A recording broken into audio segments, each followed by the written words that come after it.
Ladies and gentlemen, it's time. What? What is... For Christ before Jesus. No, hey, Daddy's talking. With your host, Okay, well, say hi to your mom for me, so... Jaron Wingo. No, it's not a thing. So sit back, tap the screen, and get your mythicism on. Just to feel alive again, pushing forward through the night, aching just to lower side. It's so far away. What is going on, everybody? What is going on? Taking a look at the chat. We are on both YouTube and TikTok again today. Welcome in. We're talking Jesus and Paul, Gospels, epistles, early church fathers, ancient historians, ancient Greeks, ancient Romans. I'll even talk Book of Mormon, Quran, or the Old Testament if you really want to, but not the moralistic implications, not the supernatural or theological issues, but rather the historical. If you think that Jesus or Paul existed 2,000 years ago just walking about in Judea, come on up. I want to hear from you. The request button should be about there or down there if you're on TikTok. If you're on YouTube, come on over to TikTok. That's how I take guests. The username is Christ Before Jesus. Well, come on in. Again, nice to see you. Yes, it is. Welcome in. We will have a good conversation today. I'm sure that we'll have your usual mix of, your wild comments. And then I'm sure that it'll be all over the place. You got wild comments, you got crazy comments, and then you got your good. Some of the comments are good. Some of them are good. Some of them. Anyways, let me go ahead and take a quick look at the chat. Nothing going on YouTube quite yet. Not yet. Not yet. But if I know anything, YouTube pops off. All right. So no more BS, please, says first. Yes, you are first. That is accurate.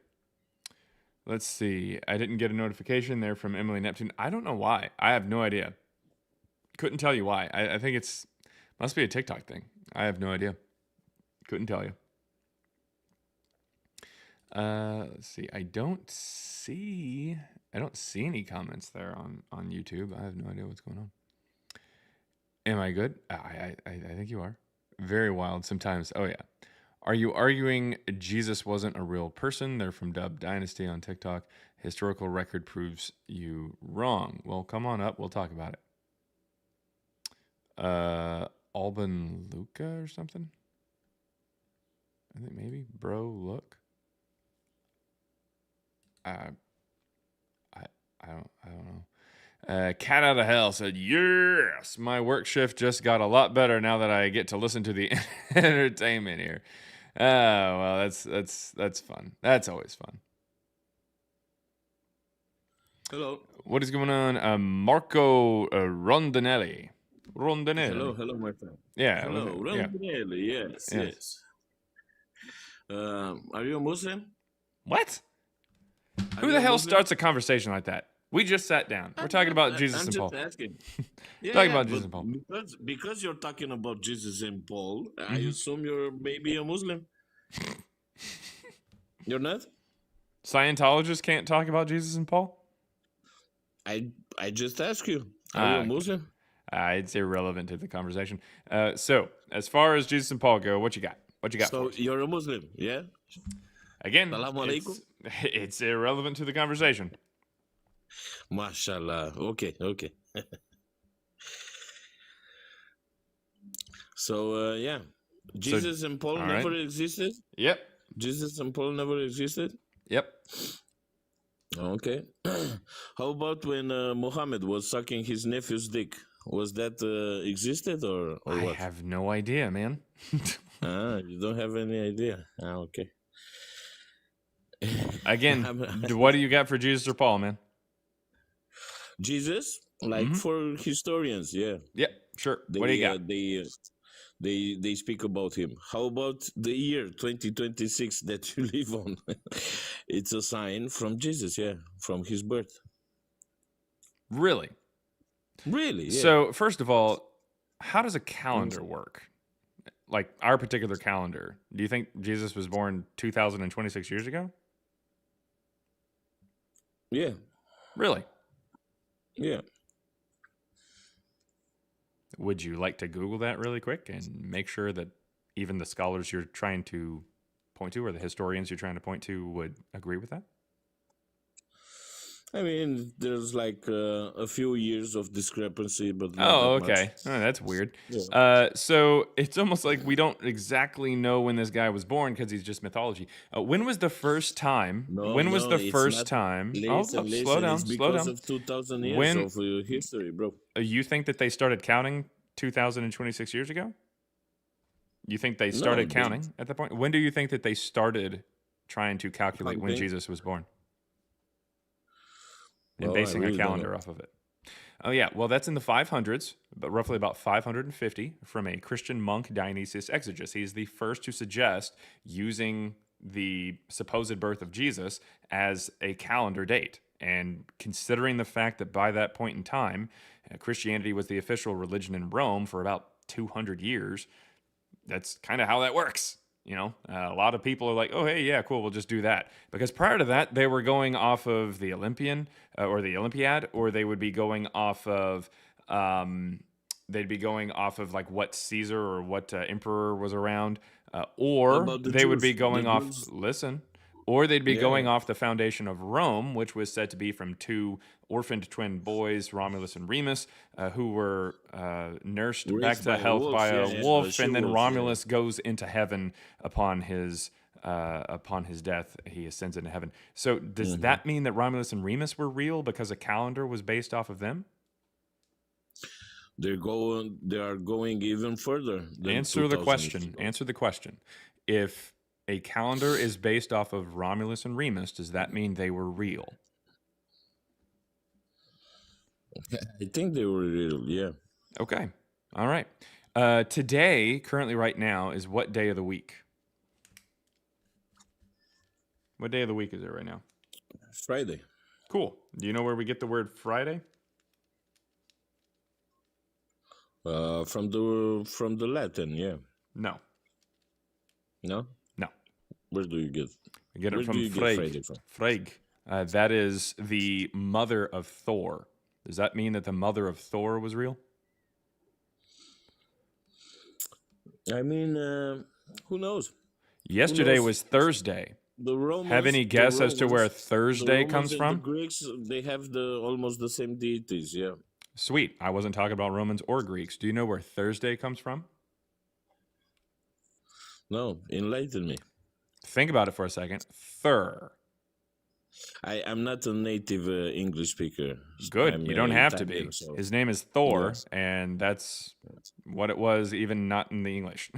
So, what my point is that just because it's on a calendar, that doesn't mean jack shit.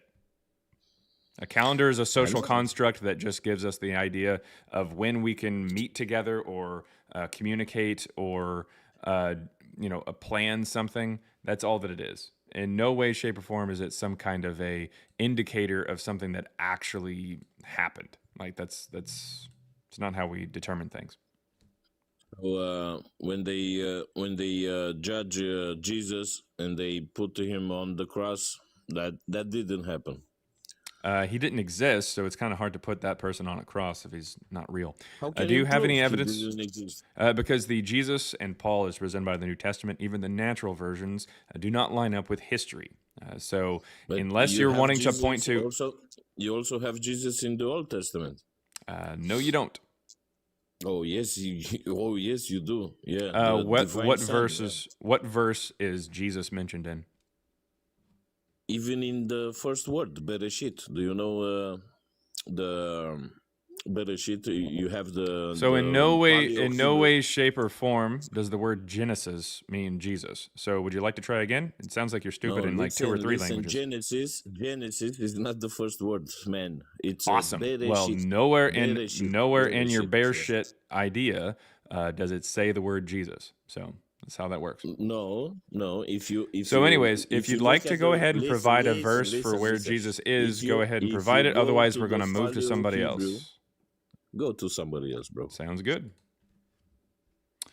All right, moving on up, we got Jordan here. Let me quickly take a look at the YouTube comments. So Jason Debateman says, "Oh, we're gonna try.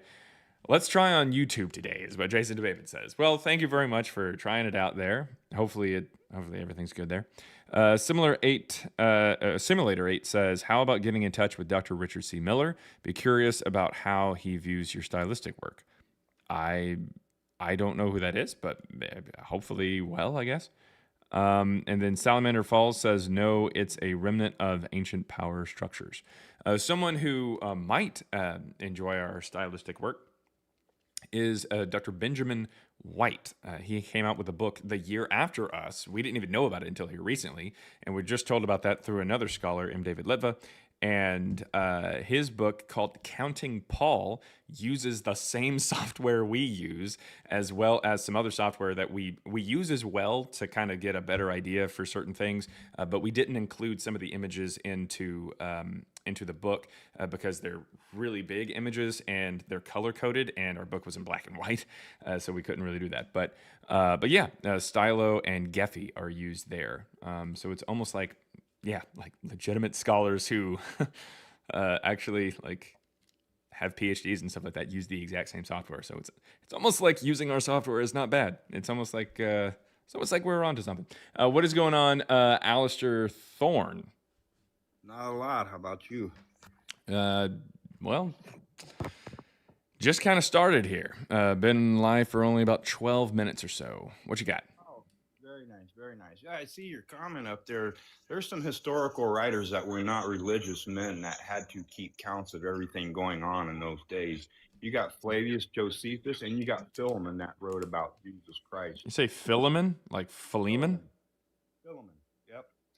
Flavius Josephus said that he met Christ. He said whether he was a man or not, he did not know, but he did many wonderful things. That is an exact quote from his book. An exact quote? Exact quote. Exact quote. Yep. So, really quick, how did he meet Jesus if he was born in 37? 37. Mm-hmm. Philemon was a writer back No, then. listen. You said that's Josephus, and Josephus was born in 37. Philemon, not Josephus. So Philemon isn't a person. What are you talking about? He met Jesus. Exact quote. He said whether he was a man. He said he Philemon, as in Philemon. Philemon. Yeah, however you pronounce it. What are you talking about? Actual historical writers who did That's nothing. not a thing. No one knows what you're talking about. You didn't have historical writers back in 2000. Philemon doesn't say that. There's no historical writer that we have. No historian named Philemon. That's not a thing. You don't? No. You should probably look up some of your books. Sweet. So no, that's not a thing. I don't know what you're possibly referring to. I don't know if you're trying to say Philo of Alexandria, or if you're trying to say maybe Pliny, because Philo doesn't say anything about Jesus. Pliny talks about Christians, but he's in the 2nd century. I don't know what you're saying. Did you read any of those books? Yes. I don't know what when you say Philemon, what do you mean? You mean you talk? Surely you're not confusing him with the guy in like the Bible, like the slave that Paul supposedly sends back to his master. I'm talking about actual historical writers. There's not a historical writer named Philemon. Flavius Josephus is a historical writer. Sweet. And you said, and I'm going to go ahead and quote you, that an exact quote from Josephus was that he met Christ. And no. Got me confused now, man. Well, you said Flavius Josephus claimed to met. There is a historical writer who wrote specifically about meeting Christ. He's got one paragraph in his book that says he met the Christ. Okay. And who is this?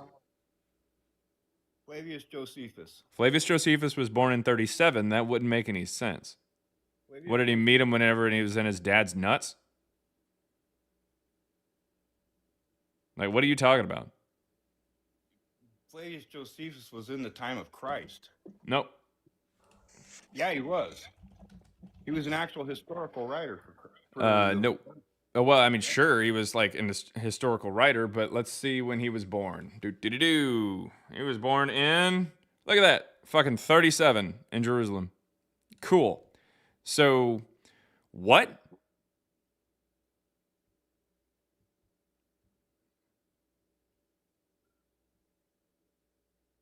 What are you talking about? You have actual historical writers, man.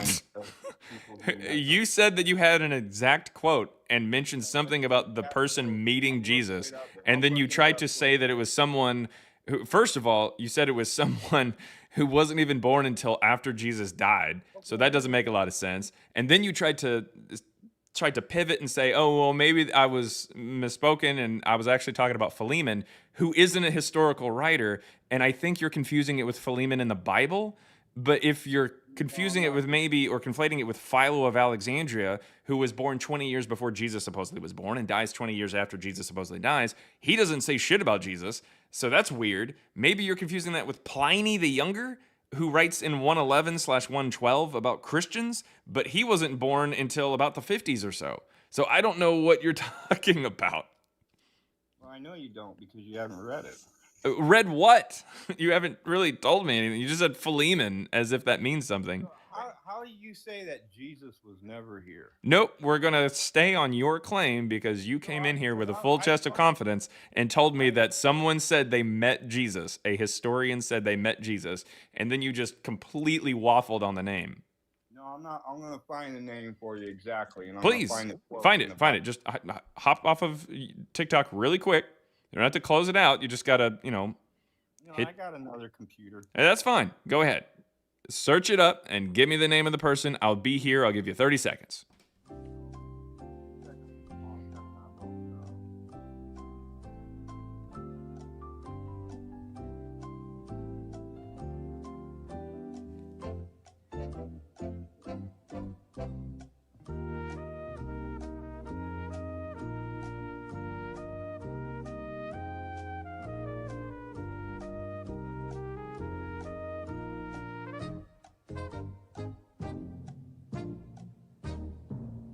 All right. So, Alistair Thorne, what were you able to find us today? I didn't have it. I'm still typing, bro. Still typing? Yeah, I had a stroke, so it's hard for me to type. Is it possible that you don't know what you're talking about? No, I do know what I'm talking about. Is it possible you don't know what you're talking about? No. I know for a fact that we don't have a historian who says, I met Jesus. Oh. We don't even have any author of the New Testament, the New Testament books, that says, I, the author of this book, met Jesus, let alone a historian. You have multiple authors for the New Testament. You have all kinds of writers. You have Paul, you have... Sweet. Does Paul meet Jesus during his earthly ministry? Yeah. Really? Okay. When does Paul meet Jesus during his earthly ministry? We met him in the spirit, man. Well, that doesn't make any sense. That means he's not in his earthly ministry. Also, if he met him during his earthly ministry, why would Paul be going around unaliving Christians? He what? Why would he be going around unaliving Christians in Acts if that was the case? Unaliving them? Yeah. Where the hell did that come from? Unalive. All right, we're going to go ahead and move on to somebody else here. Jesus Christ.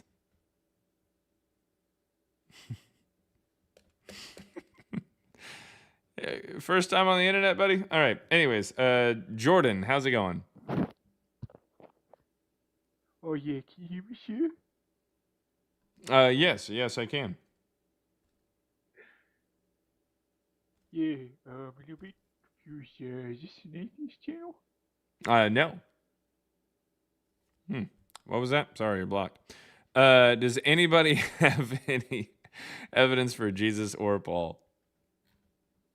I honestly have no idea. I have no idea, like, how many how many accounts does that guy have where he's just doing like the weird Adam Sandler voice?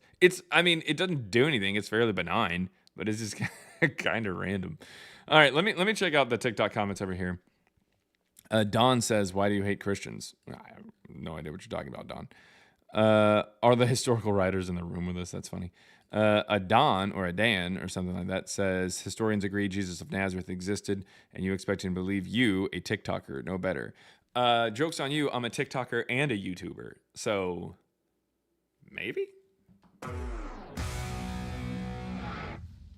Anyways, Christina the Godless is here, by the way. We've got someone in the chat saying, "Oh, what are your beliefs, brother?" I believe that Jesus and Paul never existed. If you disagree, come on up, request up. The request button should be right about there or down there if you're on TikTok. If you're on YouTube, hop over to TikTok. The username is Christ Before Jesus and request on up. I'll bring you up and we can have a conversation. Let's see here. Dual citizenship. Wait. Is that person responding to it? No, he just said dual citizenship. That's really weird. It's really random. Then someone said Michael Grant, but didn't spell Michael correct. User 183291711 says, "Are you atheist?" It's irrelevant, so that's kind of strange. Not sure why asking that. Storybooks say that Jesus existed. Well, come on up and we'll talk about him. What is going on, Boopette? What's going on? Hey, how you doing? Doing good. What you got? I read your book. Oh, dual citizenship. Amazing. Oh, that's already what it told is. you this 100 times. Oh, thank you. Yeah. Thank you. Anyway, not gonna make that head swell anymore because that cowboy hat looks enormous. 10-gallon, 20-gallon, I don't know. Anyway, What? I was wondering It's just a about. hat. I'm just playing with you. The Sumerian tablets. Sumerian tablets. Okay. Sumerian. Mhm. What I literally I know that they have bounced around in my head before from school and for whatever I had to know them or whatever small tidbit of information I had gleaned from them. But what can you tell me anything about them? I'm not really sure what you're referring have to. you done any? I know what you've done and how you did your research and everything. I was just wondering if you have anything to say on it. So on What were they? What I mean, are they literally stone that things were actual history was written on, or are these also something? I apologize. What are you asking Okay. about per se? What Sumerian tablets? Which Okay. ones? Supposed to be like I'm assuming a clay tablet. It looked like a cube to me, and it's supposed to have some kind of ancient historical writings or something scribed on it. I mean, I'll read yeah. There, I mean, I'll there's hit you up in a DM or something. yeah. I mean, there's definitely a lot of Sumerian things that we have that have writing on it, and whatnot. We learn from. Amazingly, a lot of them are receipts. A lot of things are receipts from where people have purchased things. Okay, that makes sense. That But makes sense. I mean, Alright. yeah, there's some religious stuff. There's some stories. One of the oldest stories that we have is the Epic of Gilgamesh, and that's Sumerian. Right. I just caught that when I looked it up to make sure I had the name right. Thank you. You're amazing. You already Thanks. know that. Thanks. Don't let that head get any bigger. Exactly. This hat's too tight already. All but, right. But thank you have a for great coming up. one. Thanks. You're welcome. That was a boopette, everybody. Boopette. Let's see. We got another person. Isha. Isha, I think. Isha. Yes, hi. Nice to meet you. Hey. So, I think like the prompt is an ad hominem though. An ad hominem. Yeah. So an It means attack on that somebody. so Jesus and Paul never existed, prove us wrong, right? But then what's the point of it? Are you attacking the characters in the book or what? What? What is your basis for making what's your reasoning for the question? Your line of logical reasoning for the question. What are you trying to prove? I'm just saying that Jesus and Paul is presented by the New Testament, and even the natural versions didn't exist. So, but what does that mean then? So if it doesn't exist, is It it means that they're relevant, or what? like What their is mythology, I guess. I mean, it's about as relevant as Zeus or Thor. right? But that's not the point, is it? Of the book, Of what book? the Bible. I mean, what's the point of the books about Hercules? Is to talk about Hercules and present him as if he was a real person. Commentary. It is a reflection of human behavior. Narcissist, a man who what? Loved himself and couldn't. You don't see the. Okay, never mind. Have a nice day.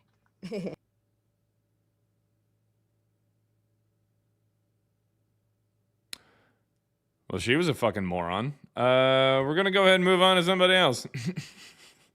That was weird. All right. If anybody's got any evidence for Jesus or Paul, and like legitimate evidence as opposed to just kind of saying some weird, like semi quasi Phil bro bullshit, then sure, come on up. Anyways, that was weird. How do we join the call from Cami Trader? You join the call over on TikTok. That's how we take guests. The TikTok is Christ Before Jesus. That is the username. You just come on over, search for Christ Before Jesus, and hit request. The request button should be right about there or down there on TikTok. We've got someone else who's coming up. Oh, well, he canceled his request. Yeah. I saved the ad hominem for after the person who accused me of giving an ad hominem decided to leave abruptly. Let's see.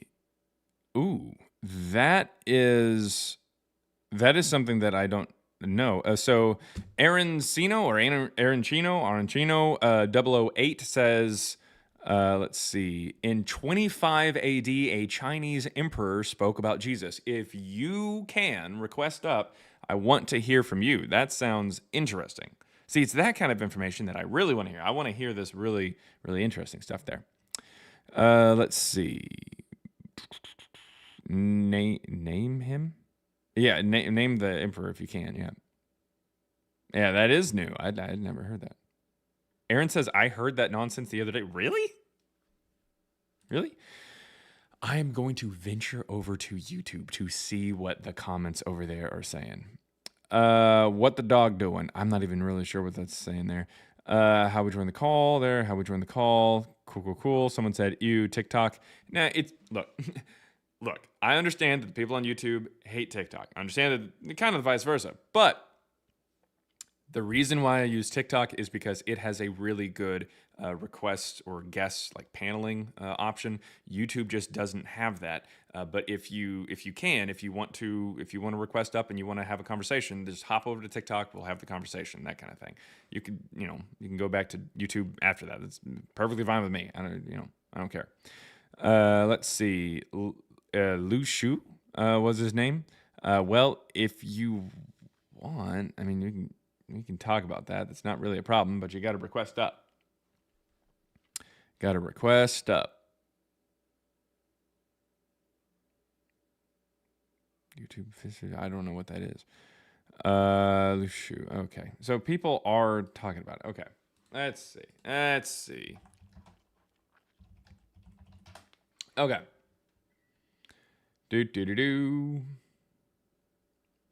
A popular apologetic claims that ancient Chinese astronomers recorded an unusual solar eclipse. Okay, wow. During the reign of Emperor Lu Shu that perfectly aligns with the day Jesus was crucified. So that wouldn't make any sense anyways. Let's see. Mainstream historians and biblical scholars generally debunk or heavily dispute this connection for several reasons. Mismatched dates. The chronological timeline of the Han Dynasty placed Emperor Lu Shu's reign well past the traditionally accepted historical window for Jesus' crucifixion. Because Lu Shu's reign starts in 25, as that person in the comments tried to say that he was mentioning him, and then ends in 57. Traditionally accepted historical window for Jesus' crucifixion would be pretty early into that. The standard imperial practice. The phrase "sins of all the people are on one man" is classic Zhu Ji Zhao, an edict of self-reproach. In ancient China, when a solar eclipse or natural disaster occurred, the emperor would traditionally take the blame for the sins of the nation to appease the heavens.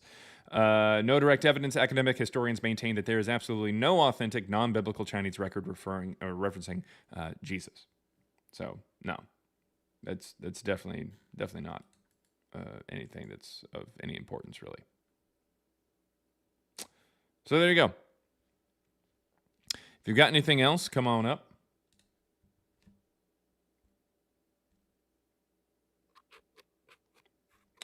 What is going on? G'day, how's it going, mate? Hey, what you got?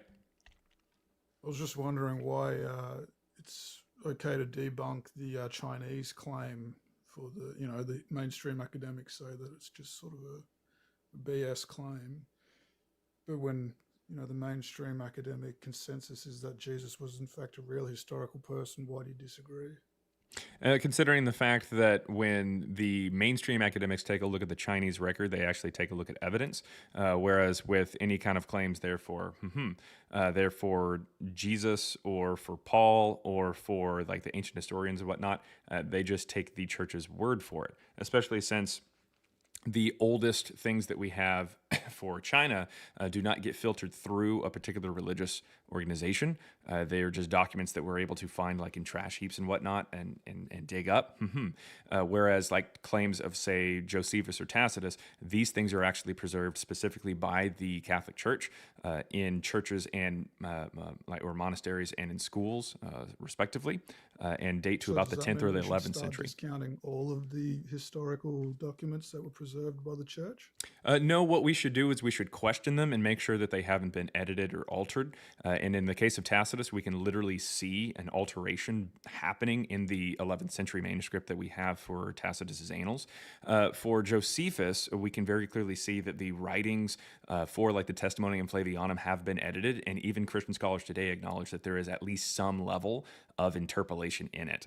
So when you say, oh, I'm not accepting the scholarly take, I am, and I'm actually going a little further and saying, let's actually take a look at the evidence even more than what people generally do.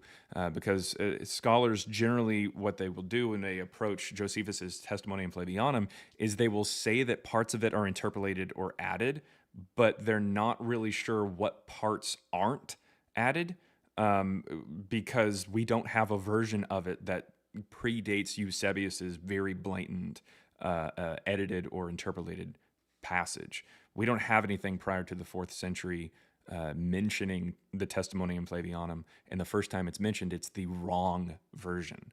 So, yeah. Does that sort of mean that we should probably start looking at every other character before church, every other historical figure, and just have a layer of doubt to whether they actually existed or not?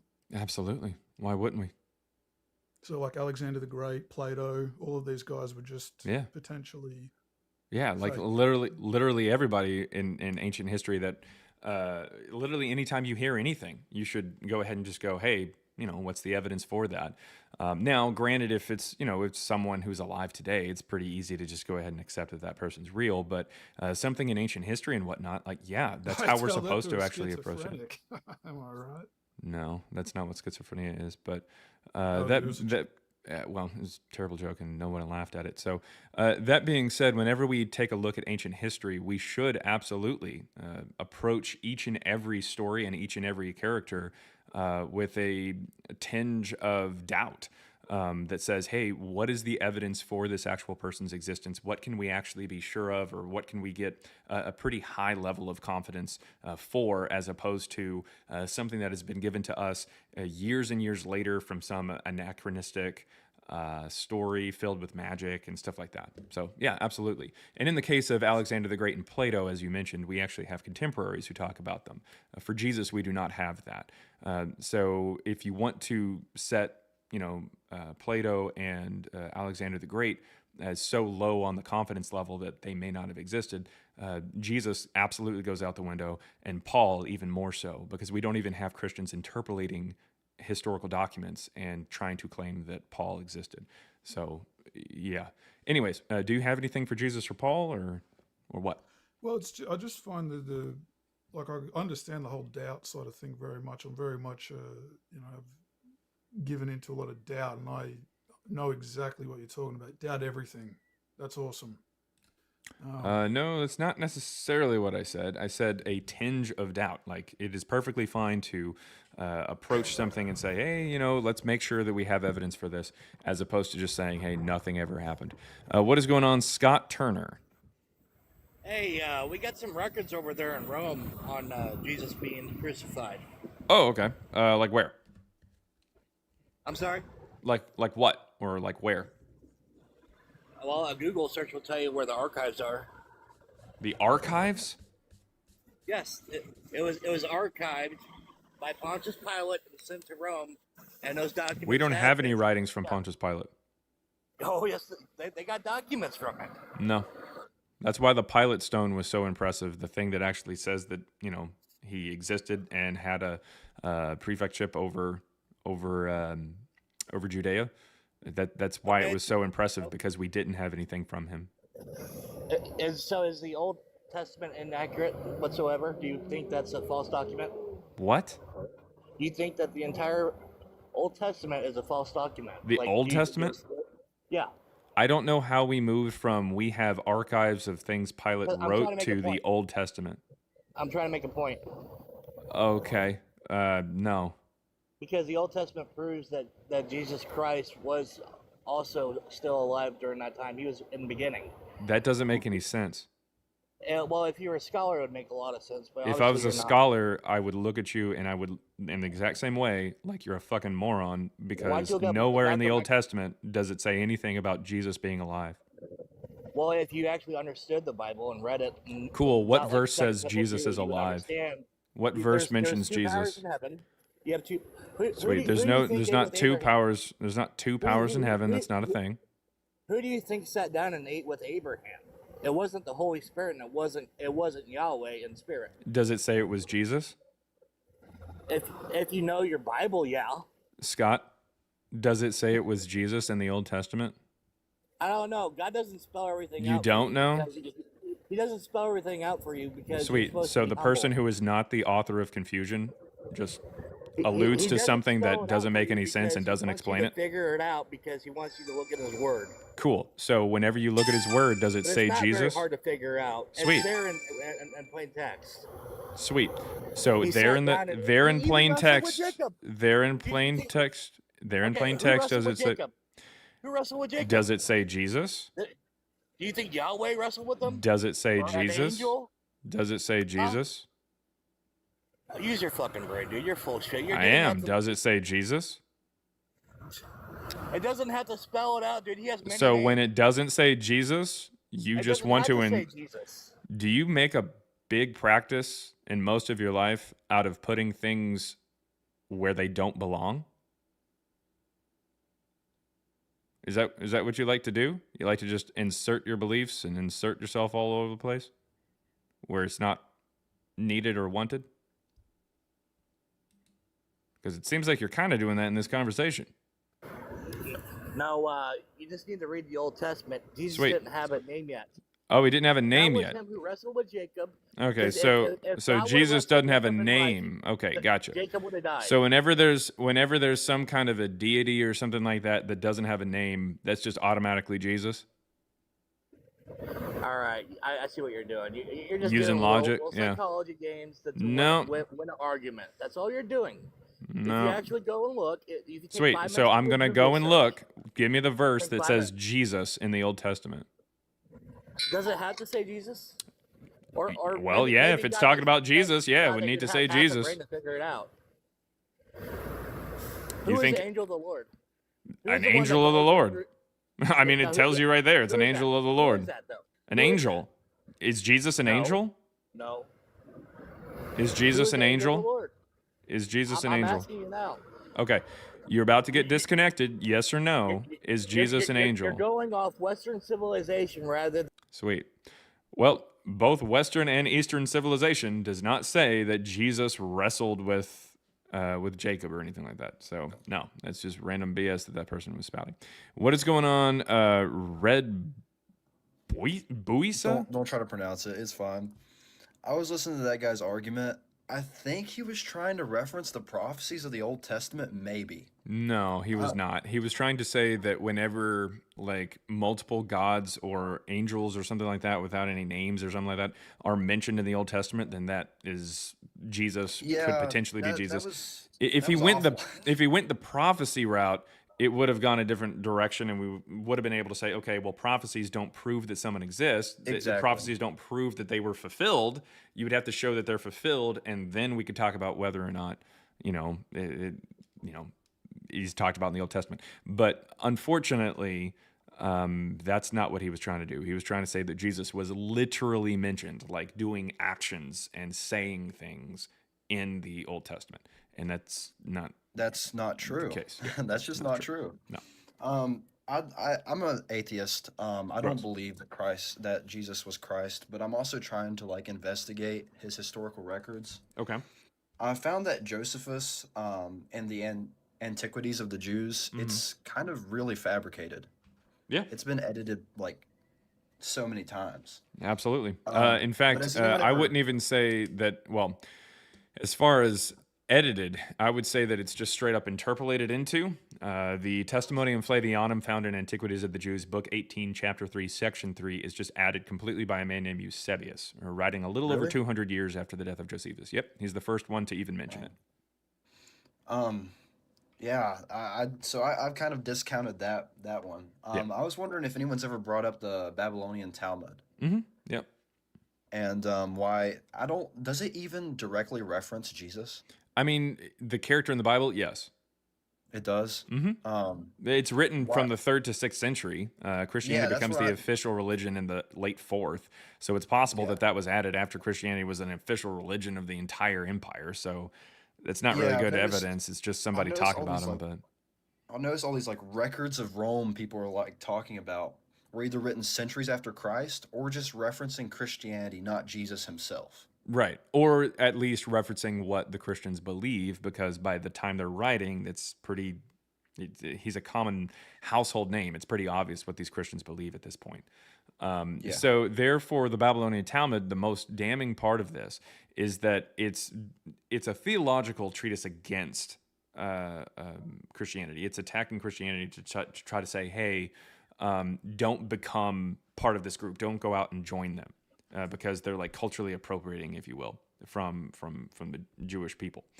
But the thing is, the way that we can tell for sure is it calls Jesus. Do you know what it calls Jesus?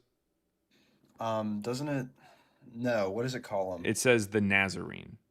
The Nazarene. And that is supposed to mean, according to Matthew at least, that's supposed to be someone from Nazareth.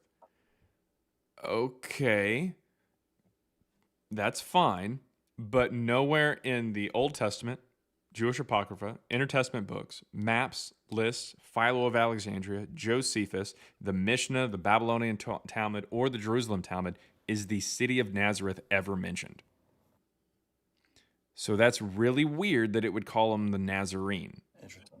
It then goes on to call the Christians Nazarenes too. So it's really weird. So where I'm going with this is that means that they are pulling this concept of Jesus in the Babylonian Talmud, they're pulling it from the Christians as opposed to remembering it from some actual trial that they had in 30. Does that make sense? They're just like kind of restating the Christian beliefs. Correct. And they're talking about the Christian beliefs and trying to go against them as opposed to actually saying, oh, hey, we know this guy, he was from Nazareth. They don't say shit about Nazareth. And if they mean Nazarene as in like someone from Nazareth, then why do they call the Christians that? So it's pretty clear that they are responding to Christianity or responding to these gospels as opposed to anything else. Likewise, the disciples, the amount of disciples he supposedly has according to the Talmud is 5 instead of 12.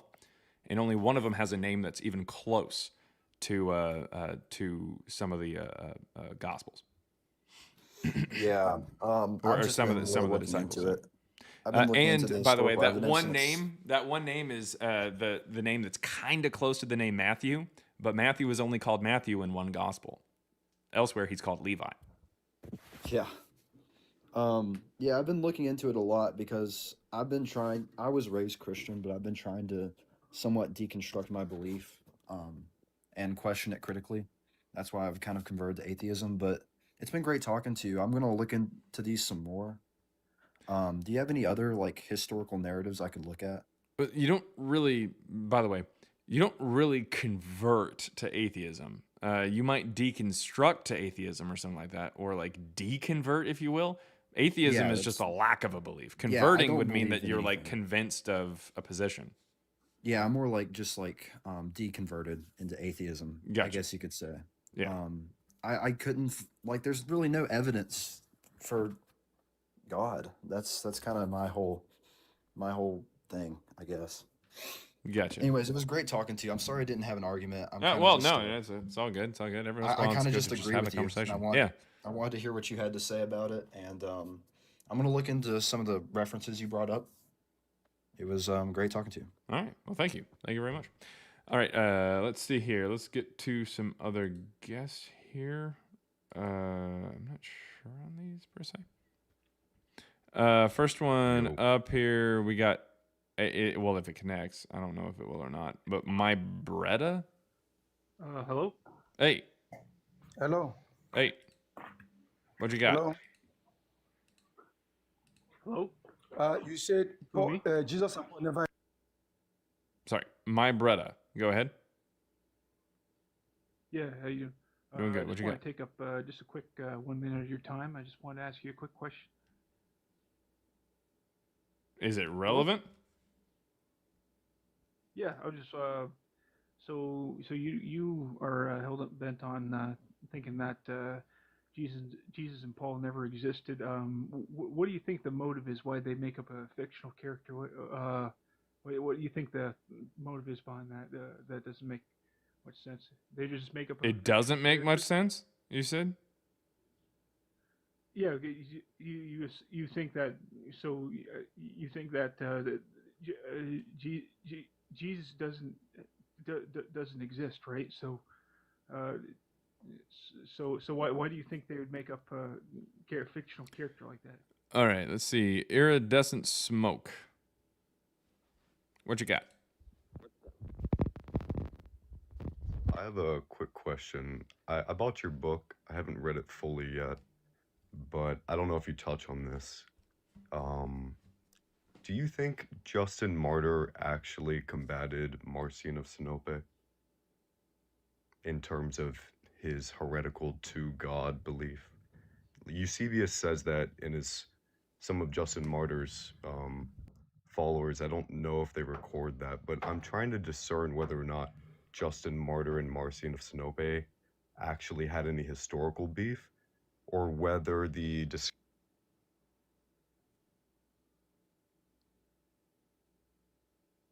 that was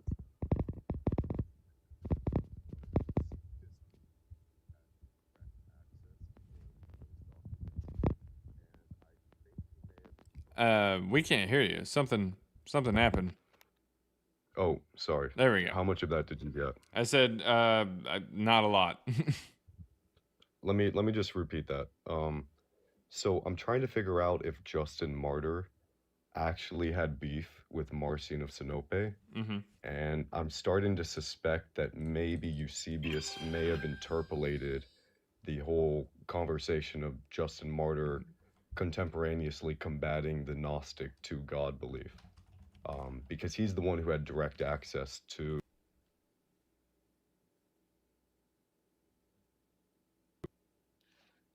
All right, he had direct access to what? So Eusebius had direct access to Justin Martyr's preserved writings, like his original works, and they were compiled much later into this thing called the Codex Parsinius or something. Mhm. That was in like the 1300s, And that's where we have evidence that Justin Martyr, like his firsthand, written testimony that Justin Martyr was writing against Marcion of Sinope. But you're proposing that Marcion of Sinope is the sort of theoretical Q source, right? Mm-hmm. And so it makes more sense to me that Justin Martyr, since he was writing in around 150 CE, that he wouldn't really have had that much beef with Marcion of Sinope if Marcion was the one to first publish the Pauline letters and Evangelion, or however you pronounce it. I'm confused. What exactly is your point? What's your question? Do you think that that Eusebius interpolated the beef between Justin Martyr and Marcion of Sinope? It very do you think it's very authentic? well may have. I mean, it's definitely possible. I think it's relevant. I don't really because- know too much about Justin versus Marcion. Like, he says some stuff, but like they don't really interact with each other. it would make more sense to me that Justin Martyr, since he's one of the early Christians under your timeline, where the New Testament is 2nd century and not 1st century, that if he's writing based on the works that Marcion originally published, right? Like, he's the original publisher of the Pauline letters and the Marcion's gospel, and that's the original source material, that he wouldn't, and there's no other evidence of it apart from the documents that Eusebius had direct access to. None of Marcion's followers record beef between them. I don't think any When of you say Justin beef, Martyr's what are you followers- talking about? What are you referring I'm to? talking about Justin Martyr's critique of the whole demiurge kind of Oh, I feel like separation of that's the Lord and the that's Father. probably legit. Why? Well, it's like 10 years after The publication? Yeah. Evangelion was published. Okay. Why? What does that matter? Why is it an issue? Yeah. I don't know. I mean, I just would like to see more time spent for like the kind of church. So he disagrees doctrine with that was someone a decade later, and you think that that's a problem? maybe not. I would just wanted to know if you Like, had it'd be more damning to like me and my co-author's position if, like, for instance, Justin Martyr was saying, "Oh, hey, here's this gospel. It's called John. Here's this gospel," and he's like quoting all these different gospels and naming them and shit. Like, that would be. He wasn't, was he? No, he wasn't. In Okay, fact, he doesn't good, even say good. gospel. He just says memoirs of the apostles. And No, I've completely adopted your 2nd century. well, see, Marcion that's Sinope what being I'm the saying. original. Like Justin Martyr, he doesn't really do enough for the like proto-Catholic or like Catholic view to really stand out and really make him seem like he doesn't fit the timeline. What he says is so rudimentary from the proto-Catholic kind of view, where Jesus is, or like the canonical type of Jesus. It's so rudimentary and so basic and so vague and lacking that it's like this would be the natural first step away from Marcion. Like, there's not really But much so to it. You do think that, though. You do think that Justin does stray away. Yeah. At least a little bit. Yeah, absolutely. Like, Justin Martyr And- is, in my opinion, he is one of the first, if not the first. I would put him around the same time as like the writings of, say, maybe Papias, the writings of maybe some Polycarp, Clement of Rome, or at least First Clement being coming out. So I would say he is alive in like an era, if you will, of where you have that step away and that step towards what would eventually be the more canonical proto-Catholic Christian Catholic view, that kind of thing.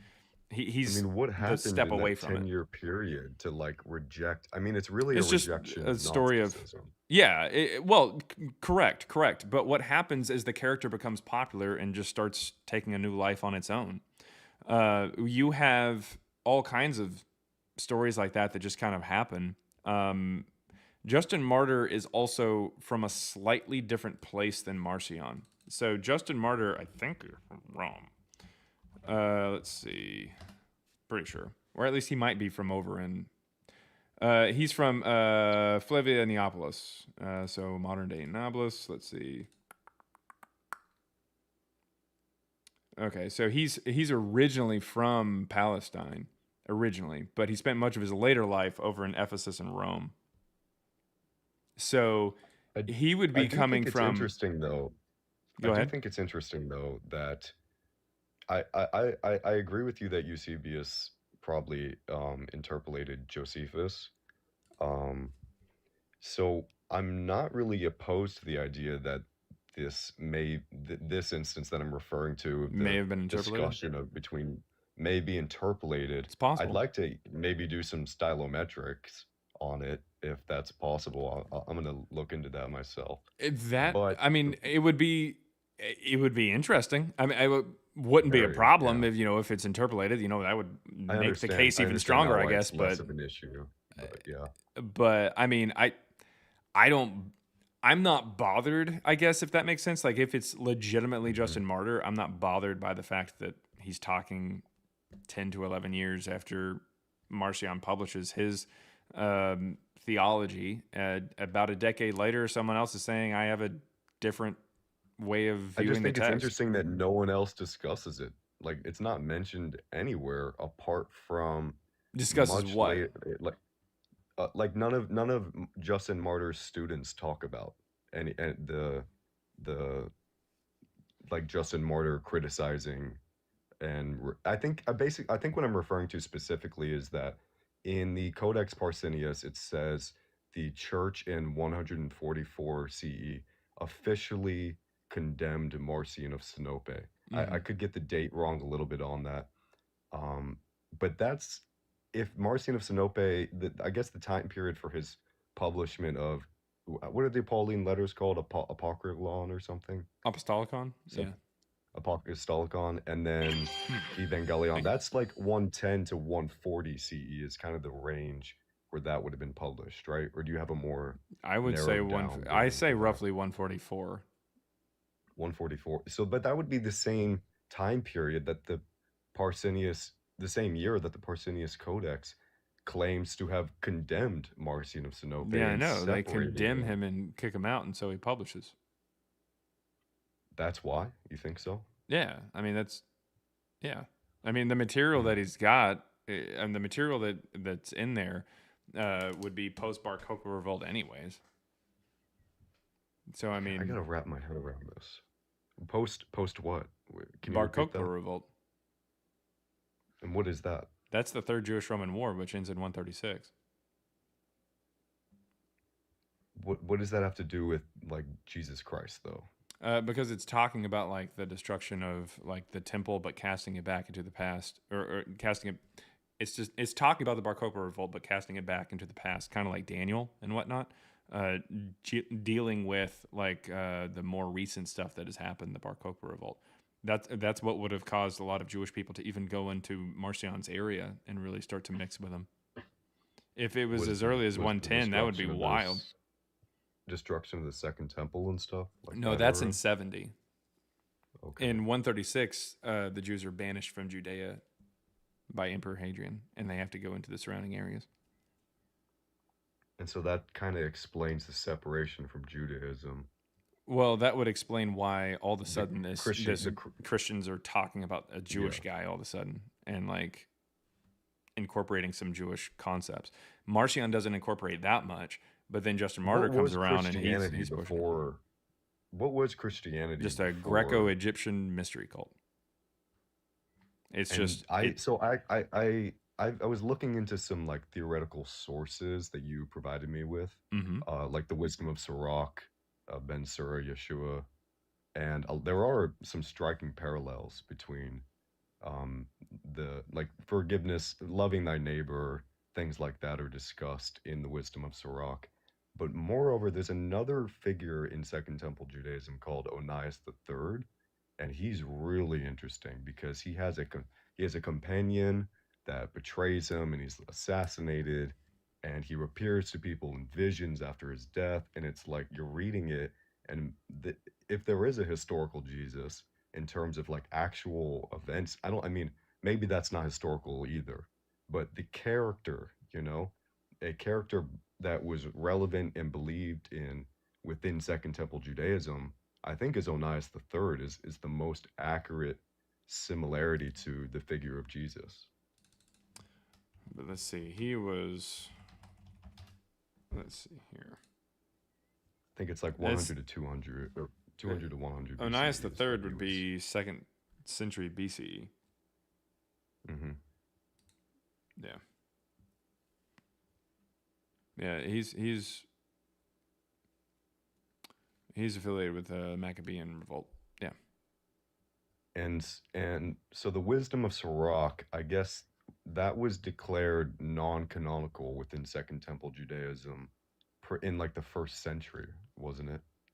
I mean, I don't know about that particular time period, but as far as whether or not the Jews really liked it, once you get to Rabbi Akiva in the 130s, they didn't like it. No, it was something which that is why I they think felt it was might being be used an for explanation for a subcult of Judaism, right? Which is what essentially Christianity is, right? Who were following this Yeshua figure who believed in the Wisdom of Sirach, who valued, because the texts used to be authoritative. They weren't necessarily divinely inspired, but they were referenced and relied upon within Judaism until they were declared non-canonical. So it's like if there was anyone within Judaism who had attachment to the beliefs of the Wisdom of Sirach, those would be the proponents of it, right? The ones who held we on to have it despite Jewish Gnostics and more Hellenistic Jewish people who were coming out of Judea in the 130s and would continue to have some of these beliefs and utilize the Wisdom of Sirach and know about it. But I don't think that Christianity starts with the Jewish people. I think that it's something that was like a Greco-Egyptian mystery cult that mixes with Jewish people later on. What? But I don't see it as something that started from Jewish people whatsoever. I mean, I don't see how that's the case at all. That's interesting. Yeah, because I mean it the areas definitely that it takes comes from influence initially. Judaism. That's all I really mean. Yeah, it does, That's all but I I mean. would say that it mixes in the 2nd century as opposed to mixing prior. You don't think it? What's going on in the 1st century under your chronology? I mean, you have Christians in Rome, you have Christians in, Alexandria, Asia Minor. We don't have any real evidence of them in Jerusalem or anything. All right, I'm gonna research that. So like Greco-Egyptian mystery cult. Okay. Yeah, primarily situated around Alexandria and Sinope. All right. I think I had one other quick thing I wanted to ask you about. I don't know if you'd really delve into the Old Testament that much because it's not really that relevant as it pertains to the historicity of Jesus. Oh yeah, But that wouldn't have anything to do with it. what do you think about, in your opinion, where does Yahweh worship derive from? Like what are the origins of the Israelite?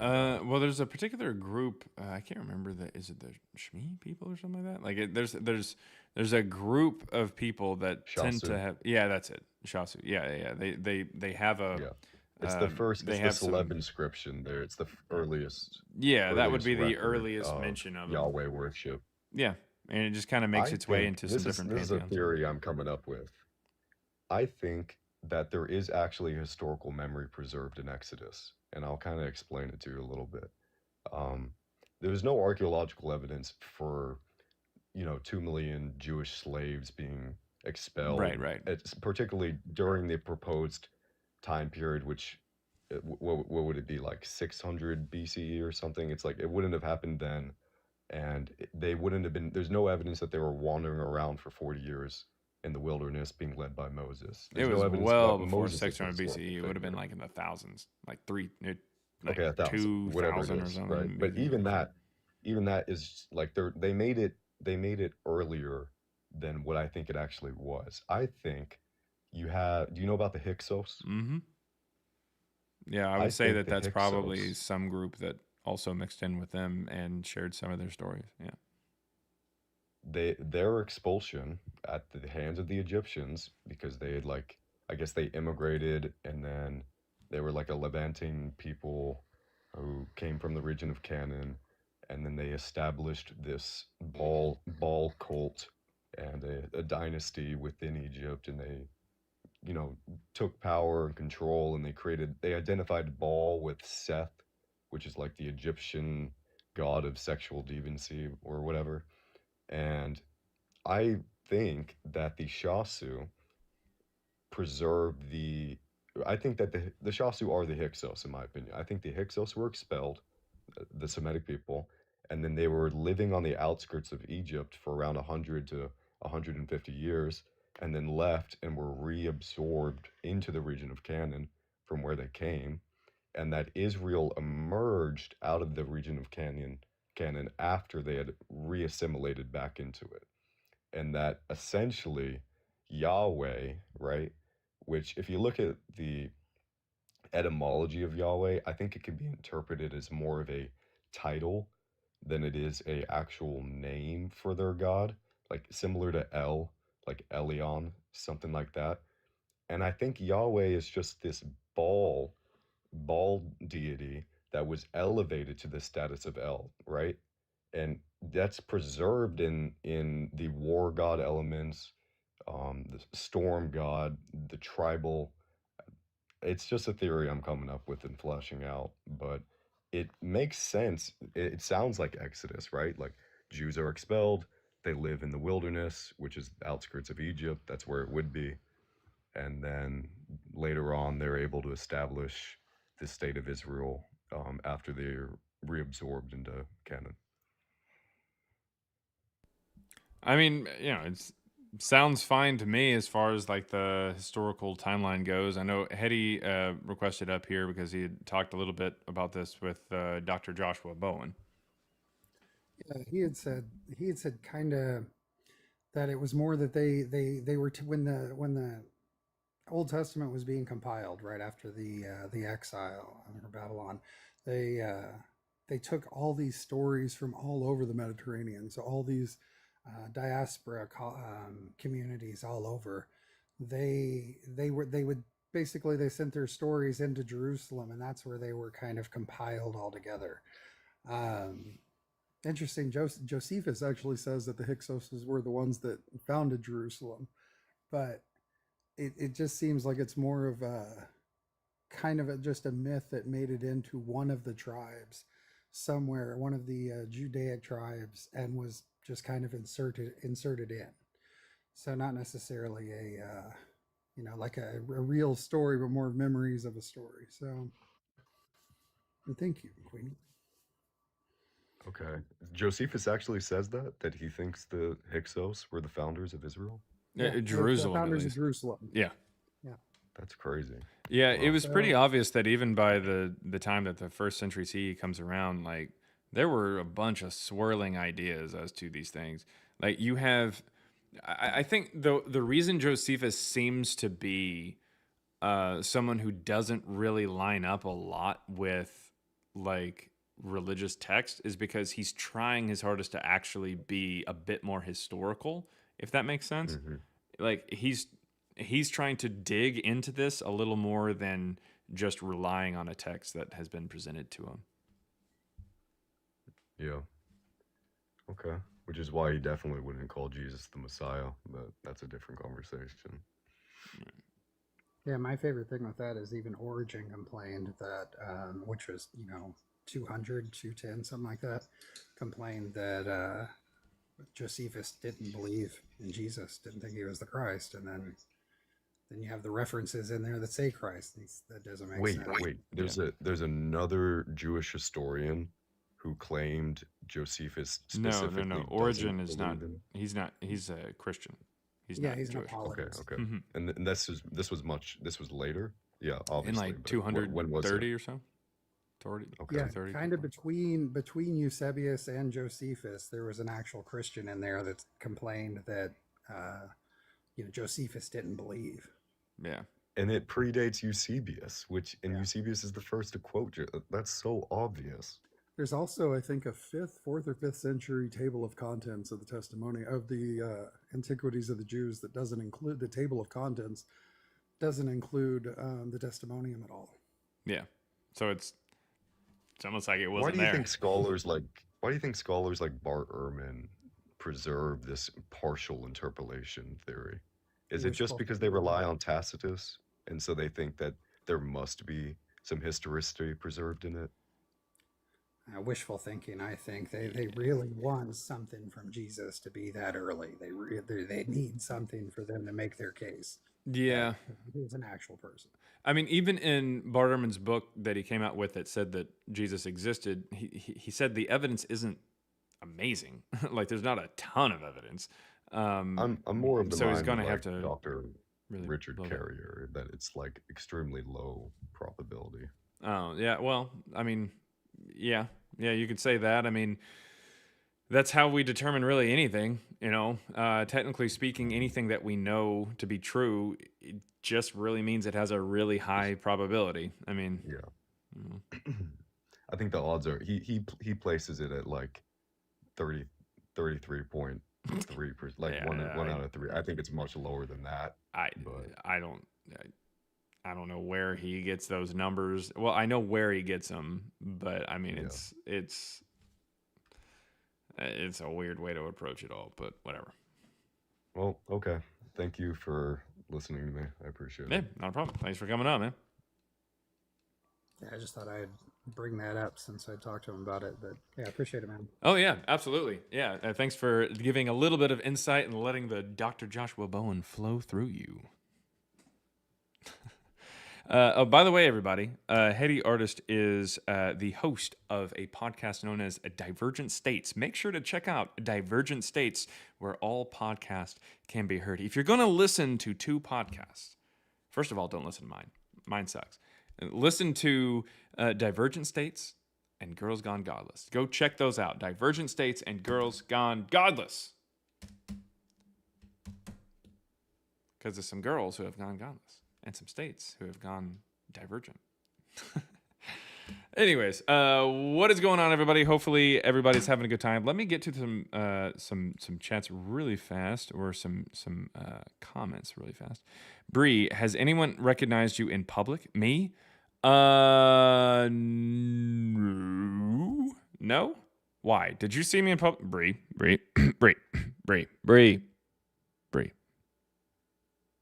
Did you see me in public and you didn't do shit? Anyways, see, I'm gonna have to start paying for these GGG plugs. Please. No, I'm kidding. But yeah, I have not. Okay, I have not. I was just curious if I would recognize you if I did see you. Yes, you would recognize me. I look like this, all the time.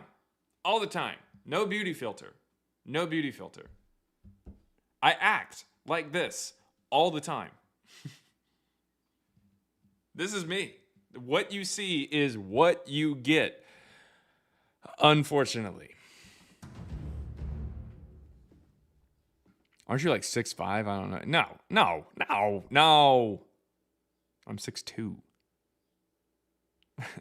But what's 3 inches among friends? Anyways.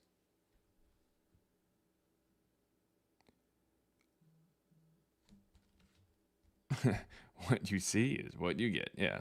I am that I am. That's funny. I mean, from Storm. Oh, nice. Oh, by the way, Storm's in here. I know what's wrong with it. Ain't got no gas in it. Anyways, he's a tall. Cerberus says a wife. Elizabeth is upside down smiles. I don't even know what that means. Depends on what sort of friends. There you go. I'm also 6'2". Nice. Very Katie.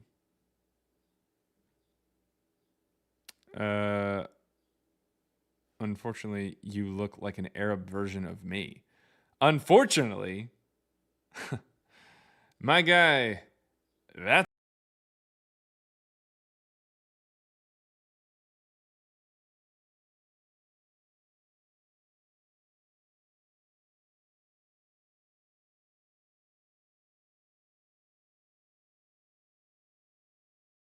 see. No, I'm not from Jason Debateman. Jason, you're actually on both.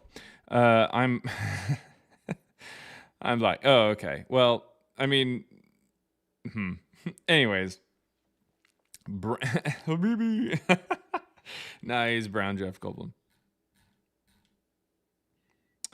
Don't worry, you're not dancing alone. Thank you very much.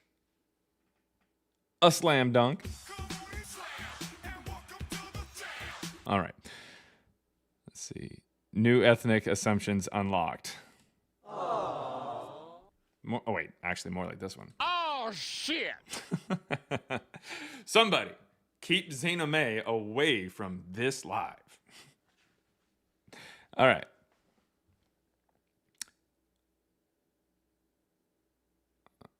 I don't know.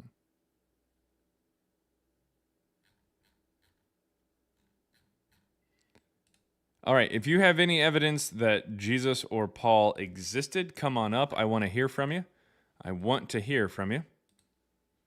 The request button should be right about here or here if you're on TikTok. If you're on YouTube, hop over on TikTok. That's how I take guests because it has an actual like way to take guests up, to pull them up and have a good conversation. Yeah, just hop on up.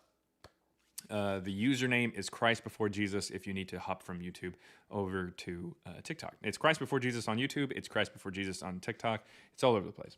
We do have a guest that's coming up here. This is Romeo. What's going on, bro? How you doing? Doing pretty good. What you got, man? Now I got more like a question. In your book, do you talk about the Old Testament at all? Not really, no. No.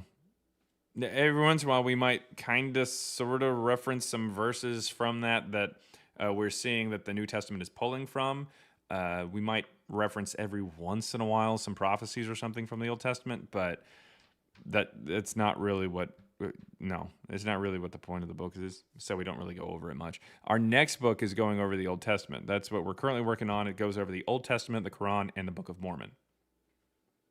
Awfully. I was just asking because I was doing like a deep dive on Moses. Uh-huh. And it's kind of like all over the place. So I was wondering if you Oh, had yeah, more well, insight about that. yeah. Yeah, well, that's because the stories of Moses are fake. So, I mean, yeah, it goes all over the place. They said he wrote like Genesis and Exodus during like 440 BC, but then it's kind of dated to more like the 6th century BCE when they were under captivity from Nebuchadnezzar. Spoiler alert, me and my data science co-partner's current research is showing that it's actually from roughly the 3rd century BCE instead of the 6th. Yeah. So it's got more Greek influence than anything else. Yeah, because the whole story of Exodus just never made sense. You know what I'm saying? So I know you more about the New Testament, but I was just wondering if you had anything about the Old Testament, though. Oh, yeah. Well, hey, when you drop that Old Testament, I'll be on the lookout, bro. No, well, everybody will know about it. My co-author and I, when we come out with it, we plan to have like a launch party for it and everything, and have like this really long stream and all kinds of stuff. It'll be a lot of fun. It'll be a lot of fun. All right, bad brother. I'll be on the lookout. All right, thanks. That was Romeo, everybody. Romeo. I like that song. I need to play that song. I need to play that song sometime today or something. All right. What is going on? Leo DC Dad Tech. Yeah, what's going on? Hey. So my understanding was that there are Roman like historical documents that mentioned Jesus. Are you sure? I haven't seen it myself. Oh. So then that's well then. So if I haven't. That is based on. Yeah. So those don't exist. They're false. People who claim that those exist are false or making up facts. or what is your? Well, so as far as the documents that most people point to, most people point to documents from Josephus and Tacitus. Um, Josephus is a Jewish Roman historian who writes in the late first century, and then you have Tacitus writing. He's a historian and former senator, Roman, who writes in the early second century. And these, unfortunately, are interpolated into by later Christians who try to insert Jesus into the story or into these texts in order to make it appear as if they're talking about Jesus. Now, Tacitus does talk about like the Christians, but he doesn't say anything about Jesus. As far as Josephus goes, he doesn't say anything about either group. So then, where does Christians come from? Where do Christians come from? It's like a mystery cult. It's Greco-Egyptian. Most likely from this guy. This is Serapis. He is a deity that's a syncretic deity, combining a whole bunch of different things from different deities in Greece and different deities in Egypt. So Ptolemy the First Soter, he brought down a statue from Sinope, which is a part of Asia Minor, up in like modern day Turkey. He brought down a statue of Serapis down to Alexandria, Egypt, in order to kind of bridge the gap between Greeks and Egyptian beliefs. This is in 300 BCE. Then around the turn of the first century is when we start to really see any kind of mention of like a Christianity or like a Christian movement or something like that that's seeming to be based on this Serapis figure or something very similar. And then we end up with them kind of popping up throughout the first century, being blamed for the fire in Rome and admitting fault to it, by the way. And then by the early second century, you have even more people talking about them because they're aware of them. Then you end up in the middle of the second century when we get the first Gospels. The first Gospel was published in 144. The current consensus about the New Testament is that it's written in the first century, with Paul's letters being about as early as 50 and the first Gospel, Mark, being written about 70 or 60 something. Unfortunately, there is zero evidence to suggest this, and more scholars, especially ones who are adopting like more modern, better ways of taking a look at the text and adopting some technological ways, are seeing that the New Testament's written in the second century as opposed to the first. So your analysis is that led you to believe that the Christian movement started in 300 BCE. You could say it kind of has roots in that, yeah. Sure. But then what about so moving a statue from Alexandria to what the Greeks is what started the Christian movement then? It's not the Christian movement per se, it's just trying to bridge the gap between like different religions. A syncretic basically says, syncretic means, hey, we're taking stories from this deity or certain elements or concepts or attributes of this deity and we're putting it into this one. And so that is something that allows for a lot of people to latch onto it. And so you end up with people worshiping Serapis. There's a temple to Serapis that predates the first century. But then you slowly start to get little offshoots of these cults and stuff that kind of take on life of their own. So I would say that Christianity is just a mystery cult. It's like almost like an offshoot of Serapis worship, if you will. And it just mixes with other religions. It mixes with Judaism there in the second century, and because it tends to play well with others, because it takes on new new attributes and whatnot. I mean, hell, every gospel has something new in it where Jesus does something else that seems to be slightly different from other versions of him. I guess, but okay. Regardless, though, the small Christian cults had an experience or that led to like this new movement, right? Or like, because I would say like if Serapis was 300 BCE and it really didn't catch quote unquote fire, until the first century, there's a Genesis moment, or what would you attribute that sort of how does this small cult like get so culty? How do you get a small group of people, whatever, to have enough conviction to die for what they believe in? They're already a cult. I mean, how did you get people to follow Jim Jones down to Jonestown? Yeah, there's a How do you get enough people There's to a leader. follow Joseph Smith out, somewhere else? You I mean, you have a leader. I mean, yeah. You have someone that leads them and gets them convicted. Mm-hmm. But I mean, these people are being convicted in the middle of the 2nd century, so I mean, Jesus isn't alive there. So the first recorded deaths attributed to Christianity are the 2nd century? The first one that you could potentially say is, I don't know what you're talking about, other than just punishment, I guess. Okay. Like Yeah, the first time that we get there are mentions of Christians in 64, but they say that they didn't die. Well, they did, but because they burned down Rome. It doesn't say anything about because they were Christian. In 111, in the 2nd century, is the first time that we get any kind of mention of unalivement for theological purposes. But that's still technically a law that said you had to worship the Roman emperor. And they're also breaking another law, which was meeting in secret without a permit. But nevertheless, this is the first time that theological reasons get brought up for the unalivement of the Christians. So this is in the early 2nd century. Jesus isn't alive at that point. So, I mean, I get the idea that like, oh, hey, Jonestown had a leader that, was charismatic and stuff like that and causes these people or convinces people to do this stuff. Same thing with like Joseph Smith or Brigham Young. But nevertheless, Jesus isn't alive in the early 2nd. So these people are dying for theological purposes because they just want to. These people did not see Jesus. These people were not alive at the same time as Jesus. Not at all.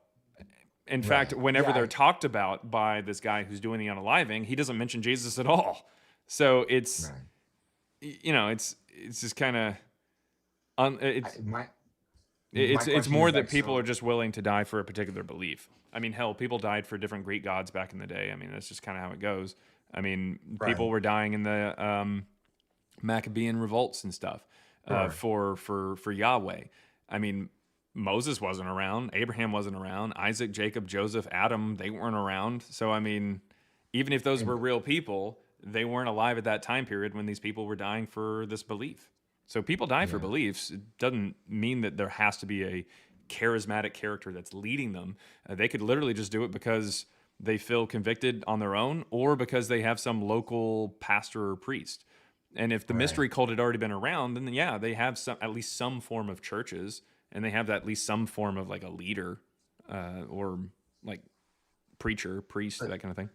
Bishop. You mentioned something about being the people burning down Rome in 77 or something like that. 64. 64. Why did they burn down Rome, or what was their? It doesn't say why they burned it down. It just says that they did, or it says they admitted guilt to doing it. In Tacitus's annals. Now it's possible that story never actually happened because there's 6 different versions of what Nero did during and after the fire in Rome, and only one of them says that he blamed the Christians. So it's possible that it's not a true story, but the word that is used is very similar to the concept of it's at least similar to a concept of what Suetonius, another historian in 119, was talking about when he said that there were some riots instigated by people following Chrestus. And Chrestus is a name it's generally given to slaves. It means the good one. Or it could be a title for a god. It just kind of depends. But this would be, I think, late 40s, early 50s. So a little bit before the fire in Rome. So if this is the same group, there's problems that are caused, riots. There's been issues with them. Right. Well, they used the word Chrestus before the 1st century. Like you said it was named slaves. Okay. Well, Chrestus is a name that. It's a name or a title, I guess, that's given to a slave sometimes, and it goes back hundreds of years BC. It's just a Greek name. Yeah, because I mean, yeah, just to go back to people dying for something they believe in. My understanding is that all of the initial apostles died preaching the gospel, and but I guess that's all. Oh, It the wasn't all disciples, you said? mentioned.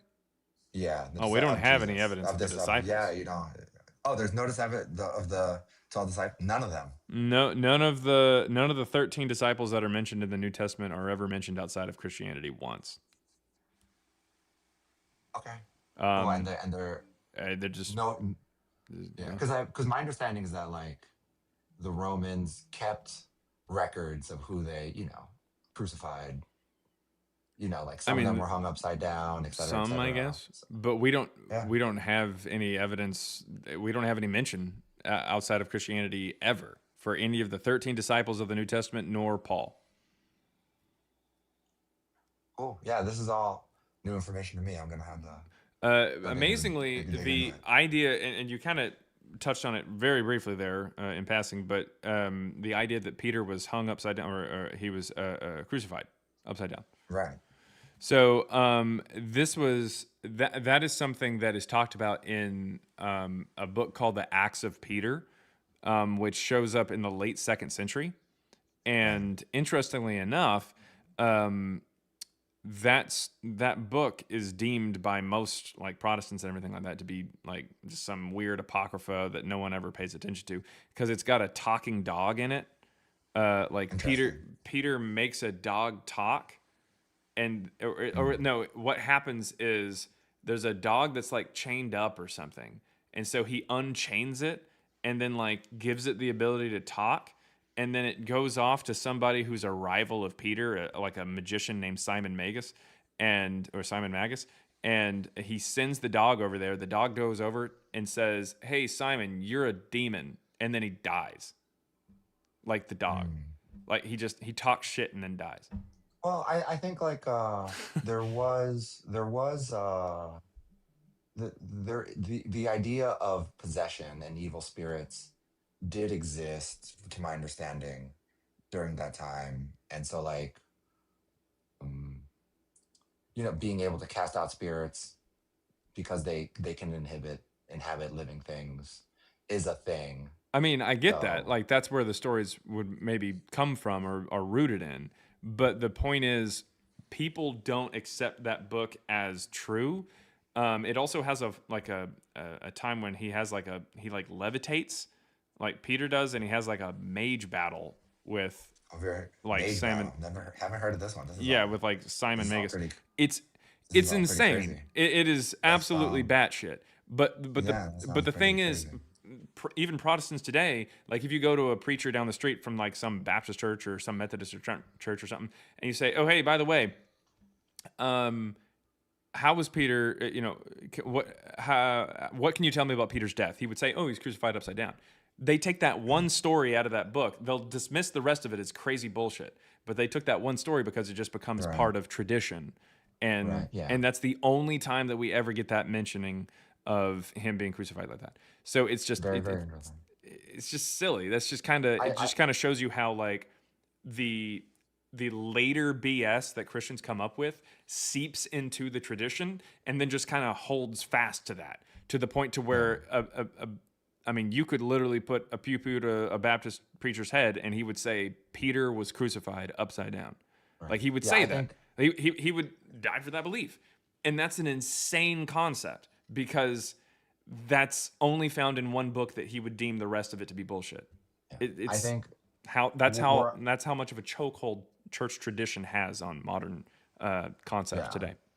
I think where I'm coming from is that like whenever I try to like understand and explain things, and when there is a new movement where people are willing to die for their beliefs, no matter when it is, even if it's 2nd century BC, there is something there.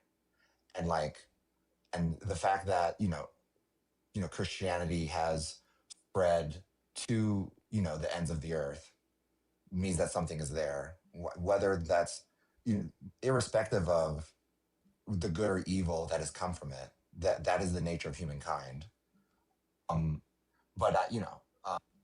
You've brought up some interesting points that I'm gonna have to dig into. Oh, Well, thank you very much. Thanks for coming up. I would also recommend a bit of a shameless plug here. Shameless plug, right? Before Jesus, the ebook is just $3. The ebook is just $3. All right, thank you. I'm gonna talk to Claude first. Oh, yeah. Well, either way. Well, thank you very much, man. Thanks. Bye.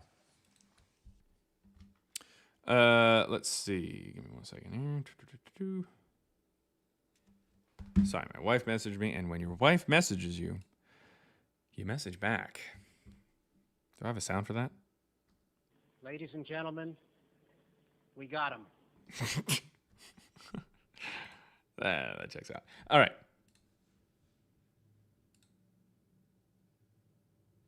I actually will.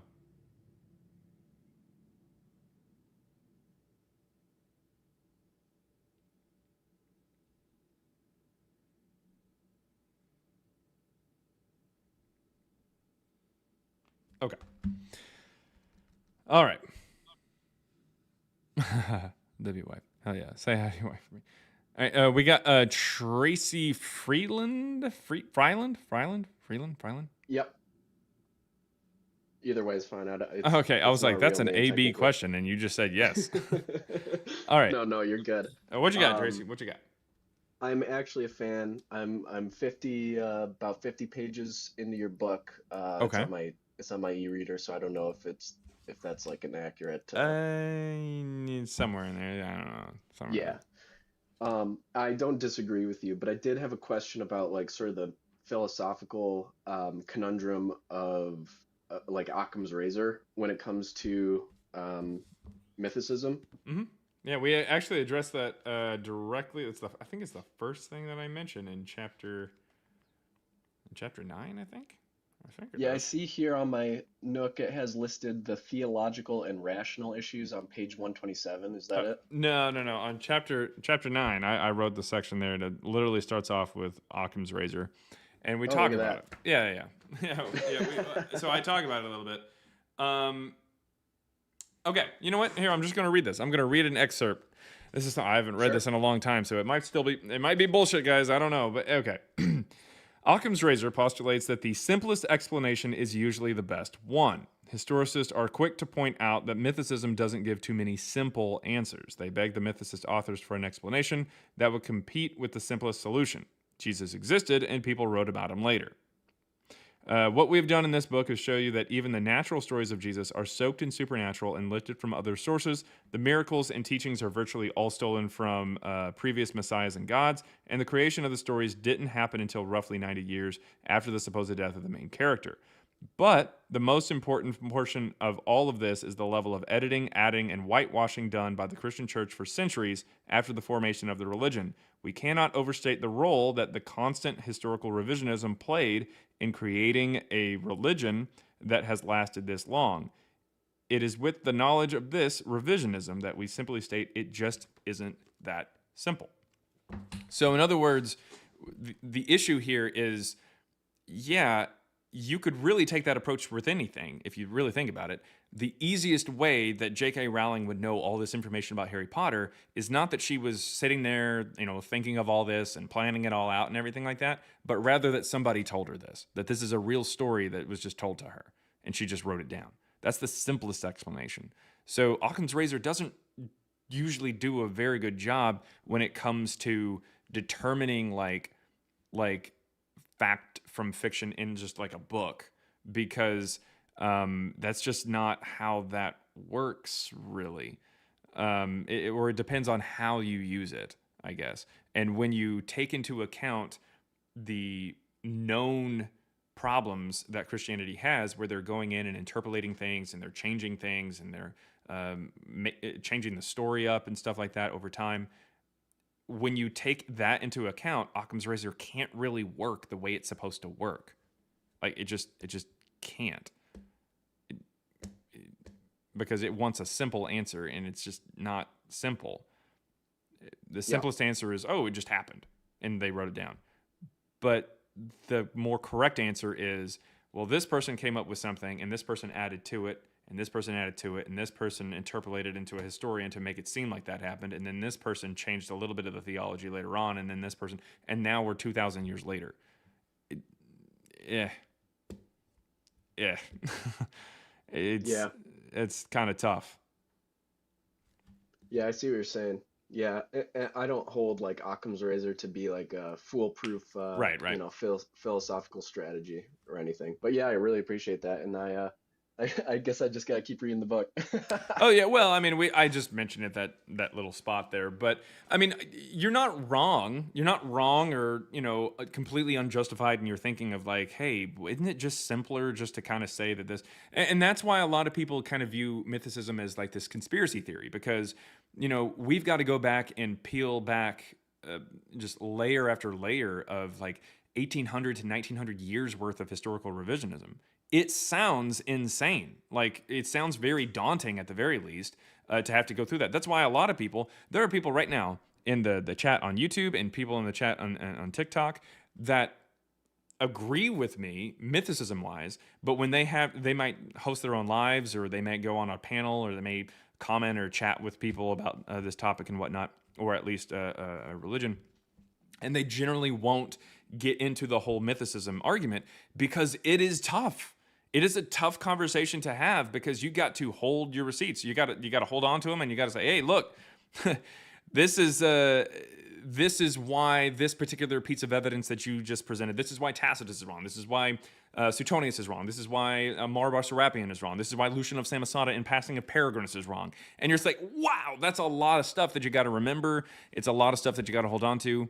I get it. I really do, and it almost makes some people say, because it's so complex, it must be a conspiracy theory. It must be crazy. And it's like, no, we're backing these things up with actual evidence. A lot of these people who are reading these things are either just trusting the church to be telling them the truth, or they're just kind of using wishful thinking because they're part of the church. So it's just, we try our best to use evidence-based stuff, and sometimes Occam's razor just isn't exact. It's not perfect. It kind of makes me wish that mythicism was mainstream from the get-go, Right. and then we wouldn't have to have like this compromise with, oh well, Jesus existed, but meanwhile it's kind of total garbage. But we have to compromise in order to just have like a common ground in the first place, which I think you were talking about in previous live. But Yeah, and yeah. and when you take a look at what some of the scholars say, it's very obvious that that's the case, that they're compromising in some way, Yeah. shape, or form. Paul, there's no mention of Paul outside of Christianity once, not once, and nowhere in the Pauline epistles do we have anything that ties them to the first century. But yet the world's leading scholar on this, Bart Ehrman, someone who is atheist, or at least claims to be atheist or agnostic, he states that Paul was writing in the middle of the first century. And it's like, where did you get that idea? Oh, well, I Right. used Acts to date it. Okay, so Acts, which has been deemed by scholars to be historical fiction and to be lifting from prior sources, what? Like, that's what you used in order to put Paul here? Like, that's really bad.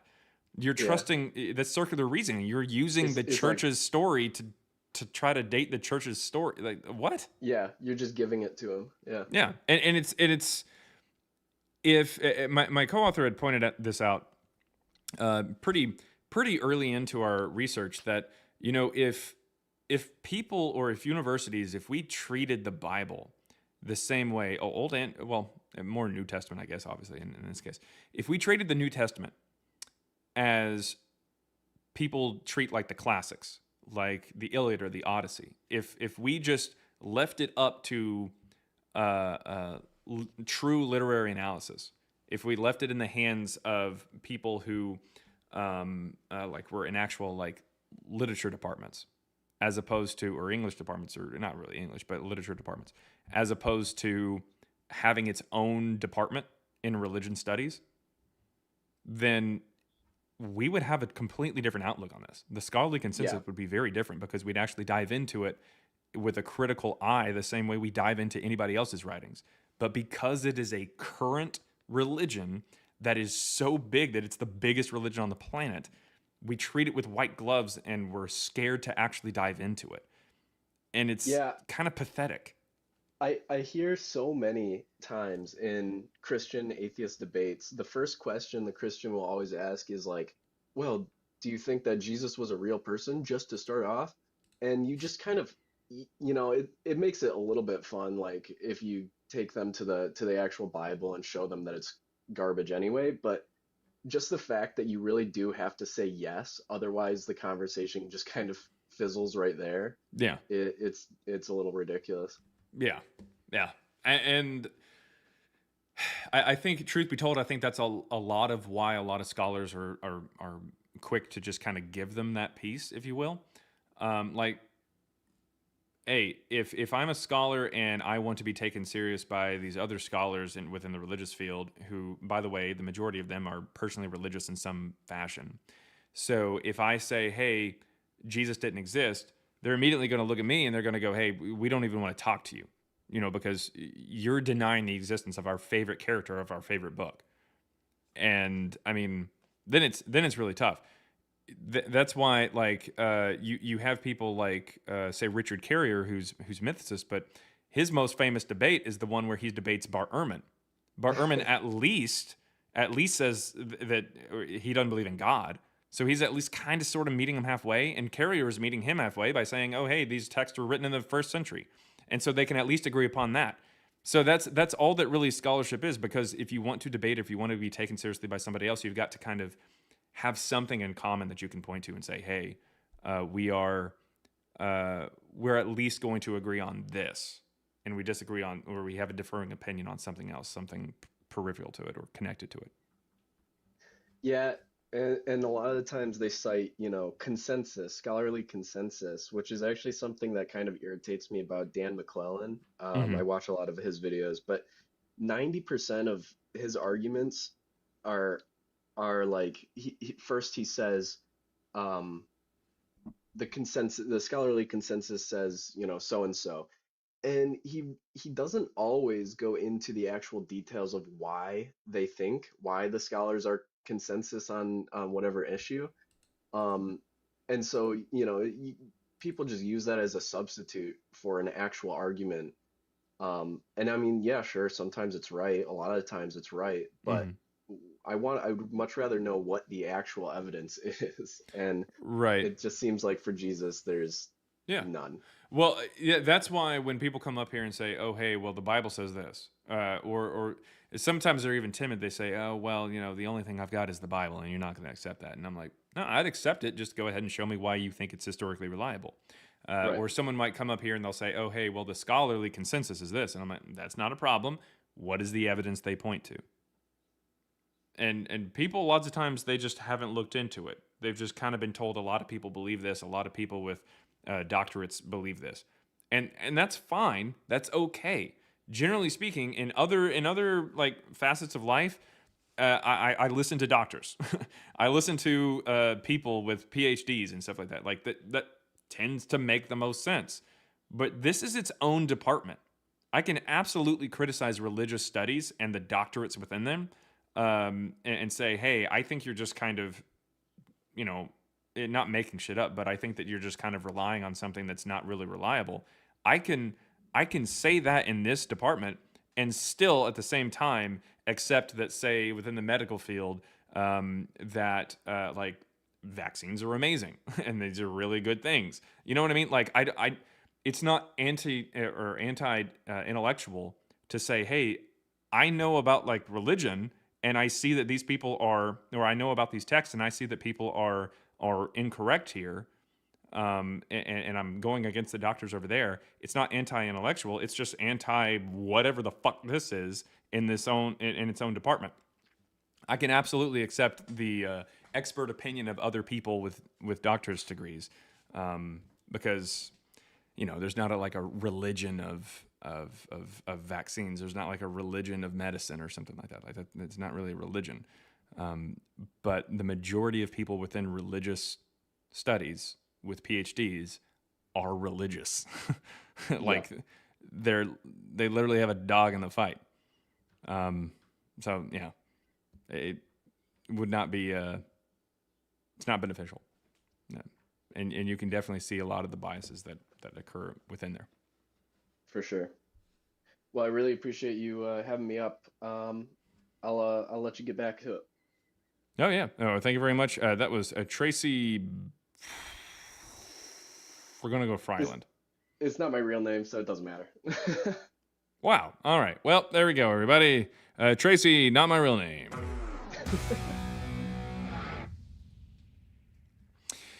All right. Let's see. What? And what is and that's a good thing. Yeah. Jesus is not just a biblical figure until you have his spirit in you. You just won't get it. All right. If anybody has any evidence for Jesus or Paul, request on up over on TikTok. The request button should be right there or down there. If you're on YouTube, which it looks like there's quite a few of you over there. There's 98 of you over there. And welcome in, by the way, if you're watching on YouTube. If you'd like to come up and discuss things, that's perfectly fine. Just head over to TikTok. That's where I take guests. I understand that you might not like TikTok. I get that. But TikTok has an amazing way to kind of pull up guests and talk on the panel and everything like that, where YouTube doesn't have that. So yeah, just come on over to TikTok. The username is Christ Before Jesus, the same username as it is on YouTube. If you're interested at all in the book Christ Before Jesus, the ebook is just $3. There is a print version and an audiobook version as well on Audible, read by me and my co-author. And like I said, the ebook is just $3. So we're not trying to grift. We're not trying to get rich or something like that. We're just trying to get the idea out there. Go check it out. All right. Let's see. Do we have anybody? What on earth does that mean? Paul's not very Middle Eastern, just saying. I don't even know what that means. Uses spirit as whiskey. Dear God. Let's see. Concept of a real Jesus pays for whole department on it. Yeah, on college campus. Let's see. I don't put any spirit in me until the third date. Surely you can't be serious. I am serious. And don't call me Shirley. All right. I gotta check my Wico card. Oh, we on YouTube Live now? Oh yeah, we are on YouTube Live. This is true. This is true. Let's see. By the way, Christ Before Jesus. Kind of going through, the only grifting CBJ does is that Matthew is a real person. I said, bitch. No, Matthew, my co-author, is absolutely a real person. I don't know where you got that idea. Because you, my precious little bitch boy, Stop it, are sir. tripping balls. Anyways. No super chats on YouTube. No, we can't get those until we get like 4,000 watch hours or something like that. So yeah, it's some crazy high number or whatever. But anyways, is there anybody out there, if you've got any evidence for Jesus or Paul, come on up. Remember, 1 Peter 3:15 says you should always be prepared to give a defense of why you believe what you believe against someone who is questioning that or demanding an explanation from you. And do so respectfully. Remember, guys, if you don't come up here and tell that crazy guy on TikTok or YouTube that dresses like a cowboy and says Jesus and Paul didn't exist, if you don't come up here and give me the evidence for why they existed 2,000 years ago, you're letting God down. And God gets sad. He unalives a puppy. Twice. The same puppy. Just, he brings it back to life and then he does it again. Twice. Look it up. It's in the Bible. Look it up. The verse is in the Bible. It is in the book of Exodus. All right. Let's see. 3 times if it's a high Sabbath. God. Hashtag save the puppies. Oh, that poor puppy. What verse? It's in there. I didn't look it up. It's in Exodus. Thought it was in Ruth. Guess it's as good as mine. Fuck, my golden doodle just died twice. Somebody, for the love of God, get up here and prove that Jesus or Paul existed. Otherwise, that poor man's golden doodle is going to die again. Over on YouTube, we've got someone named, I'm trying to see that name, Mr. Young, I think it says. It says Jesus is real and you can't prove otherwise. Well, definitely can. Come on up, request up. Over here on TikTok, the request button is right there or down there. Come on up. I want to hear from you. Do Christians hate puppies? Is that it? Yeah, come on. Request up. Got to request up. Thank you. Got to request up.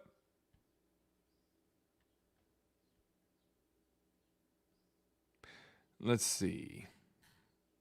Taking a look at the YouTube comments. All right, what we got here? We've got someone named Flip Top Hip Hop 1894 who says, this is what you do for attention. Kind of sad. What? Nah, this is just me doing this for fun. What is going on, Ackwell Foley? Hey, how are you? Hey, what you got, man?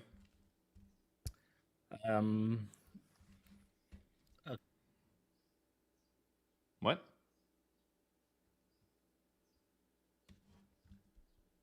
What?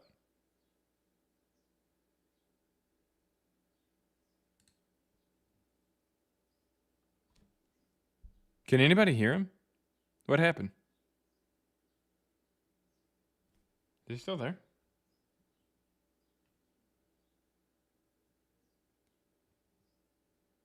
What the hell was that all about? He wasn't teacupped. He wasn't off the app or something. Okay, no, he's requesting back up. I don't know what that was. All right, you there? Ackwell, you there? Ackwell? Are you on Bluetooth or something? Because I can't hear you.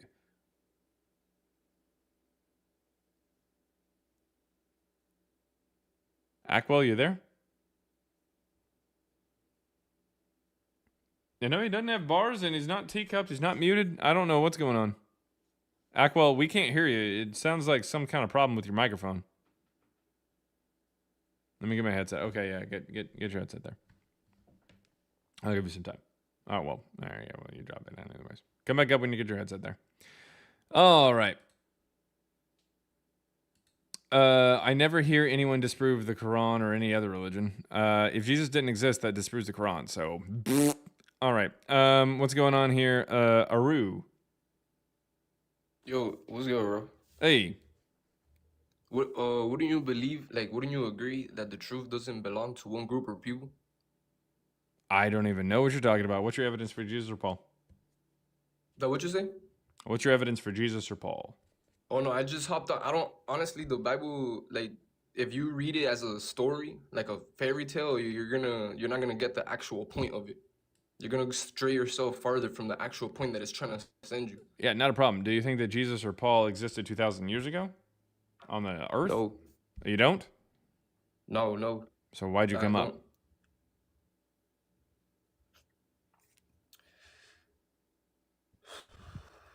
To debate, just to see. Debate what? Because I'm saying that they didn't exist, and you're saying they didn't exist. We agree. Yeah, we agree on the same shit. I know. I don't know what to tell you. I just wanted to see what people think from what I'm saying. Oh, okay. I mean, all right. That sounds more like a philosophy kind of question than really anything else. No, I wasn't, like, it's not really a question. Like, there's no proof saying otherwise. No, your first thing in here was a question. You said, do you believe that truth belongs to, like, one particular group of people? That was a question. Yeah, correct. Yeah, you're right. That's a question, yeah. So, I mean, you're going to have to ask that somewhere else. I mean, it's not really, I mean, I suppose it's a sincere question. Right, it's just not it's just not something asking for here. people if they believe Jesus and Paul never existed. Correct. You're basically like, yeah, you're basically no, they don't exist, and you're just having people like you already know the answer. I mean, more or less, but I mean, hey, I could be wrong. There could be something out there that So like, I I'm haven't just seen. curious as what like you're just curious as to what people like what they'll What they say, have to like, bring what up, they'll come yeah, up with. yeah, absolutely. You nailed it. Yeah. So people are more attracted to novelty, towards novelty. Wouldn't you agree? No, No, towards novelty. no, not really. Maybe some people. How come? Yeah, wouldn't them being into like believing it that they were real, believing this is novelty, like this whole story of how it became to be. What do you mean by that exactly? So, like they're saying basically that Jesus and Paul were real, right? If that's according to them, if they're real, then that's where we come from, no? Like that's our creator, that's our No, Jesus and Paul aren't the creators. Jesus, that's God's son. According to what? No, I don't believe in it. I'm just saying according to like what they believe in, the story. So, according to, okay. So there are three main books that talk about, or collections that talk about Jesus. This is going to be the Quran, the Book of Mormon, and the New Testament. The New Testament says Jesus is God's son, and also sort of kind of God, so therefore the creator. The Quran does not say it's Jesus' son or God, and the Book of Mormon does not say that it's God. It says it's Jesus' son, but not God. So therefore, only one of the three books that talk about Jesus, primarily, even say that he is, the creator, or insinuate that he was there. So they have different stories. Yeah, there's different stories.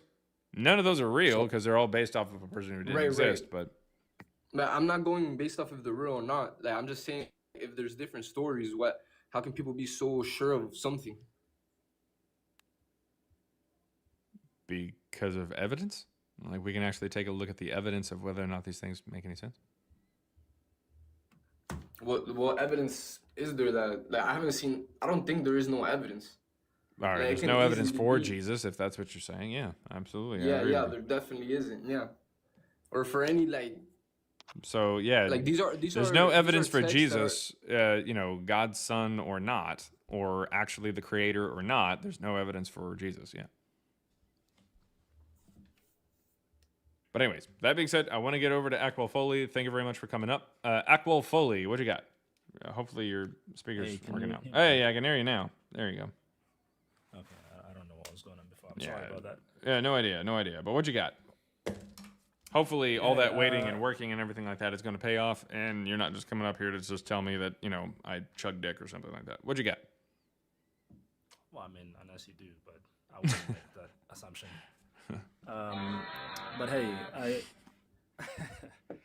I wanted to talk a bit about the Stylo stuff. Okay, talk about what? Stylo. Okay. Because the first time I encountered your book, one of the things that I thought of right away was this author must be super handsome. Oh. I mean, I already thought that. That's why I clicked on the live in the first place. And then I was like, wow, this guy is interesting. But anyway, oh my god, bro. Somebody needs to take that board away from me.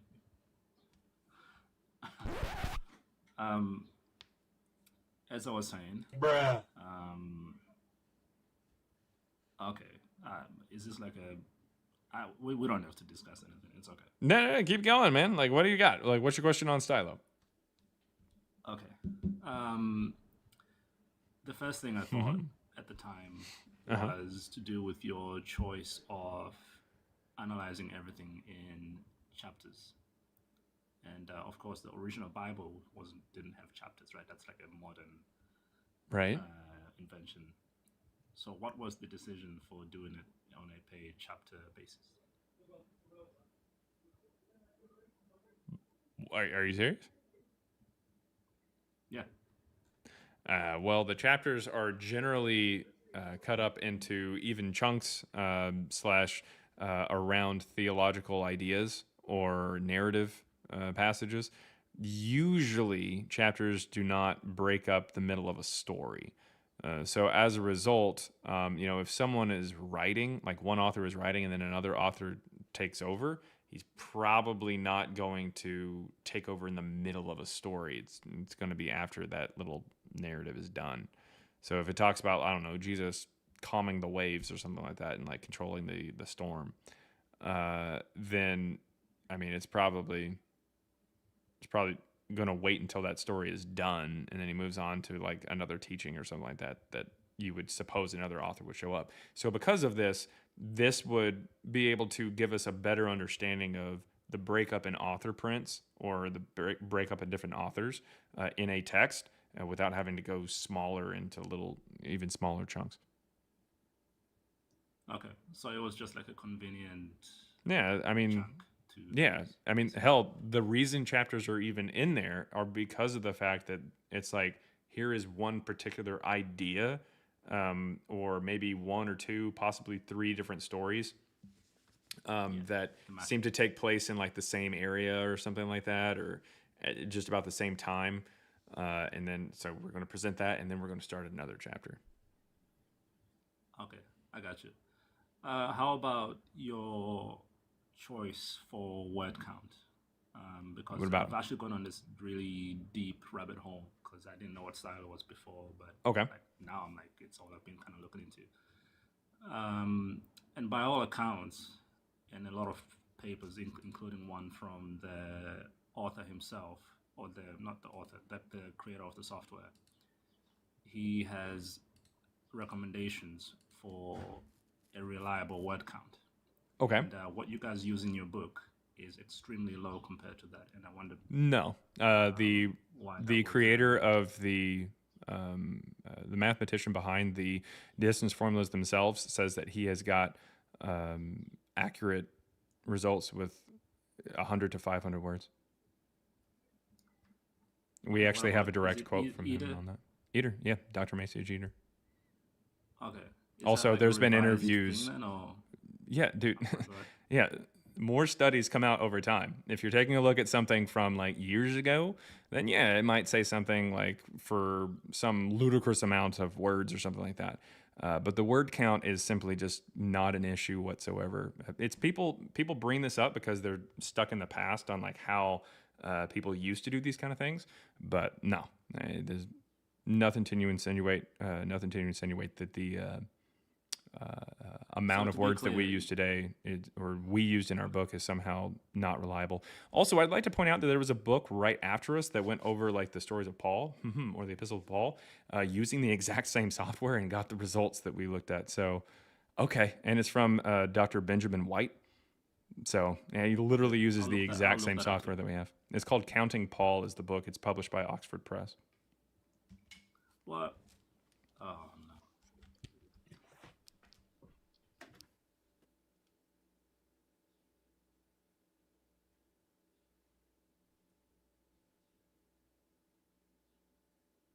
What just happened? Is he's still here? He said, "Oh no," and then I don't know. He's still here. He's not muted. He's not off the app. I guess he just kind of couldn't take what I just said. And boom goes the dynamite. I guess that's how that works. The hell was that all about? You realize you were right? Probably. I don't know what that was. Okay. The power of Christ compelled him. I couldn't tell you what that was. Couldn't tell you. Let's see here. Doo-doo-doo.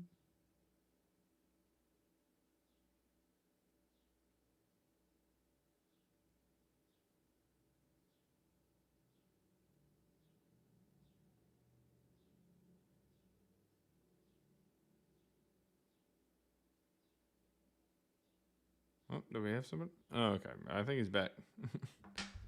I don't know what's going on. There have been so many academic studies that have led to the knowledge of the existence of Jesus. Well, come on up and we'll talk about it.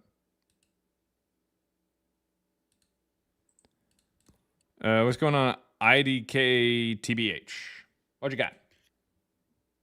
What do you have? Because you said that you've got evidence to Yeah, I'm sorry, disprove phone the call. existence of Jesus and Paul. So what you got? Okay. Anachronisms. Do you know what that is? Or those are? Say that again? Anachronisms. Do you know what those are? Have you ever heard that word before? No. Sounds Okay. like something made up. It's not. No? So tell me about it. Okay. So an anachronism is something that is out of place in time in a story. That's how we know like the Book of Mormon is incorrect because it talks Yeah, I about agree. things. Okay. The Book of Mormon and the Quran both are based on circular reasoning, so obviously they're nonsense.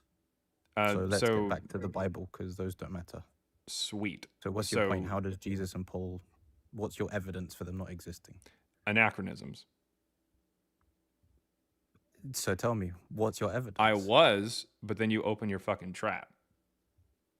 Says the one that keeps making noise and not letting people speak properly. You asked me what it was, and I was trying to answer, and you cut me off and then said a whole bunch of bullshit about how they use circular reasoning. Is that bullshit? Yes, the Book of Mormon does not use circular reasoning. That's not a thing. Both the creator of the Book of Mormon and Muhammad both base everything is based on their own word. The Bible isn't based on one person's word. It's a whole Says bunch who? of people with a Says who? articulate story that Says who? continues and says. What do you mean? Says who? Says who? Where does it say? Where does it say in the Bible that all these things are coming from different people? They are literally proven that they come from different people. Okay. And the Book of Mormon and the Quran literally are proven to come from different people. Yes, but the difference is that they construct on top of each other. It's not as simple as, oh, I say this, I say that. No, I don't think you've read the Book of Mormon. It explicitly tries to say that it's different voices. Mate, you don't make any sense. That's because I'm using words that you we're asked. talking about? That's because I'm using words that you asked the definition for and didn't let me actually give them. Go on, get to your point then. Cool. So an anachronism is something out of place in time in a story that lets us know that the story is impossible historically. For instance, the Book of Mormon. It uses things in the story that wouldn't have existed in Mesoamerica pre-Columbian times or the pre-Columbian era. So as a result, we can tell that that story is not historically possible, so therefore it's incorrect. Same thing goes there for the Gospels, the Book of Acts, and Pauline epistles. Sure, yeah. So in the story in Matthew 23, Jesus is discussing rabbis. He's even telling us what they do, where they sit, how they preach, what they say, and even how they dress. Unfortunately, the first rabbi is Yohanan ben Zakkai in 70. That's when Rabbinic Judaism starts. That's when the first rabbi is ever recorded, and the word rabbi starts being used. Rabbis are teachers. They're not cool. Some special. Yes, they are. It explicitly tells you what a rabbi is. It is somebody who teaches from the Torah. Prior to that, before Rabbinic Judaism starts with the fall of the temple, you would go and listen to the Kohen. There are actually multiple words used for different, like sages or teachers of the law, or the Pharisees even. But they're in pre-70 Judaism. The word rabbi is not used. Regardless, that could just be the fact when they wrote it, they used a different word than whatever. So they Jesus misquoted Jesus? Brother, cool. Let's go back to the point. Did they misquote Jesus, So, or are they using something you wanna- anachronistic? You want to disprove it. Sweet. Did they based on that. misquote Jesus? I mean, They you were didn't literally about misquote to it. say They that they might have used a got different a word than word Jesus wrong. used. A word. A word, like a word that doesn't show up until post 70? Where's the evidence for that? Not only the Mishnah, which is compiled by actual rabbis, but also the fact that literally no text prior to 70 that writes in Hebrew or Aramaic uses the word Rabbis uses the are word teachers, rabbi. correct? Rabbi is a particular type of teacher, yes. That teaches, The Torah, yes. and they didn't exist. So where were Jews learning from? How were Jews The learning Cohen, I Torah? already said that. I don't know if your ears were stopped up, but the Cohen, this is a Levite priest who preaches from the Torah in the synagogues or the temple until the temple is destroyed in 70, which is what we're talking about here. So your entire method of disproving it is just that. Anachronisms. No, not just that. It's anachronisms. I used it in the plural So sense. we can agree to disagree because We're not going to agree to disagree. There is no evidence whatsoever that rabbis existed prior to 70, and the Mishnah explicitly states that the first rabbi is Yohanan ben Zakkai in 70. After the fall of the temple, he starts the rabbinic Judaism, or starts the rabbinic school for rabbis, right outside of Jerusalem. That makes sure. But at the end of the day, rabbis are teacher. There were teachers before. There were teachers, but the word rabbi is literally the word that the Codex Sinaiticus and Codex Vaticanus use. They go out of their way to use the wrong term. So which is it? Is it anachronistic, or are they misquoting Jesus?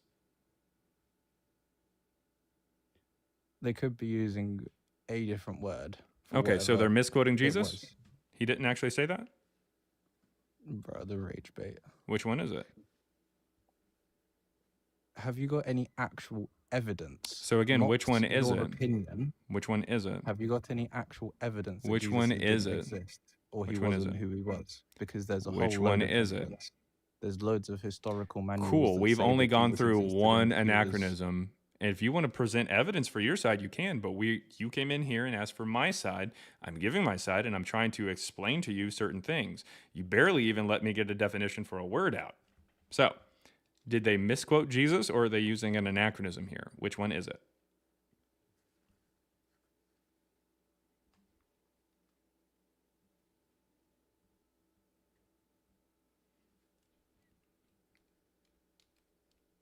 He hopped off the app, so I guess he's looking it up or something like that.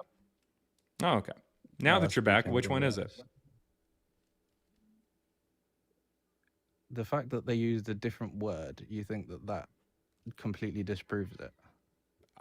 I'm asking you, which one did they do? Did they use an anachronism or misquote him?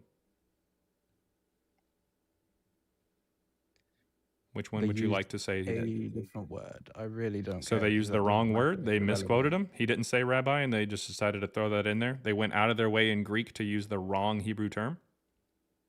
Jesus spoke Aramaic, so when they used Sweet. So in the Codex Sinaiticus and the Codex Vaticanus, in the oldest form of the New Testament, they use Greek. They wrote it in Greek. So in this particular verse in Matthew 23, they go out of their way to use the Hebrew term that is not the term he used then. That's what you're postulating.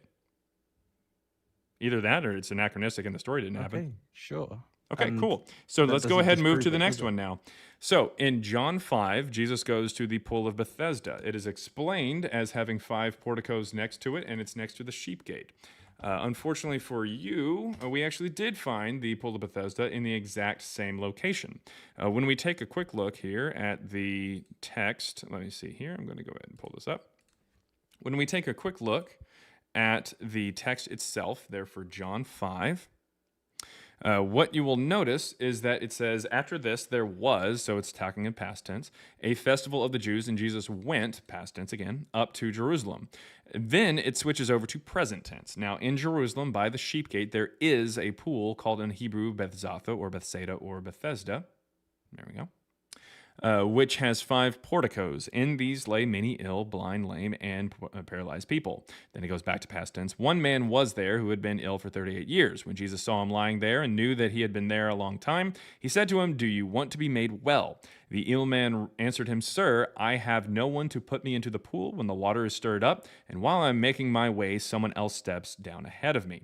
Jesus said, "Stand up, take your mat and walk." At once the man was made well, and he took up his mat and began to walk. He then gets in trouble for carrying his mat on the Sabbath.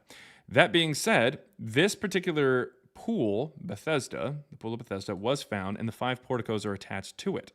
Unfortunately, at least there we go for you again, this is part of what's called an Asclepion, a temple to the Greek healer god Asclepius. This is not something that would have been in Second Temple Judaism or Second Temple Judea pre-70. In fact, the porticos themselves, as Christian scholar Daniel Wallace explains, would not have survived the siege of Jerusalem because, again, they're right next to the sheep gate, which is part of the wall, the siege of Jerusalem in 70. So, as a result, these would need to be something that are placed there later. All we have to do is just really date John, and because of the fact that it's using the word is, like it's saying it is there at the current time of the writing. Fairly recently, and there was a pool underneath, inside of another pool. Why would a pool not survive a siege? What's that got to do with anything?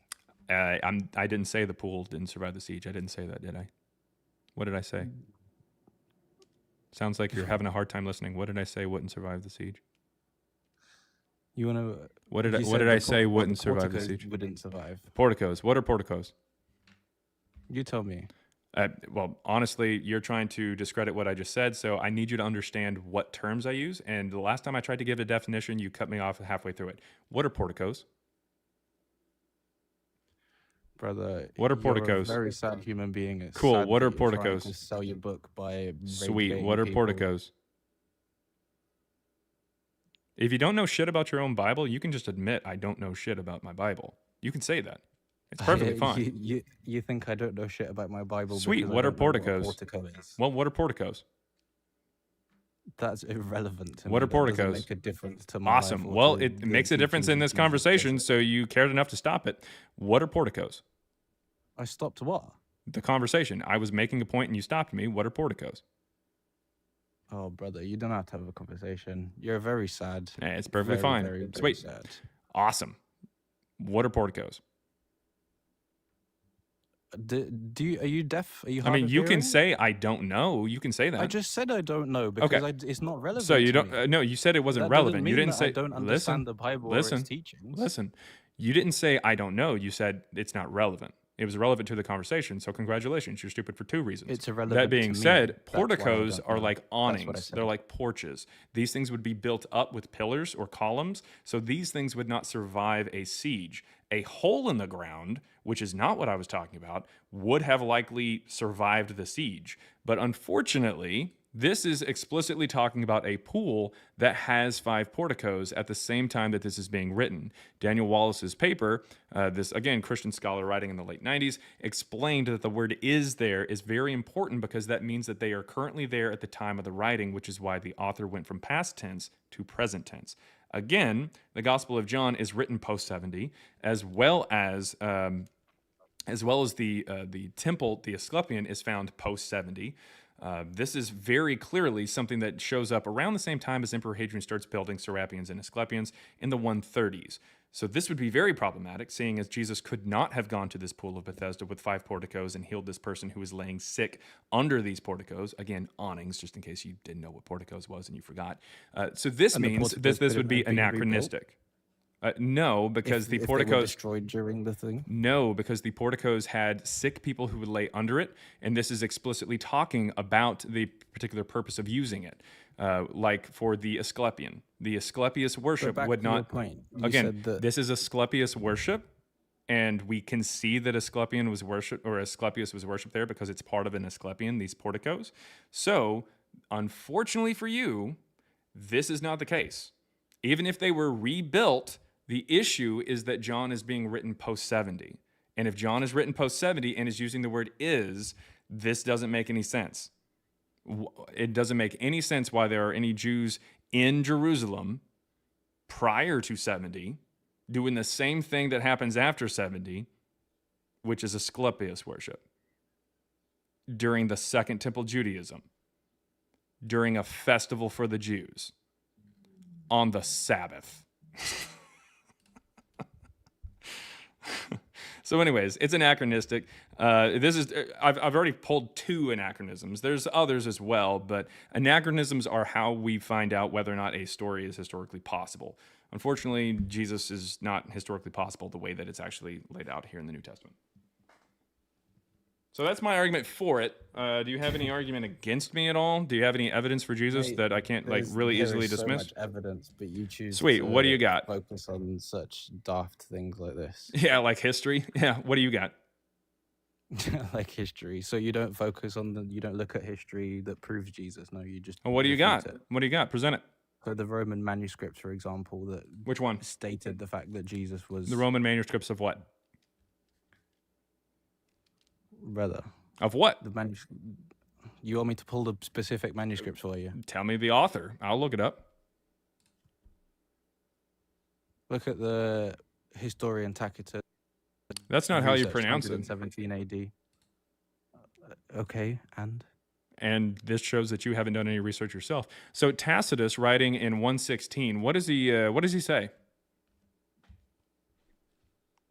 he You're states doing a that terrible. Jesus existed. No, he based doesn't on- say the word Jesus. No, what does he say? You tell me. You've read it. You're the one bringing it up. Am I explaining to you your evidence better than you are? Brother, God bless you. I hope you find Jesus. Sweet. Tell your Good mama luck. said, hey, it's been a while since I've been with her. All right. Yeah, the guy came up with an attitude. I'm going to give him an attitude right back. That's how that goes. All right, moving on. Aquel Foley was actually sitting patiently. So I'll go back to Aquel there. Hey, my phone just decided to turn off. Oh, man, you got all kinds of problems with technology. What's going on, man? What you got? Boomer tech, I guess. So this, you mentioned another book, right? That you said came out and uses the same software that you guys use. Mhm. But it'd be fair to say that the parameters used in that book were quite different from yours, right? No. Because I just looked up some of the methodology, and in regards to word count, like one of the smallest sample sizes that they use is 1,600 words. Okay. Which is way still a lot more than what you guys use. No, I don't know where you're getting the idea that we're not meeting the 1,600 word count. I've repeatedly shown a dendrogram where we use 2,000. So what the fuck are you talking about? In your book? Where in our not book? just like word So count. I mean, we like, also most combined of the chapters to the point to where we would get over 2,000. Where? Okay. What are you on So about, dude? Why didn't you publish any of that in your book? We Because there's did. a lot of We missing. did. There are complete there's complete books sometimes. What are you talking about? Okay, maybe I read the wrong book. It's not that you read the wrong book. It's that you didn't understand it and you wanted to just be against it the entire time. So you decided to take a misunderstanding of it and then present that as truth. Okay, so do I have it on your word that you guys actually used? We studied all kinds of things. We went down to the chapter. We went duo chapter. Sometimes, like for instance, in Romans, we have like multiple chapters, like entire sections put together. We break it up like based off of Bob Price's selections, which would be like massive sections of Romans. Yeah. So no, man, like that's just not the case. Why did you scrub the distance metrics from your diagrams? We didn't scrub them, dude. If you know how the dendrogram looks, it's at the bottom of the screen. You wouldn't be able to see it in the first place. You wouldn't be able to read the letters. We didn't scrub them. We explained how to use the software that we used. You can go and take a look at it. In fact, we do live demonstrations of the software that we use, and we run these things again. You can see them on YouTube. On our channel, which I'm streaming live on right now, Christ Before Jesus. You can check that out, or you could go to YouTube and type in Myth Vision, which is the name of a channel that we were on. We were interviewed. It's like about a 2-hour interview, and we do 3 live demonstrations of the software. You're able to see us click all the different shit. So I mean, nah, man, you just didn't do any research. You just kind of read a book and decided, hey, because I don't understand this, I'm going to attack it and say that it's bullshit somehow. To be fair, I'm going on a rabbit hole. Like I'm trying to understand. Well, your rabbit hole ended up digging in the wrong direction because you ended up digging into the past, looking at things from people like maybe before us who were saying that you needed these massive word counts, which you don't need. On top of that, the actual person himself, Dr. Macy Jeter, said that he can get results from about 100 to 500 words. You have the Gormans, who are a couple, like an actual couple, who run stilometry. They run it using rolling stylo or supervised method, but they get it down to 50 words. So no, I mean, these arbitrary requirements that you have placed, unfortunately, I guess you probably heard the words of some kind of, butthurt mythicist or butthurt Christian who talked about us. But at the end of the day, no, those requirements are not that high. And even if they were, we meet them and have met them since then. Okay. So anyways, that being said, do you have anything for Jesus or Paul? And also, by the way, I'd also like to point out that I could make the argument that this all comes from the 2nd century without ever invoking the word stilometry. So Yeah, I no, don't to be care. fair, I think you would just completely dog walk me on the sort of. So why do you give a shit about how the data science works behind the theory that already holds Because it's water on numbers. I itself? think numbers are easier to go through, right? No, that I because you think very at clearly least- didn't read up more recent research on this. That's the problem. Like, you think numbers are the easiest way to go about this, and you literally did I the think it's wrong easier thing for to try me, to figure it out. than the history. It's less nebulous, like it's data, Yeah, and then you like refuse to take a look at the data by like looking at what we actually do with these live demonstrations that I've mentioned for years. I'm sure that I've told you that. I recognize your voice. I've talked to you before. We've talked a couple of times before. Yeah. And it So, sounds like you would you either be- didn't if I read the book emailed you- completely, or you, at the very least, didn't go and take a look at the live demonstrations of the software that we use. So, I mean, If I I've don't not know seen what to your tell you, man. Mythvision, interview, but hey, if I emailed you, could you give me your exact settings that you You use, can take a look for the at the diagrams? video that we make and that we made, and you can watch it. That's perfectly fine. Hell, there's a pinned video here on TikTok where I go in and I take a look at now this is obviously in English, but I deal with someone who said stilometry didn't work, and I go through the different selections on how I'm choosing the parameters, and then I get a 100% accurate run. So like, and it was down to 100 to 130 words. So I mean, come on, man. For what's in the book, though, can I get those exact for the diagrams? You can take a look. You can take a look either at the book and what we talk about, or you can go at the to Mythvision, because I definitely want to give Derek his props there for interviewing us there. But you can go to Mythvision channel and you can search for Christ Before Jesus, and we do 3 live demonstrations of the work. You can see the selections that we make. Okay, and is that what was used for the diagrams in the book Yes. themselves?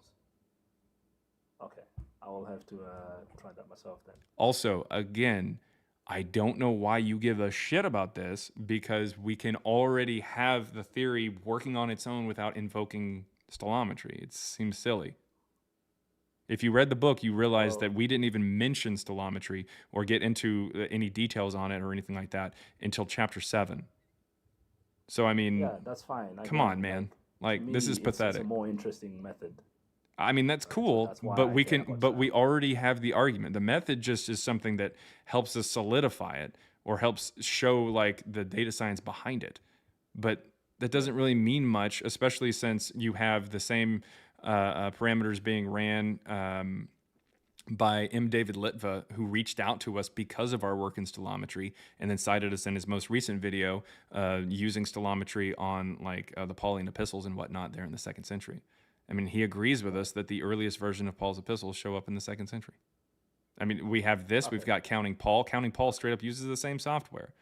I mean, what you have done is you went backwards and you listened to apologetics or listened to people who are butthurt about the idea of using computers or the idea that their favorite character in their favorite book is not real.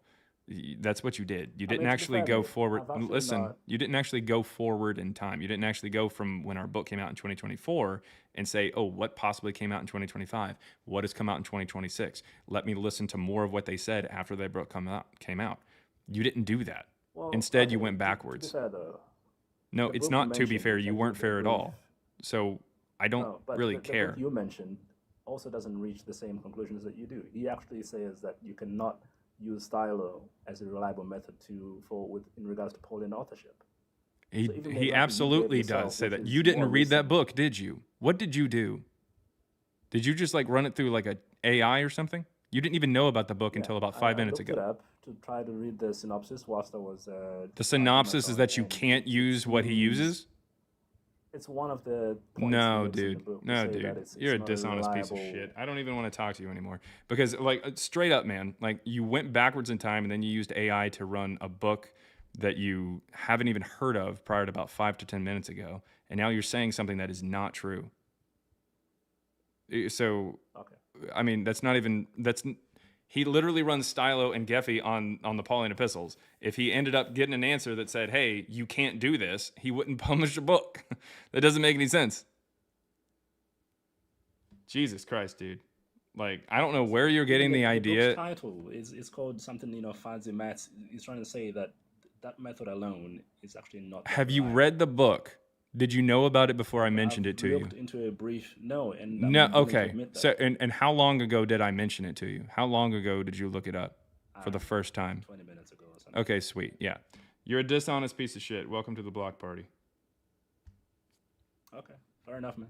Go fuck yourself. All right. We're not going to do that. Okay. Let's see. Using Jesus' name but doesn't believe in him. Oh, yeah. Yeah, that's how that works, I guess.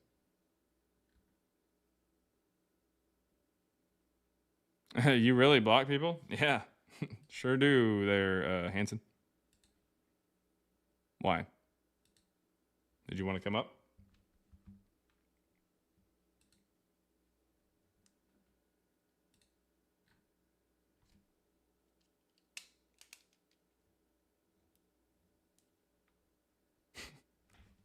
Bree? Oh, it's tempting. It's tempting. It's tempting. Nah, I can't do it. I can't even joke like that. I can't.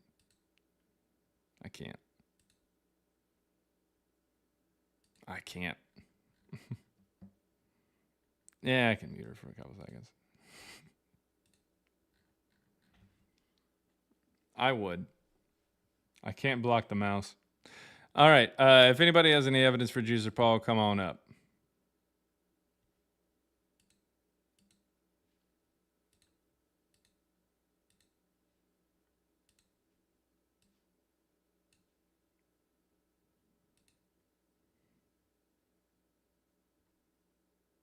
Mute party. What did she say? She just said, Bree, she said, block me. Said, block me. And I was like, I can't do it. I can't bring myself to block her. I'll block Hanji. Oh, I'll block Hanji twice on Sundays. No, I'm kidding. I wouldn't block her. Maybe. Possibly. It's classified. Yeah, I know you would. That's funny. All right. Block her from taking your wife. I don't know if I can stop that.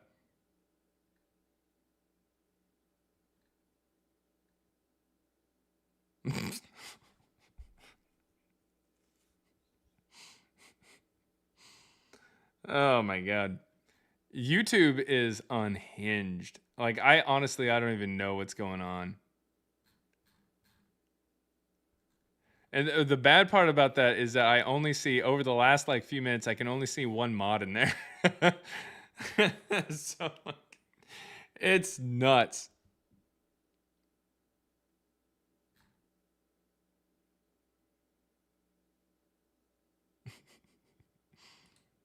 That's funny. Here, let me, I gotta at least put that in there. All right. Okay. If you think, what is this chant? If you think that Jesus or Paul existed, come on up. Did you get a new camera? No, it's the same camera. I don't know why. Bree was talking about how like it's more like sharp or crisp or something the other day. The real, yes, Yana, the real toxic sludge is over on YouTube. The comments on TikTok are nowhere close to the toxic sludge that is on YouTube. It is insane. Oh my God. It's awful. It is awful. Okay, I'm pretty sure that's, yeah. I'm going to add. There you go. Oh my God. Jesus. All right. Again, if you've got any evidence for Jesus or Paul, come on up. Try X. No. Somebody actually told me that I should go, that I should stream live on X. And I was like, no, not even close. That's not going to happen. I am here to balance out the toxicity.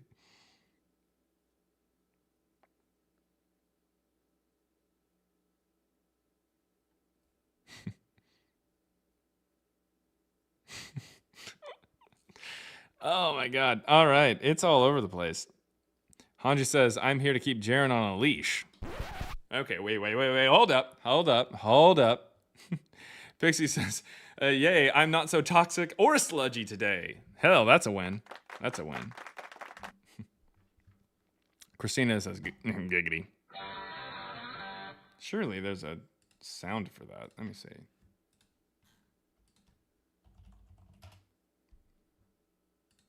Giggity.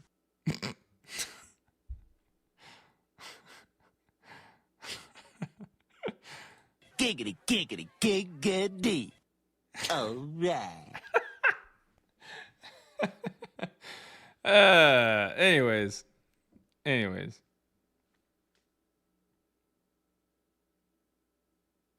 Elizabeth says, I'm going to add it to the fan. Oh, add it to fan the flames of chaos. Oh my God. Kick streaming? No, that's so bad. CBJ presented by Steak. Can bet on when Jesus will return. Stream on X, please. No, I'm not streaming on X. That's not happening.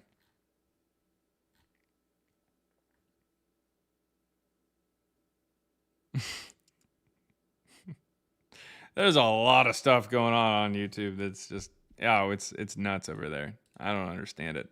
I don't understand it at all. But anyways, if you have any evidence for Jesus or Paul, come on up. I want to hear from you. I want to hear from you.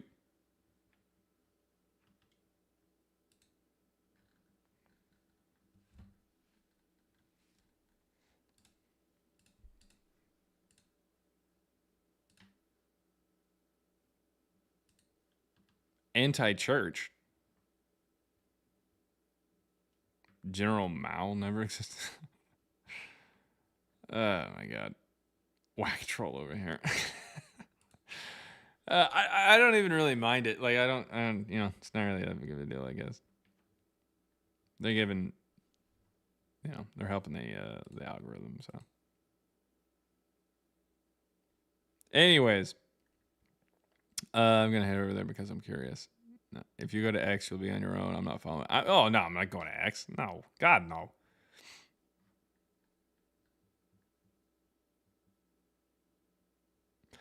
King 3D, what do we get to do to get Matthew on the live more often? I'm not even really sure. Can you tell me why the Shroud of Turin is BS? Come on up. Come on up. We'll talk about it. Again, as a quick reminder, if you think that Jesus or Paul existed, come on up. The request button is right about there or down there if you're on TikTok. If you're on YouTube, unfortunately, you can't request up. YouTube doesn't have that ability. So just hop over to the TikTok app. I know that you might not like it, but if you search for Christ Before Jesus, you'll see the live. You'll be able to come up here and we'll be able to have a conversation. I really do want to have a conversation, but you'd have to request up. Let's see here. So this right here is a face. And I like the fact that it's not finding the eyebrows and whatnot. That's how you know that this isn't a beauty filter. This is just, unfortunately, how I look. So, I am straight up not having a good time. So this face right here is a good representation of what would happen if you actually got an imprint of a face or a human body or a head or a skull or something like that onto a sheet and then laid it flat, because once you actually wrap the sheet or the shroud around Jesus's face and get the imprint from dust or blood or dirt or mud or radiation or light or whatever, you would get that face. It would look like that. We would see the sides of the head, the sides of the face. It would come out like this. The fact that you don't see that is indicative of this not being a real thing. The way that it should look is very, very different from how it actually looks. Let me actually show you here. I think I've got an example. Okay. There on the screen, you'll see the different types of or images here. So here is the negative. Let me go ahead and bring that down. Here's the negative image there on the shroud, and it explicitly shows like a face or a body like you would look at it. Here it is highlighted. However, this is what it would look like if it actually got an imprint of an actual 3D like object, like a body or a face, onto a 2D plane like a shroud. That's the problem. It doesn't actually look the way that it's supposed to look.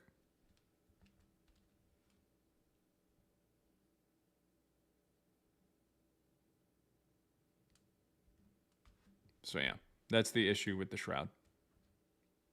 I love those long fingers on the left hand. Oh yeah, I mean crazy long. Like, are you kidding me? Like the fingers go. Let me see if I don't know if I can zoom in even more on here. Yeah, it looks like I can. Look at this. The fingers go like crazy. Like, what the hell is that? The hell is even that? Like these fingers, like here's the beginning of the hand. So like maybe go to like here. So this is like all the way over. Like, what are you talking about? That's fucking gross.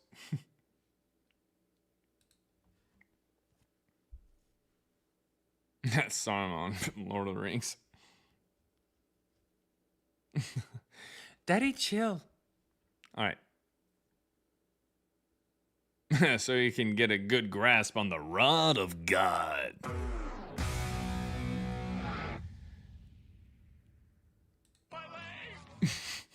The rod of God, everybody. How long is it? It's illegal for you to ask me that. Unfortunately. Nice. Creepy long fingers, all the better to never mind. That's no good. All right, if you think looks like a fake, yeah, it's because it's a fake. If you have any evidence for Jesus or Paul, come on up. I want to hear from you. I don't see anybody requesting up. Again, the request button should be right about there or down there on TikTok. If you're on YouTube, hop over on TikTok. The username is Christ Before Jesus. Let's have a conversation.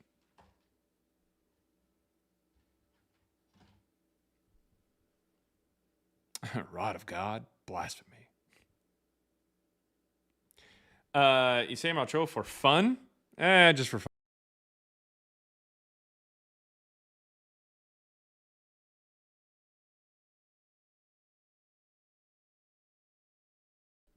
It's a good time. It's a good time to be had by all. Keep saying live X is required to request. Stephen Gray, what that would probably mean is that you don't have enough of a so TikTok requires that you have at least a little bit of a following, or you meet some requirements before you come up. So I mean, TikTok is kind of sort of required for that kind of purpose there. But if you're over here on TikTok for long enough, if you've got your profile has been around long enough, then you can come up. It's just kind of it's like a troll setting or whatever. It's not something that I set. It's something that TikTok sets just to make sure that like people who just created an account wouldn't be able to come up and say a bunch of random shit. Whoa, that's pretty cool. That was kind of cool. That was awesome. Thank you guys. I don't know what that was, but thank you. Pixie's Place says, it's not fake, it's just real 1300s artwork of Jacques Desmoulins. Yeah, I mean, that's kind of how it goes, yeah. It's a real piece of artwork from the 1300s. Now, this is pod racing. Let's see. Surely we got... No.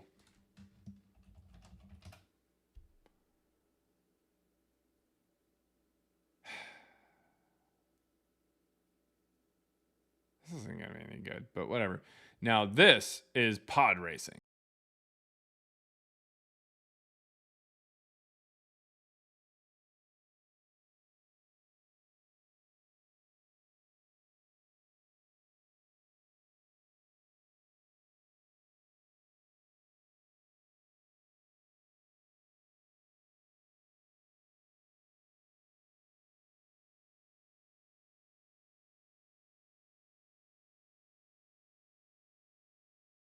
There it is. Okay.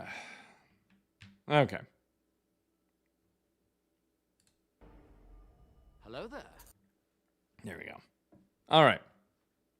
What is happening? Culty Steph says forever. That's my jam. How are you not dancing? General Kenobi.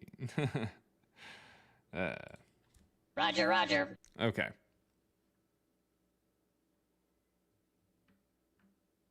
Whoa. That's what I imagine Mezzo's cat looks like. All right. Well, I mean, okay, hold up. So Stephen Gray says, damn, I wish I could join up. Ex-Christian, the evidence of the historicity of Jesus and Paul is not bad. Well, I mean, might be fallacious from authority, but the consensus amongst the critical scholars, is that they probably existed. Yeah, I understand. I understand the scholarly consensus or the popular opinion right now is that Jesus and Paul actually did exist. The issue is the fact that it's not actually based in something that we can actually date to the 1st century. Like, it's just not. The best arguments that they have are like, some interpolated texts like Josephus or Tacitus, and we can tell that they're interpolated. Like, we can see that there are massive problems with these texts that try to say that Jesus existed, and that's the problem. It doesn't get anywhere.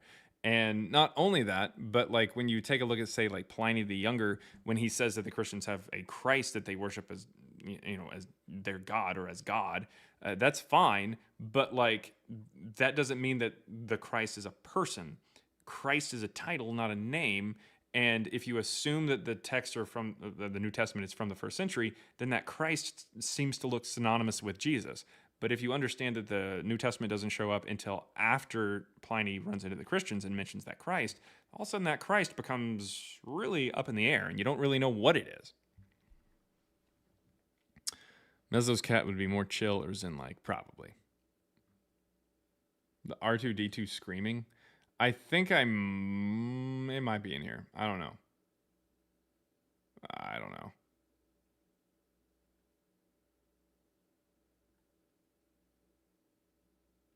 I have no idea. Here, let's see. R2.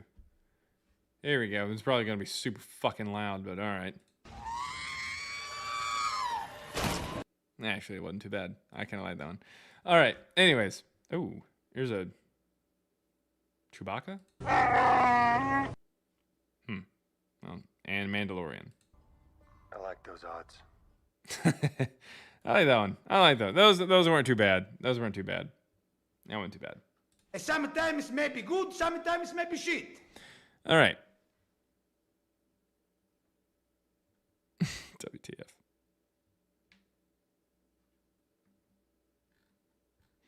How do you explain all these people who encountered Jesus? Like who? Here, come on up. We'll talk.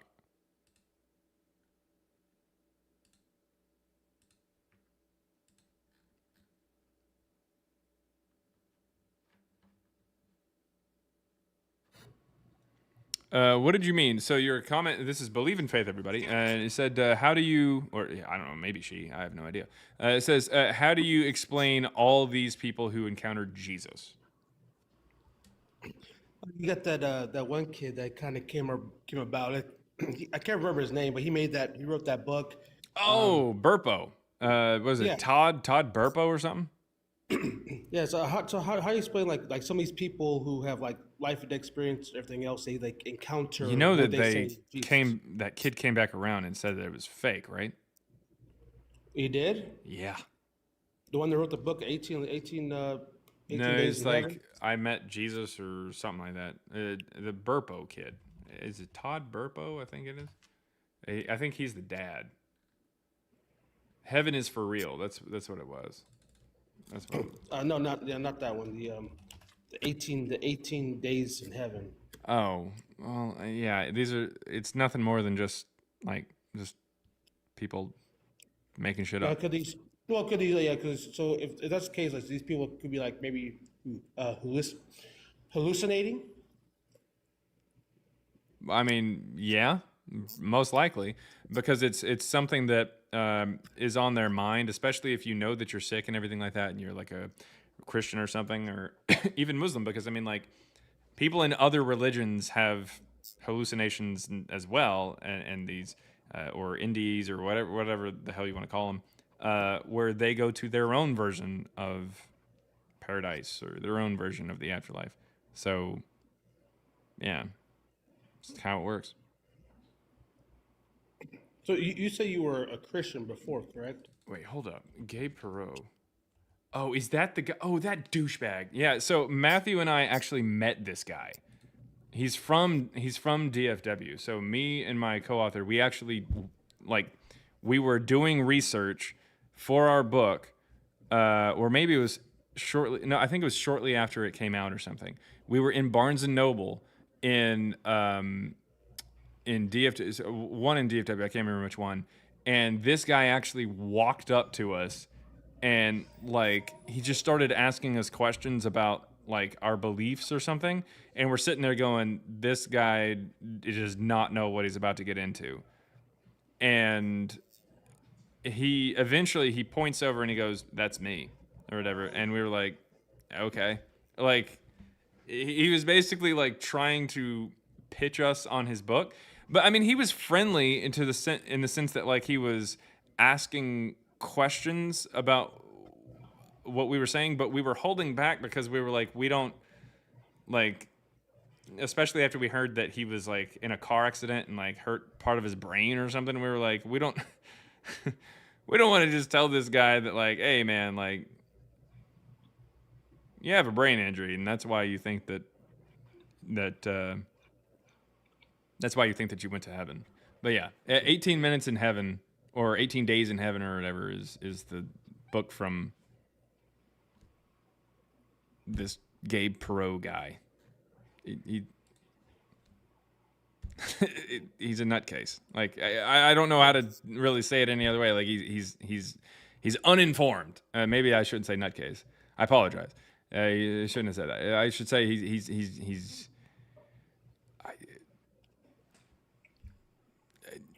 he hallucinated something. Or he pretty much is on the bandwagon of using a religion to make money in a way. I mean, kind of, but I mean, I feel like he probably believes in it, but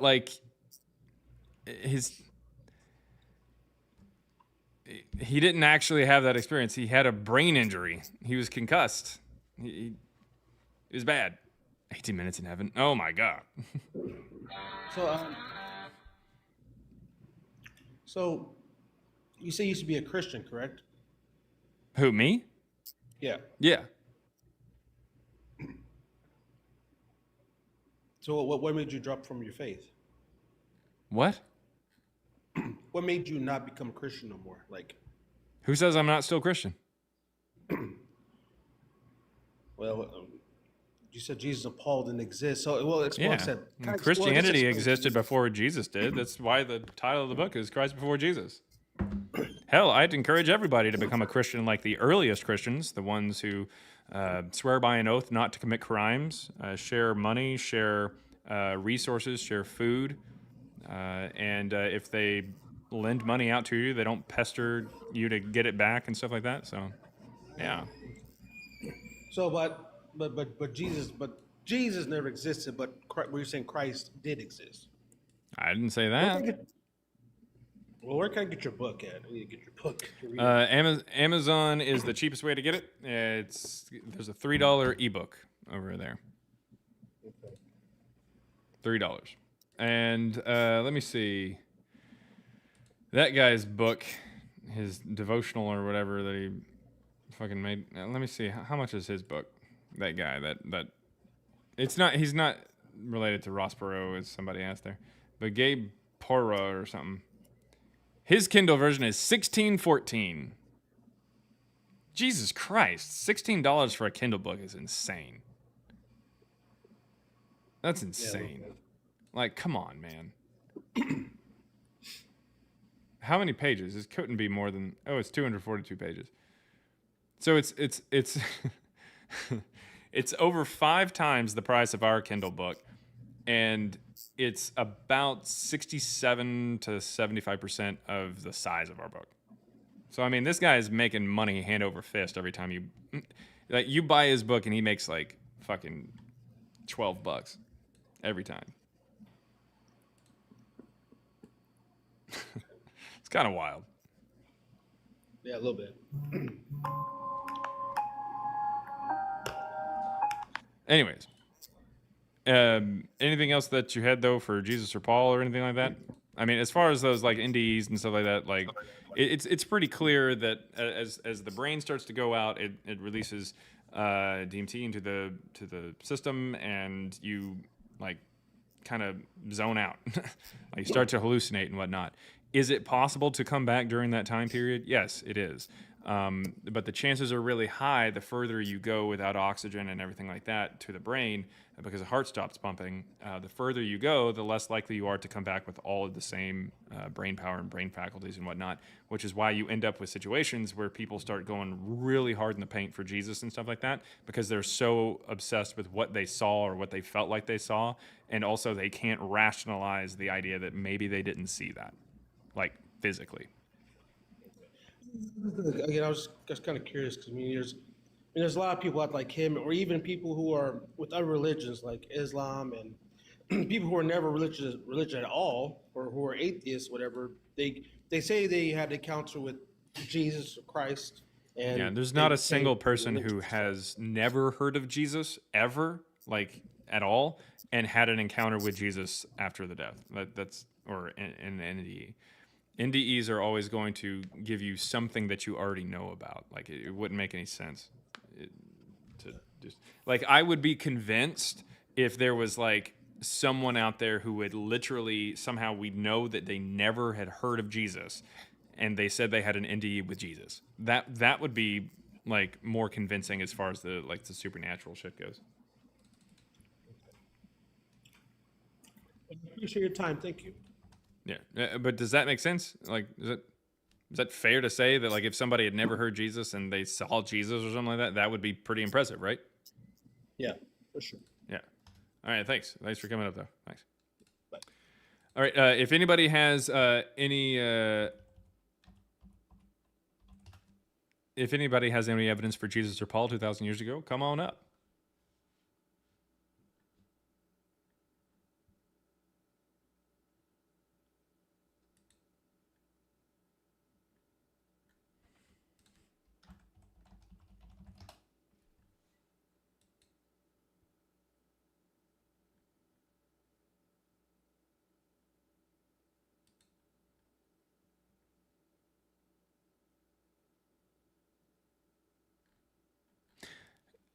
So there are some accounts of Muslim NDEs and stuff like that.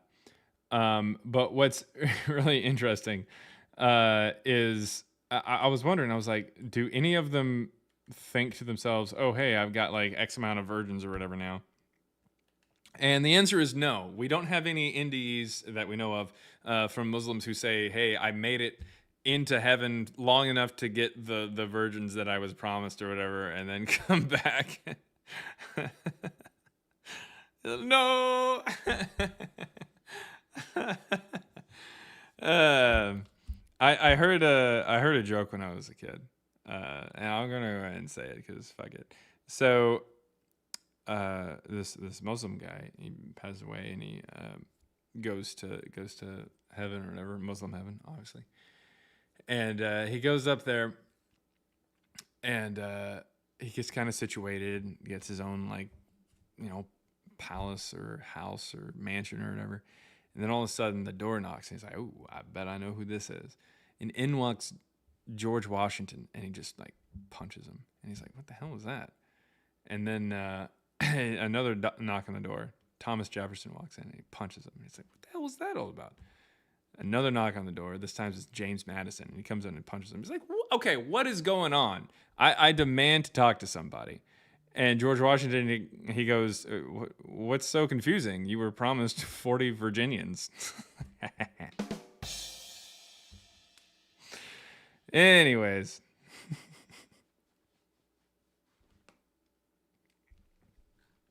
All right. White Gold on YouTube says, woohoo, Cowboy Man is live. I don't know how woohoo it is, but it is at least true. Boo from Ash. I'm dead. That was tame. It was weak from the Nats. I'm sorry. I'm really just waiting on Bree's like rating. That's what I need. Thank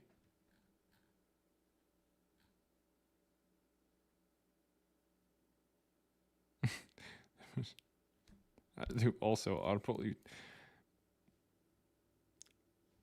Hvorfor det morsomt?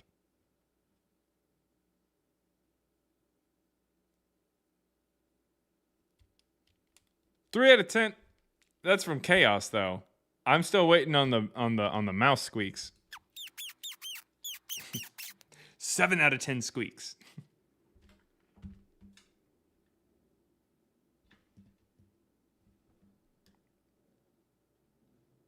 Hanji.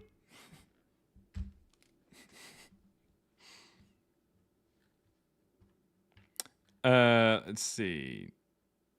Oh, yeah. There's.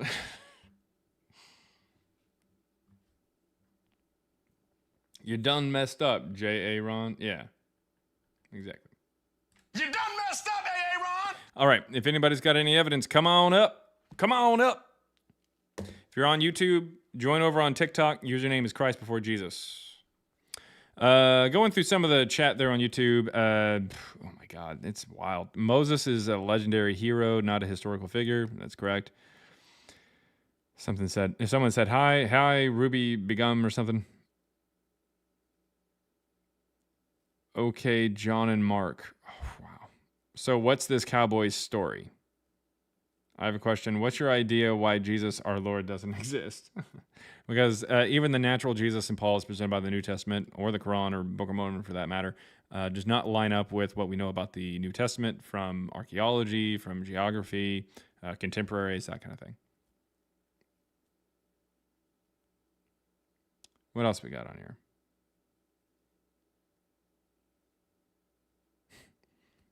People are saying, for real, the Christians in the chat are literal toddlers.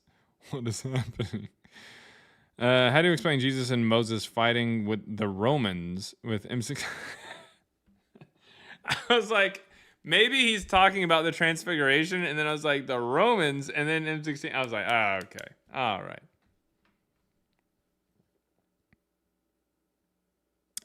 Bree rates it 3.5 cheese wheels out of 5. That's not too bad.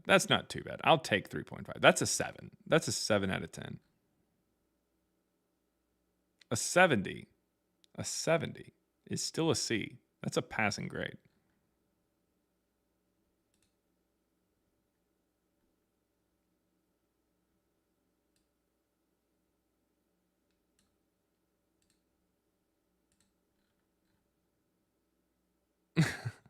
Bree says I didn't rate it. Well, you should have. You should have rated the joke. I didn't get it. Yeah. Well, I understand. You're also not Muslim, so I mean, unlike some people around here.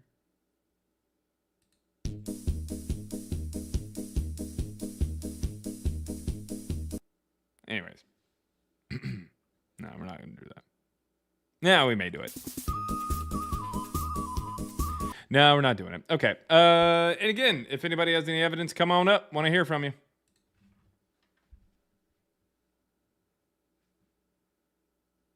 That is a poll. What poll? What is? Oh my God. Oh my God. I don't like any of these. Yeesh.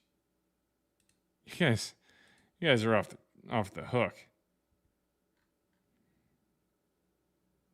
Eyebrow dancing. And that's how he serenaded me. I want to hear Shark Bait.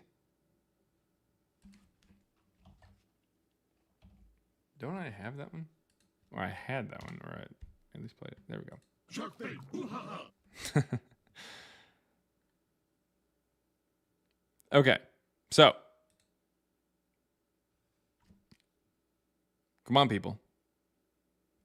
Evidence. Let's do it. Let's do it. I'm up here. I'm waiting. I don't know where all the Christians are.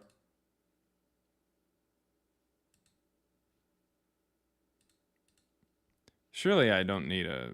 Do I need a TikTok restart? Do I need one?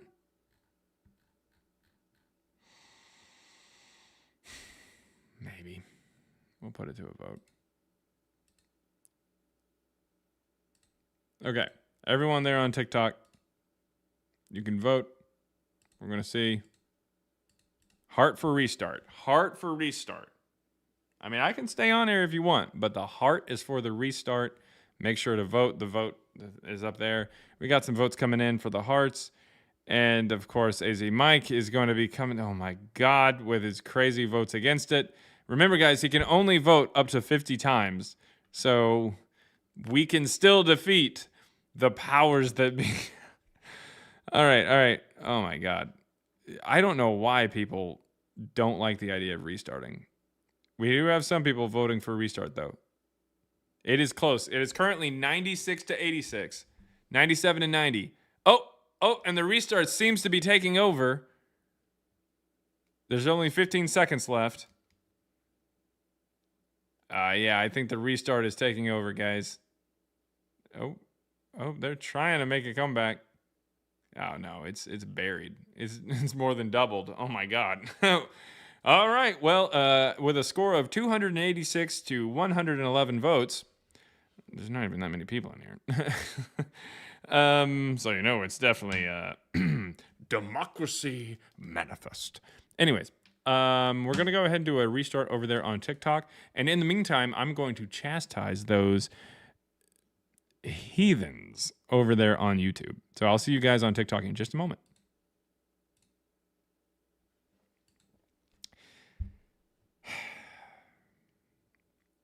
YouTube? What the hell are you guys doing? Like, sincerely. Like, I love the fact that Brad Kingme keeps putting in the chat, if you are in the chat and you feel like you have valid arguments, feel free to join TikTok and enlighten the host. Yes, please. Please. I'm not running anywhere. What are you talking about? All right, here we go. We're going to restart over there on TikTok. Hopefully they actually have some tact and maybe even some evidence. Again, if you're on YouTube and you think that you have evidence for Jesus or Paul existing 2,000 years ago, just walking about in Judea, come on up, request up, but you got to request up over on TikTok. YouTube does not allow for you to request up like TikTok does.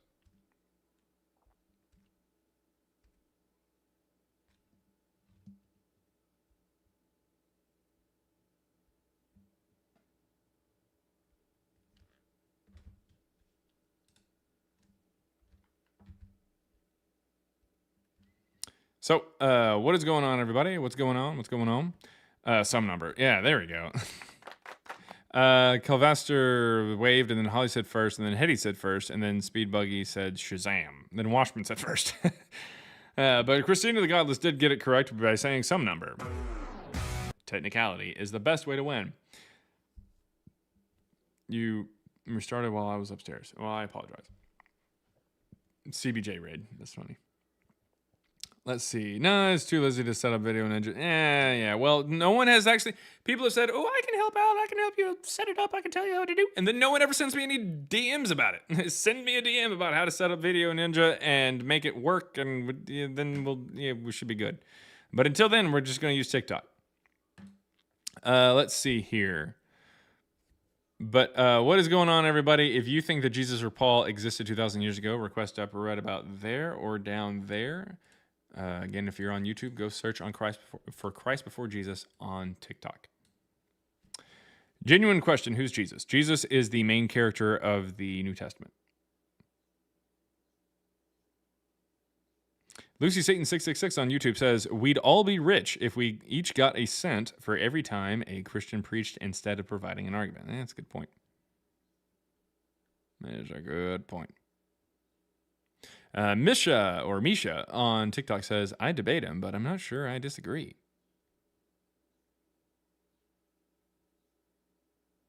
Is that Mickey trying to give you advice? Hey, going. You got, haha. Gotta use Video Ninja. It's about as close as I can get to a Mickey impression.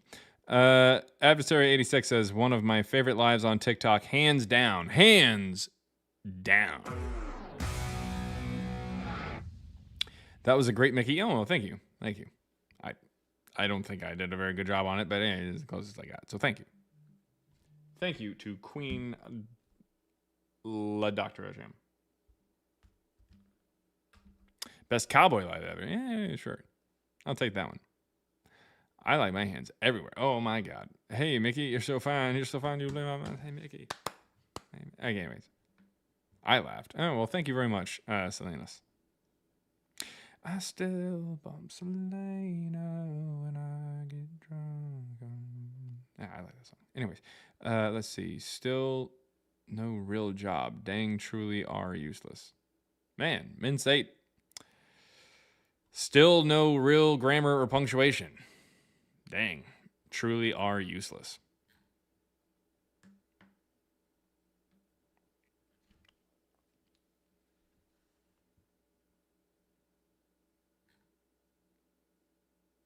Oh yeah, the TikTok versus YouTube chat differential is crazy. Yeah, it's pretty wild. Drew Zimmerman 5 says, is this a joke? No, it's not. Request up right here or down here if you're on TikTok. If you're on YouTube, search for Christ Before Jesus on TikTok and come on up. Yeah, what's up? Chill Dude. What's going on, Chill Dude? Wait.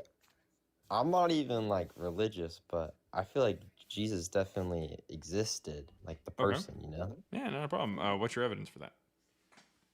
I just think that there's too much, like, so I feelings? think there's too much, like, written text about the man Jesus to say that, like, I feel like I could confidently say that he probably existed, like the person, you know? Isn't there a lot of written text about Zeus?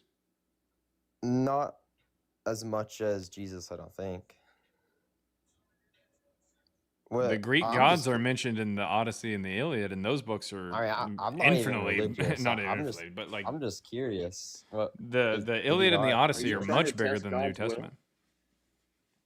I don't know what the person's talking about, but as far as the Iliad and the Odyssey go, they are much larger than the New Testament, and they talk about the Greek gods. Yeah. You need to read Ephesians 4, brother. But like, so wait, are you saying what are you saying? Like the man Walk in unity. Yeah, that's what I would Jesus say didn't is that exist? I would say that even the natural version of Jesus and Paul as presented by the New Testament didn't exist. Yeah. Oh, really? So what do you think?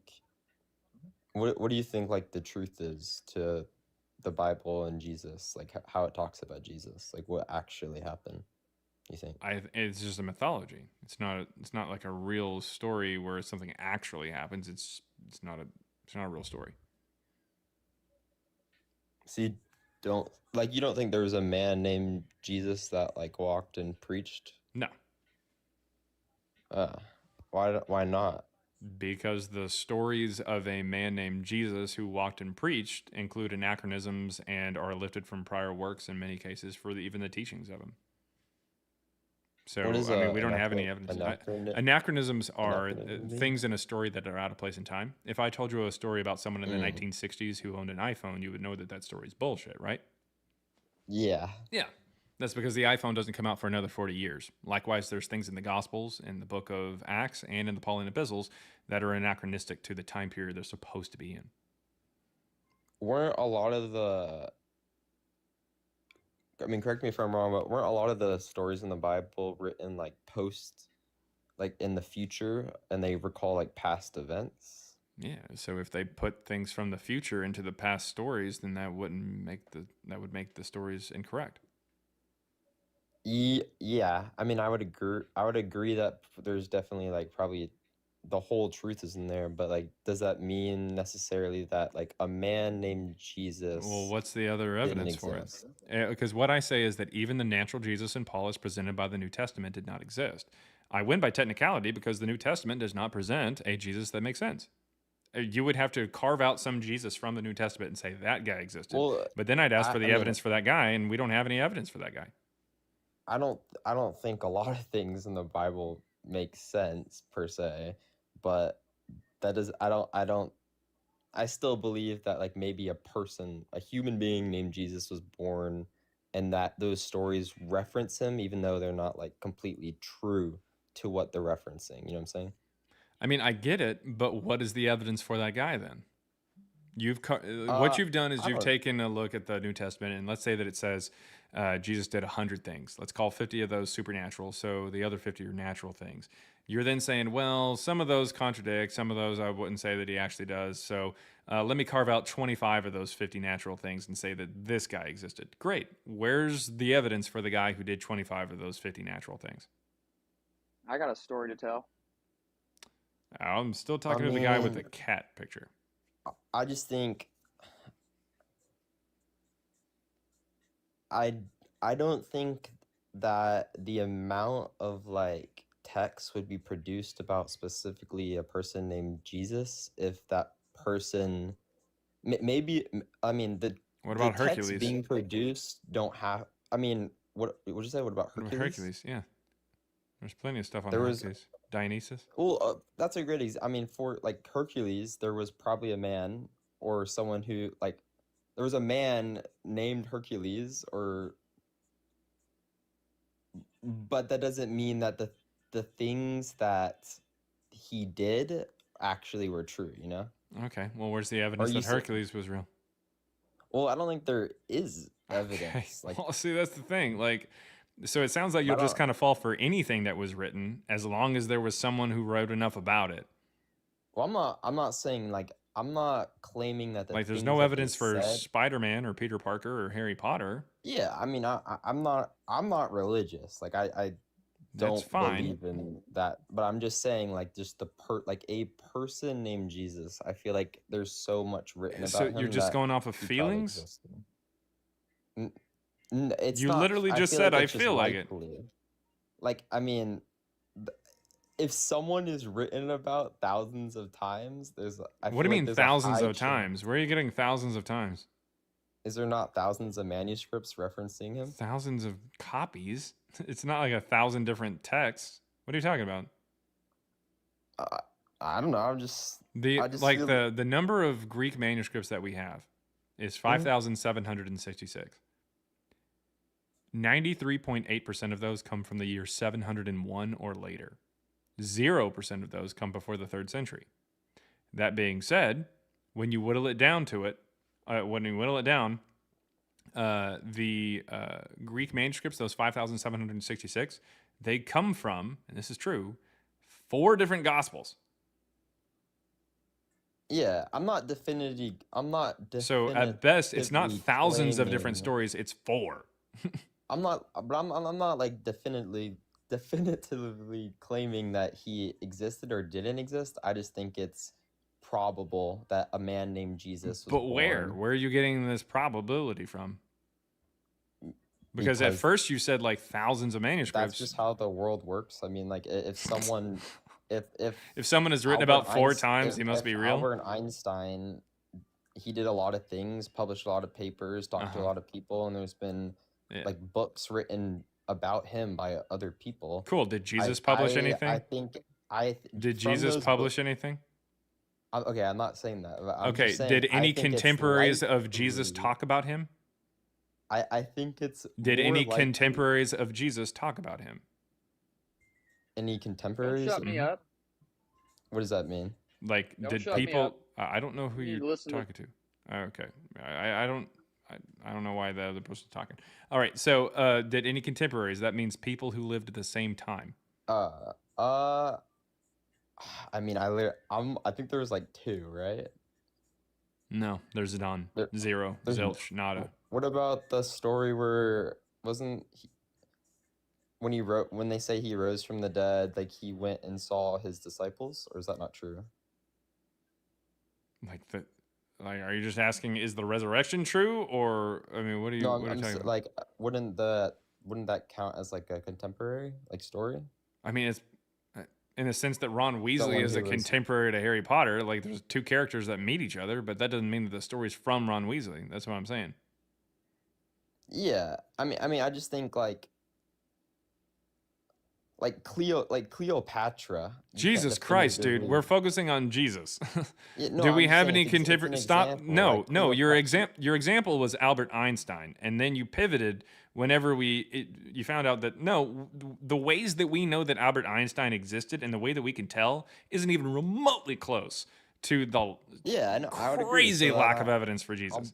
I'm So- pivoting to so- Cleopatra. Like, but, would you think? but we do you still think have it's contemporaries of likely- Cleopatra, and we still have archaeology for Cleopatra that confirms that she existed. That's the What problem. archaeology? Yeah, we don't have that for Jesus.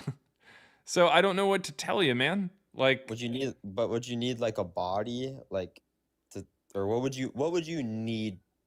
I don't know, some The- kind of what- document from a contemporary. That'd be pretty good. A document from a contemporary. Yeah. But then you couldn't trust that there because it's 2,000 years ago, right? No. What on earth are you saying? Could you trust the document? Sure, from a yeah, if it's contemporary, yeah. But how do you know that it is contemporary if it's from? so Because long it's ago? somebody who says I was alive at this time, or somebody who we can confirm was alive at that time, and it's either an original But or a we- copy of that I don't text. I think we can't confirm it. That's the problem. Like it's too. You can't go back. In What you're time saying and, isn't like, even check remotely it. close to true. I don't even know where you're getting that. You're just talking out your ass now. What do you mean? I'm just talking what I think. Well, then you're thinking really shitty. Get your head out of your ass and understand that we absolutely can So date the what- text based off of a content of a work. So is there no dated text? You think? There's nothing from a contemporary. There's nothing from a known contemporary of Jesus that we can establish actually existed during the lifetime of Jesus who talks about Jesus. Okay. That's the problem. Like, we can absolutely date people to a particular point in time based off of the content of their work. Hell, sometimes they even say like what year they're around. But we don't have anybody who talks about Jesus who we can reliably say this person was alive at the same time as Jesus. That's the problem. We don't have a contemporary of him. We don't have archaeology of him. We don't have anything that he owned. We don't have his remains. We don't have any descendants. We don't have any coins. We don't have any statues, drawings, paintings, busts. So you just don't think like he never existed, is what you're saying? Well, he never existed, but I'm trying to tell you that like the way that we determine people existed back in the past, like the people who we say, oh, like Julius Caesar, Cleopatra, fucking Tiberius Caesar, Caesar Augustus, Alexander the Great, Pontius Pilate, like we can confirm these people using ways that we don't have for Jesus.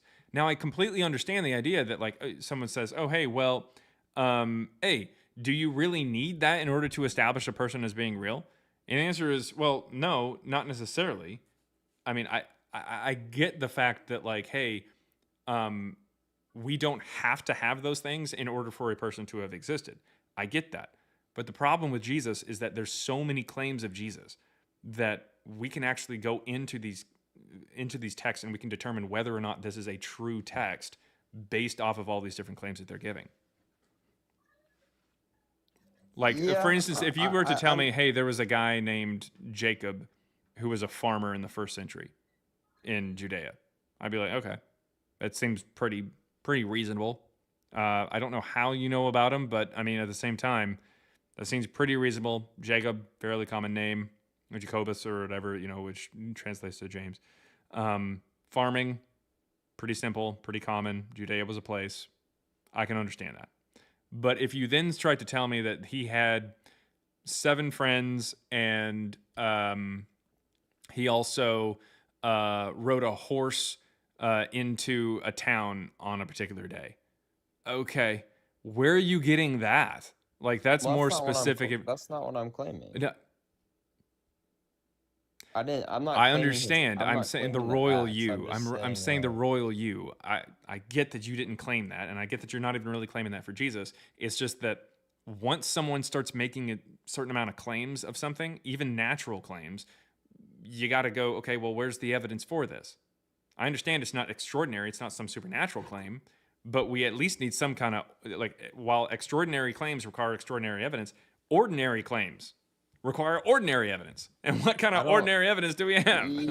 I just don't think. I don't think the claim that a person named Jesus existing is extraordinary. Oh, that's not. That's not at all. In fact, that's a pretty mundane one. The problem is the New Testament didn't just say that a guy named Jesus existed, and that's my point. If it had just said Jesus was a guy who existed in Judea in the first century, okay, cool. no, we actually I do know have that- plenty of evidence for those people because Jesus was a fairly common name, and the first century is a real time, and Judea was a real place.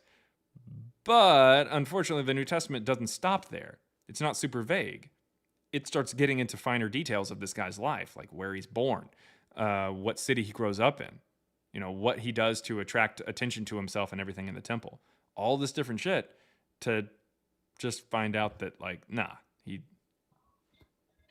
didn't exist, because we can now check these things.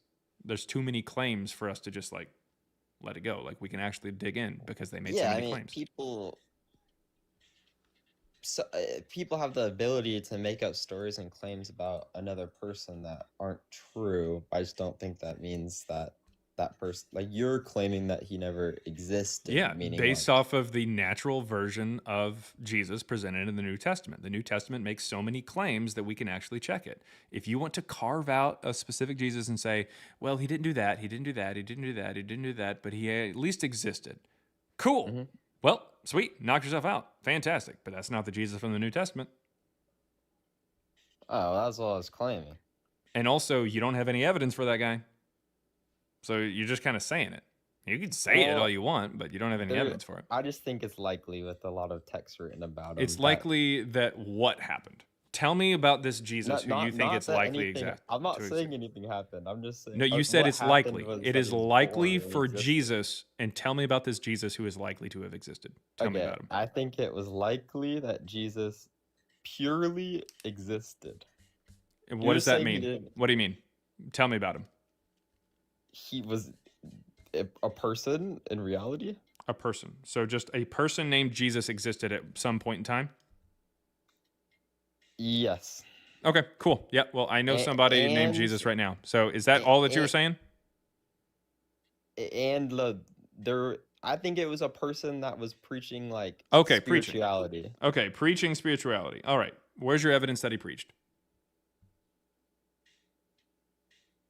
There isn't evidence. All right, I just sweet. think So it's likely that this person that we don't have any evidence for existed?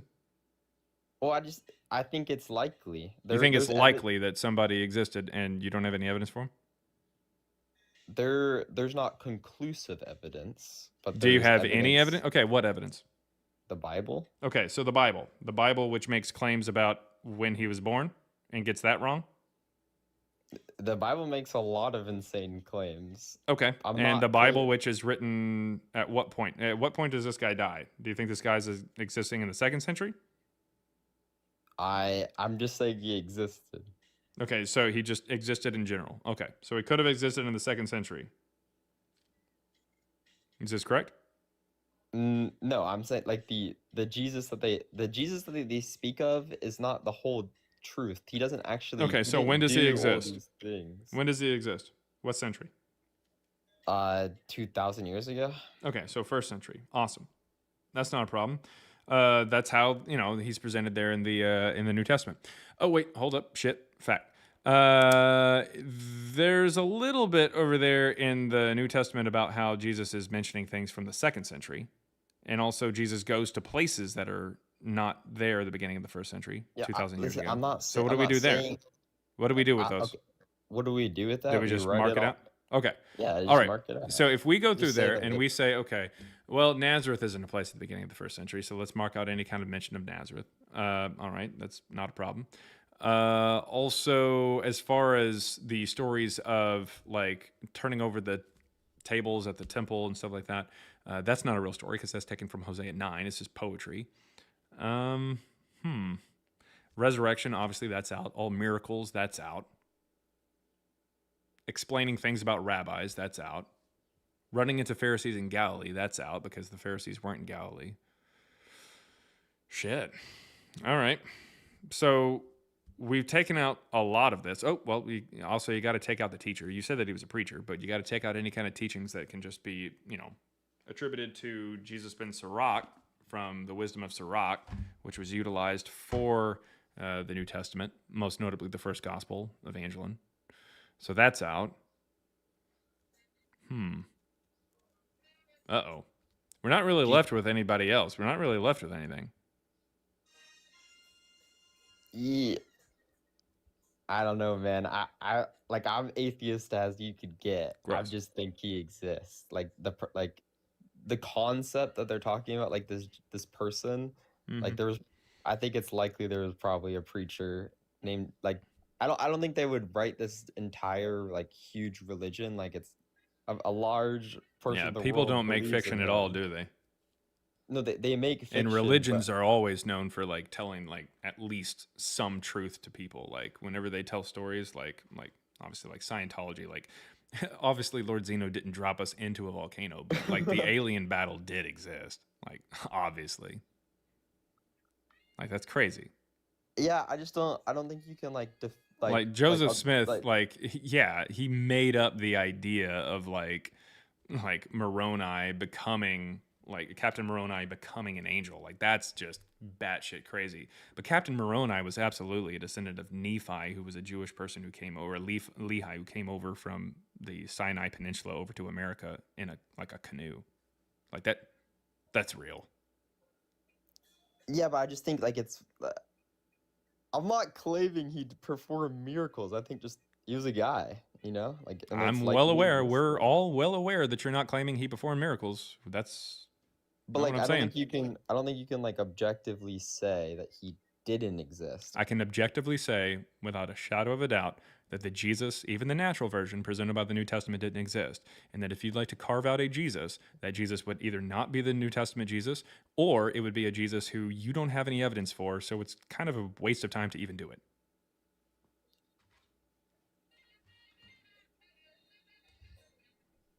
Thanks for coming up. All right, Taco Bout Delicious. What's going on? Taco Bout Delicious? You there? Oh, yeah. Sorry, I had it on mute. How you doing, brother? Doing good. Your profile picture is just a picture of looks like a salad. Taco. Oh. Yeah, man, just tacos, man. Okay. So I was just coming up. You said you believed in Caesar Augustus, right? Yeah. Do you believe that Caesar Augustus existed? Yes. Why? Because we have coins and statues and busts with his face on it. Okay. Did you know that there's less evidence that that Caesar Augustus existed than Jesus Christ walked this earth? No. Let me tell you why. No. How about Josephus? Do you know who that is? Yeah. Okay. In AD, in 93-94, Josephus talks about Jesus. He refers to Jesus and his brother James. Okay. And this is non-Christian. Yeah, cool. At the end of that passage, it tells you who that Jesus is. It's Jesus, son of Damnius. He becomes high priest in the early 60s. It's Jesus from Nazareth. No, it does not. Does it say Nazareth anywhere in there? Yes. No, it doesn't. It You're taking a documents look from at Antiquities of the Jews from Josephus, book 20, chapter 9, section 1. Nowhere in there does it say Nazareth. No, I'm looking at what he historically said. Cool. And neither one of the passages that you would possibly bring up, which is 20.9.1 or 18.3.3, nowhere in there does it say Nazareth. So congratulations, you're stupid for 2 sections. Oh, okay. You're just spitting a bunch of dumb, ignorant stuff. Sweet. So where is the word Nazareth in it? Pontius, We're gonna go. No, we're gonna go ahead and we're gonna take a look. I don't have to prove that Jesus existed. You got to prove why he didn't. Sweet. according to Yeah. History. So what we're gonna do is we're gonna take a look at Josephus on Jesus here. We're gonna take a look. All right. So you are talking about the James brother of Jesus passage. I'll go ahead and pull that up. Right here. Okay. Unfortunately, I don't see the word Nazareth anywhere on here. Where's the word Nazareth?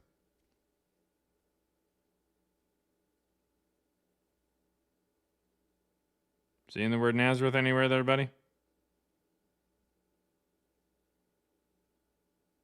See it. Okay. Well, Yeah, there we go. Jesus, the son of Damnus, he becomes high priest at the end of the passage. That's how that works, man. It's called reading and a little bit of comprehension, and you'll find that the word Nazareth is not mentioned by any Jewish people whatsoever, really ever in antiquity. The first time that Nazareth is mentioned by anybody outside of Christianity, it's about the 5th or 6th century. Okay, so what about Tacitus, A.D. 116? He What about him? records Christ as executed by Pontius Pilate. If you believe in Pontius Pilate, it's recorded history that Jesus was crucified. You know why I believe that Pontius Pilate existed? Why is that? Because we found something called the Pilate Stone, and the Pilate Stone tells us not only Pilate's name, but his government position. Do you know what his government position was? Yes. What was it? He was executed under Pontius Pilate, so he was a leader. Pontius Pilate was executed under Pontius Pilate? No, Jesus was executed under Pontius Pilate, according to history. It's documentation. Sweet. So my question was, do you know what his government position was? And you said yes. I don't need to know his government position. I mean, you because already said that you know in it, so what was history, it? He was a governor, Okay, what type of governor? the type that makes decisions on if people can be put to death or not. Yeah, okay. And so in other words, he's got a military backing, like the military, the soldiers do what he wants them to I do, mean, is that Roman correct? Empire. Yeah, we're talking Romans. Yeah. Yeah, to some extent. Okay, so that means that he is what's called a prefect. All right, prefect. That is the word of the day, prefect.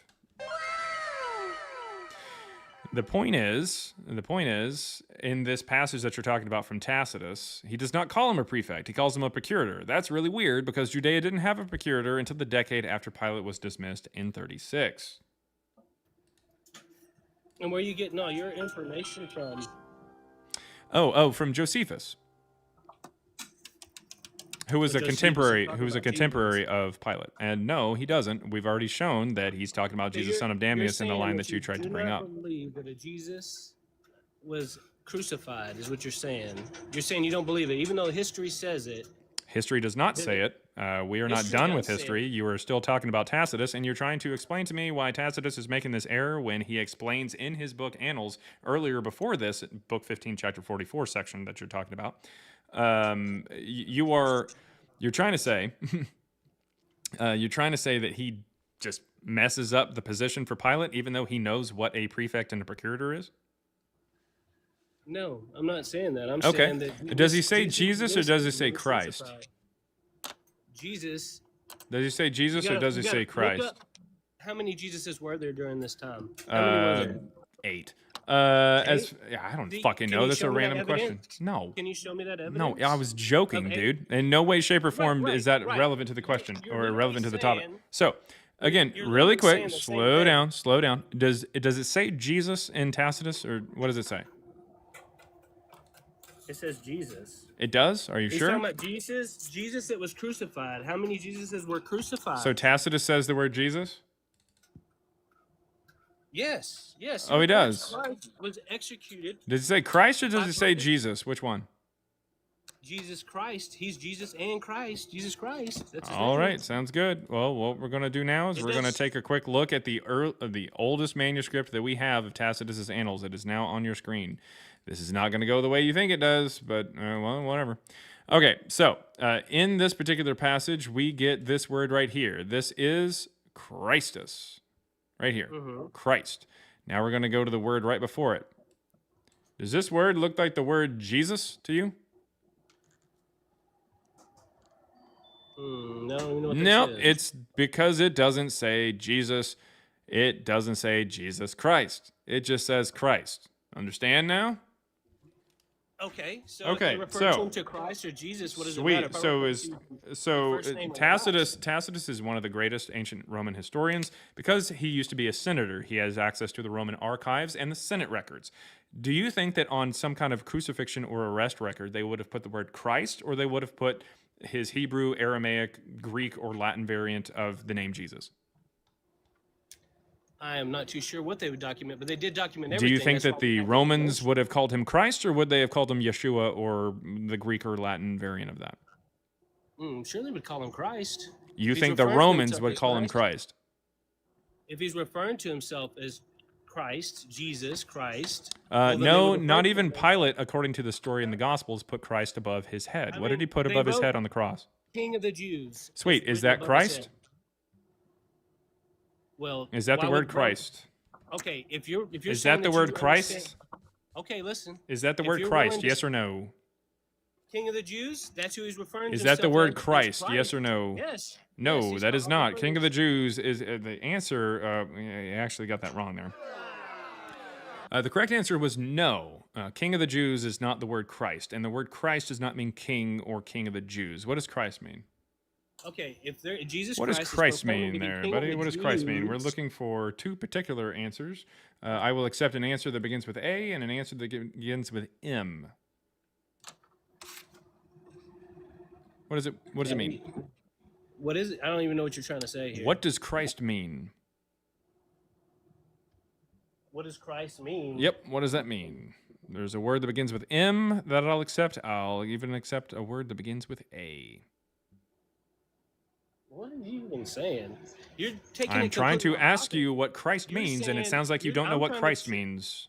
But you were trying to I say don't that it meant need to King of the know- Jews. I don't need to know what Christ means. You're saying that Jesus Christ didn't exist. Clearly Cool. he did. Sweet. So we're still trying to figure out whether or not he did. What does the word Christ mean? If you want to say You're that you looking don't for- know you're- because you don't know, then I will give you the answer. But until then, Okay. we're going to try to get one from you. Historically. Well, look at Matthew, historically, Mark, the Luke, word John, Christ means something. So what does it mean? Does it mean maybe Messiah. Okay, Messiah is one word. Okay, so do you think that the Romans called him the Messiah? King of the Jews. Yeah, he did get notified. as No, that the because- Messiah is not the King of the Jews. Yet again, I don't know why you're running into those this time. So, yeah, King of the that's what Jews he's is not referred what King of the Jews does not mean Christ. Christ does not mean King of the Jews. Do you think that the Romans had a concept of a Messiah?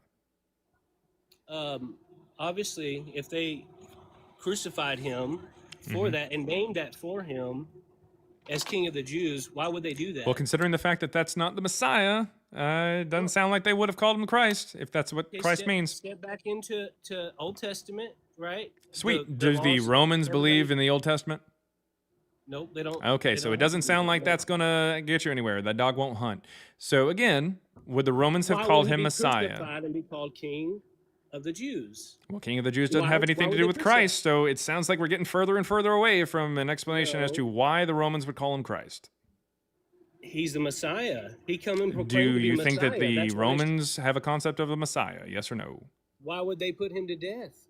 If it's- Okay. it's Again, historically we are having trouble here with comprehension. We're going to try yet again. Do you think that the Romans had a concept of a Messiah? I don't need to have that. That's that you're sitting here asking. You all were these trying to questions, say but that you a gotta Roman prove to person me- named Tacitus referred to him as Christ based off of an arrest record or crucifixion record where they put him down as Christ and not Jesus. Christus. That seems really Christus, yes. strange. That seems really strange, seeing as they don't have a concept of a Messiah, and the anointed one also doesn't make any sense. That's the other word, by the way. This is the original meaning of the word Christ because it's a Greek word, not a Jewish word. And again, they wouldn't have called him Christ. They would have called him Yeshua or his Greek or Latin variant. No, That's his how that name- works. Yeah, they would have called his name. Yes, you're right. Yes, but exactly. So they ding, would ding, put- ding. Yes, they would have called him his they would name, put- and Christ is not a name, that is a title. I'd also like to point to you really quick, even if you do think that they use the word Christ, well, here's a bigger problem. We are now going to go to this image yet again. All right, so on this image, we see this word right here. Do you see this word? What does that word look like? No idea. All right, we'll try to make it a little easier, something that you'd be a little bit more familiar with. What does this word look like? Christus. That is not Christus. That would be Christians. You were close. The word Christians. Why is that in the margins? Do you have any idea as to why that would be in the margins of the oldest manuscript of Tacitus' Annals, which you're trying to quote from? No, I don't have no idea. It's in the why would margins that. because the original word was not Christians that is being used there. We can actually follow that line over and we can see this word right here. In the text, it gets translated as Christians. Unfortunately, you see this this gap right here in the word? Yeah. Yep, that is because this letter here used to be an E. Here's the I in the word Christus. Here's an I in the word Tiberius. Here's the E in the word Tiberius. This used to be E. Every single researcher and scholar who has ever taken an ultraviolet light to the oldest manuscript of Tacitus says that that letter conclusively comes back as the letter E originally, and part of it was erased to make it look like an I. This is problematic because it tries to tell us that this group got their name from Christus with an I. Doesn't make a lot of sense that a group called Christians with an E would get their name from Christus with an I, especially since that's not even his name, that's a title. So it wouldn't be on any kind of arrest record, so I don't know why Tacitus would say that. And then it goes on to say that Pontius Pilate was a procurator when in fact he was a prefect. So there's like a good 3 or 4 different errors all within the span of about a sentence. Does it record that Christ was crucified in Pontius Pilate? Literally what you're reading. Was there someone Technically, crucified no. named There's no Christ? word crucified in there at all, by the way. But that being said, There was whenever we nobody take a look... executed under Pontius Pilate. You're telling me that... Sweet. So what we're talking about is whether or not that line is actually something that Tacitus said. That's where we're getting.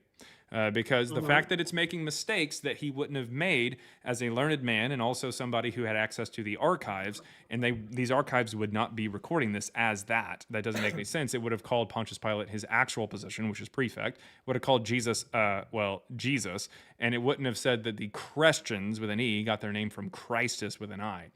So we can actually do a little bit of further digging, and we can see this. What I'm about to pull up here for you is called a dendrogram. A dendrogram is something that is presented or it is created by a stylometric analysis of a text or certain text, and it creates something that looks a little bit like a family tree.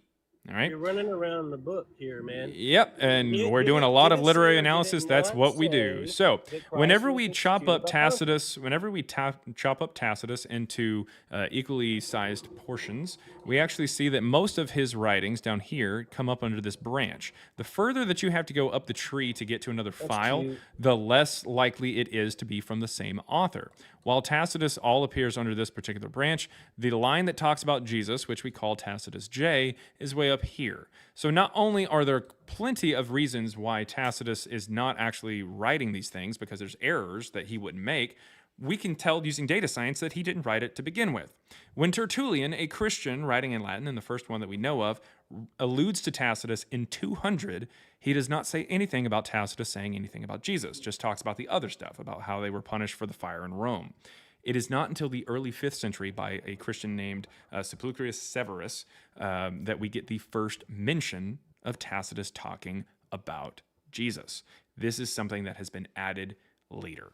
This is not something that was in Tacitus's Annals, originally written in 116. There is a mountain of evidence against it.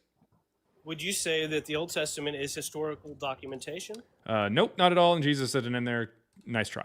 So, that being said, do you have any other evidence for Jesus? Hold on. Yeah, 100%. Sure, go ahead. What's your next point? If you don't believe that the Old Testament is historical documentation, what about King David? Do you know who King David is? No fucking clue, man. Of course, I have an idea as to who. Yeah, sweet. So the only potential mention of David is part of a word that we're not even sure if it was a space or if it was all one particular word, but it's from a stele. Historically, was there a King David? We don't know. There's a slight chance that he may have existed because of a stele. Pilate. You don't know if there was. No, I do know about Pontius Pilate because Pontius Pilate's stone. I told you that earlier. If everybody's writing about a Jesus Christ, just for instance, no one's writing about a Jesus Christ. You haven't actually given me any evidence that somebody did outside of Christianity later on. I mean, I just did. Pontius Pilate. He recorded. Pontius Pilate does not record anything about Jesus because we don't have any writings from Pontius Pilate. King David. King David doesn't talk about Jesus. That doesn't make any sense, and we don't even know if he even existed. Well, historically, he's obviously. Why would they write about him? If you're taking everything. Why would anybody write about Spider-Man? As evidence, right? So why would anybody write about Hercules, Zeus, Odin or Okay, Thor. fast forward 2,000 years from now, someone opens a comic book. You know up what? and they're I'll go like, "Oh, before this the is writings of evidence David. for-" We have writings about Zeus before we have writings of David. Did you know that? So what do we have there? Yes. Do we have proof of Zeus? Does that mean Zeus existed? Why would somebody write about Zeus if Zeus didn't exist? No, they were documenting everything. Okay, so This Zeus is all- existed this is then? all- Did this is Zeus all exist? historical documentation. Did Zeus exist? I do believe there was demigods. Yes, I do Okay, believe it. so Zeus existed, Poseidon existed, Hades existed. These are all people I who don't existed. believe they're what we think they are. But anyways, on to the next topic. So historically, you don't consider that as evidential. So let's go to the New Testament, which obviously you wouldn't say the same thing about that. So Well, establish it but- as a historically reliable text that talks about Jesus or Paul, and I'll listen.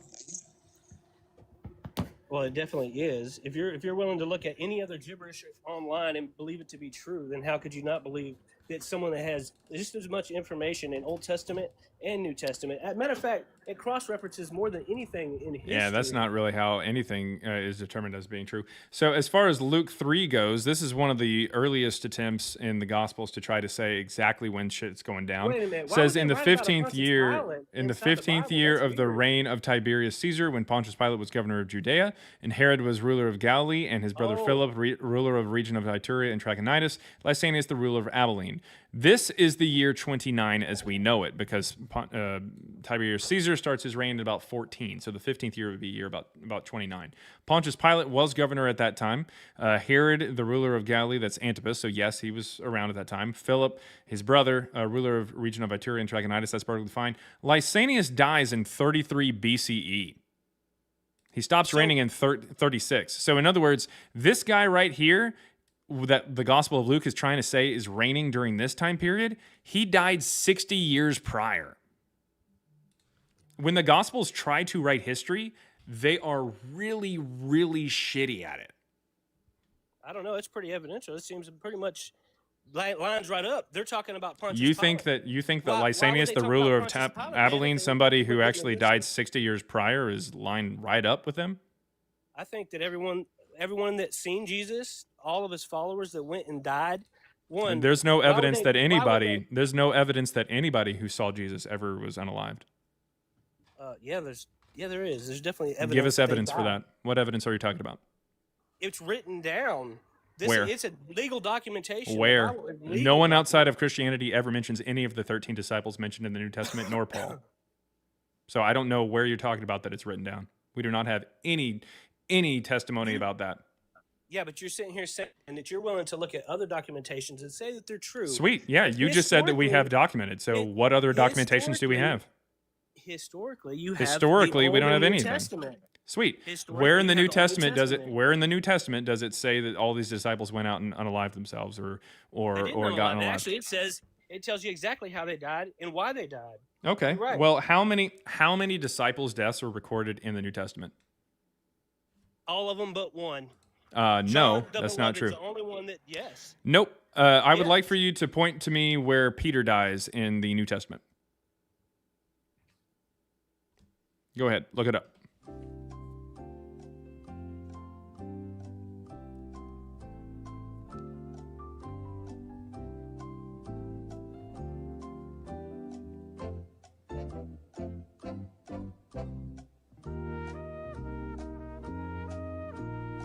Peter died. What? All does it right. say So, does it say Matthew anything died? about Peter's death? No, it didn't. All right. It I'd says like it- for it you to doesn't say- find me Matthew's death. Go ahead.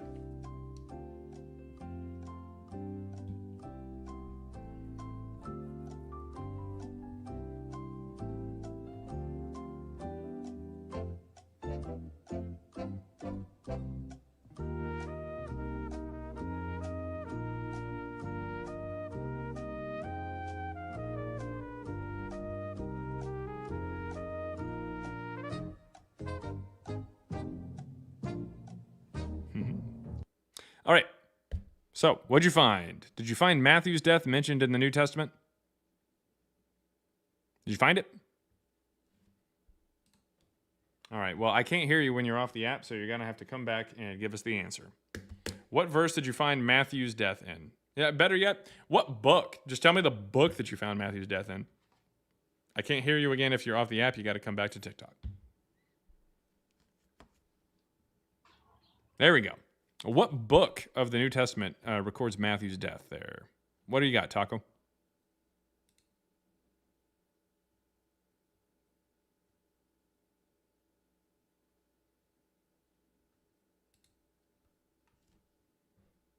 Taco, are you there? All right. Acts 12:2. Acts 12:2 records the death of Matthew. Here we go. Oh, Acts. sorry, it's James, the son of Zebediah. Oh no. So it doesn't record all but one? You were talking out of your ass because you don't know anything about your Bible? Is that the case? That Well, I couldn't go from a possibly be the historical case. Do standpoint. I know more about the Bible than you? That's pathetic. 1 I Peter don't believe 3:15 that says to be you should true. always be prepared to give a defense of why you believe what you believe when questioned or demanded of you, and do so respectfully. And it looks like I'm a better representative for your religion than you are. That's really weird. Okay, so anyways, there's only 2 disciple deaths that are even mentioned in the New Testament. One is James, the other one is has 2 contradictory stories, and it's for Judas.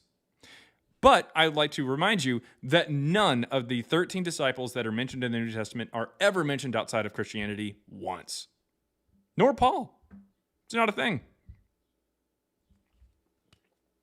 It's almost like this is just kind of made up shit. I mean, I don't know what to tell you.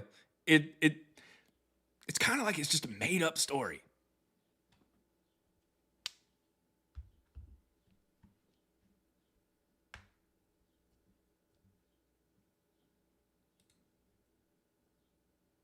Again, I can't hear you if you're off the app.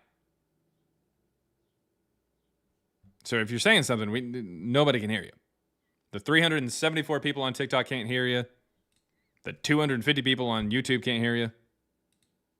We're just kind of sitting here. Oh, and they left. Okay, fine. There you go.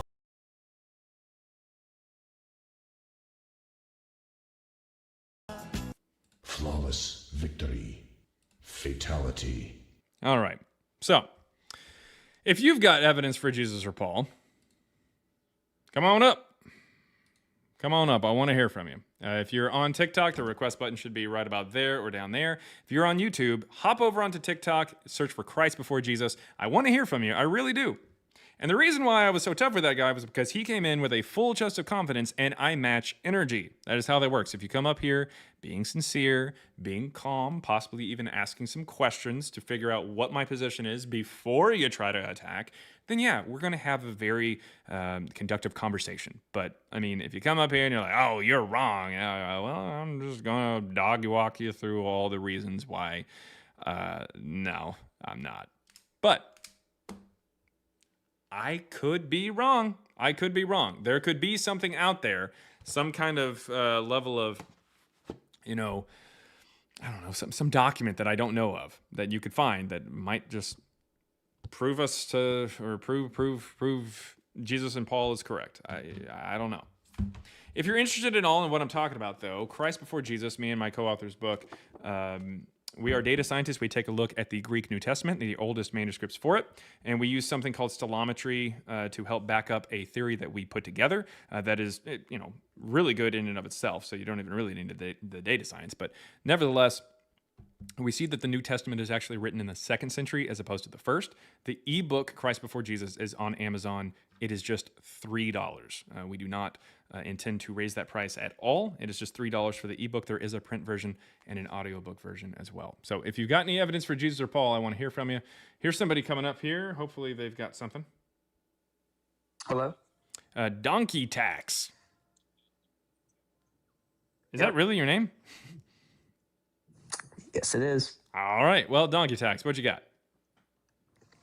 I'm wondering what your argument is for Jesus and Paul never existed. The Jesus and Paul, even the natural versions as presented by the New Testament, not to mention the Book of Mormon and the Quran, do not line up with first century history based off of archaeology, contemporaries of the time, geography, that kind of thing. I mean, all right. I thought that most scientists believe that Jesus existed, secular and religious. They Scientists? believe that, yeah, We're not archaeologists. scientists, Doc.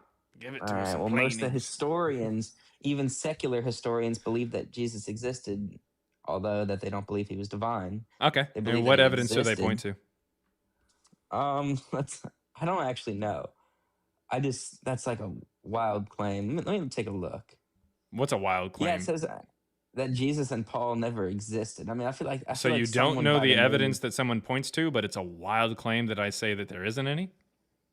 I guess. I mean, I feel like it's like a man named Jesus definitely existed. Like some. Oh yeah, a man named Jesus exists today. I mean, hell, you can. I mean, I'm in North Texas. You can throw a rock and hit like 4 of them. Good point. Good point.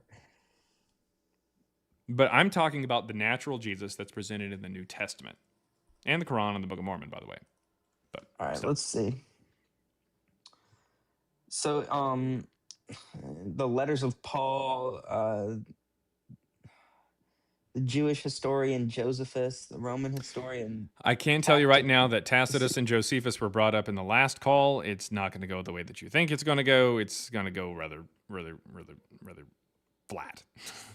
Yeah, I actually want to hear what your argument is. Like, Josephus and Tacitus are both interpolated into. For Josephus, we know that the Testimony of Flavianum, which talks about Jesus and crucifixion and miracles and the disciples and Christians and Pontius Pilate and blah, blah, blah, blah, blah, all that kind of stuff. This is actually written by a man named Eusebius, written a little over 200 years after the death of Josephus. Then we have in Tacitus, we have an interpolation as well that tries to say that the Christians, like with an E, that's what they were originally called, got their name from Christus with an I, which doesn't really make a lot of sense. And so when we take a look at that, we see that that's not even mentioned until a Christian in the early 5th century tries to say that Tacitus said that. Prior to that, when the Christians allude to it, they don't say anything about Tacitus talking about that. So in other words, we can see that it probably got added sometime in the 4th century, which is when the Josephus interpolation was made as well. Yeah, man, all right, bro. I'm probably just knowledge gapped here. That's too much. Yeah, well, I mean, I can walk you through it really slowly if you need, but in short, Tacitus and Josephus are interpolated into.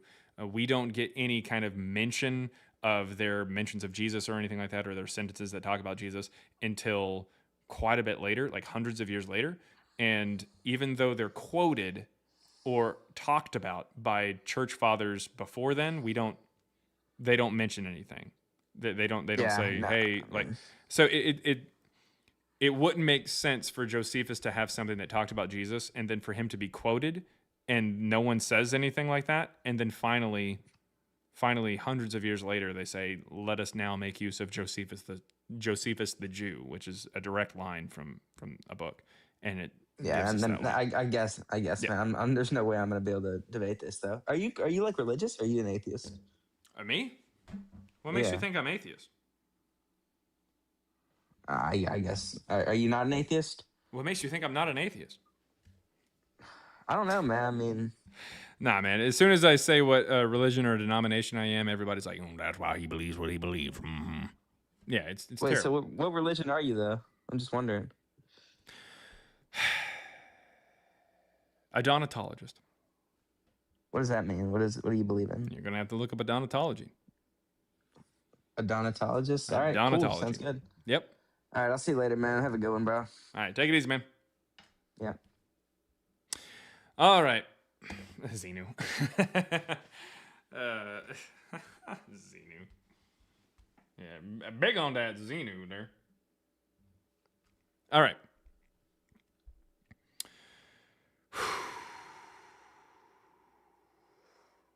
What do we got here? Dr. Pepper, baby, is good and nice. Doo-doo-doo. While there are 233 people over there on YouTube and 367 people here on TikTok, I want to please, if I can have your attention for about 2 seconds. Get G noted. All right.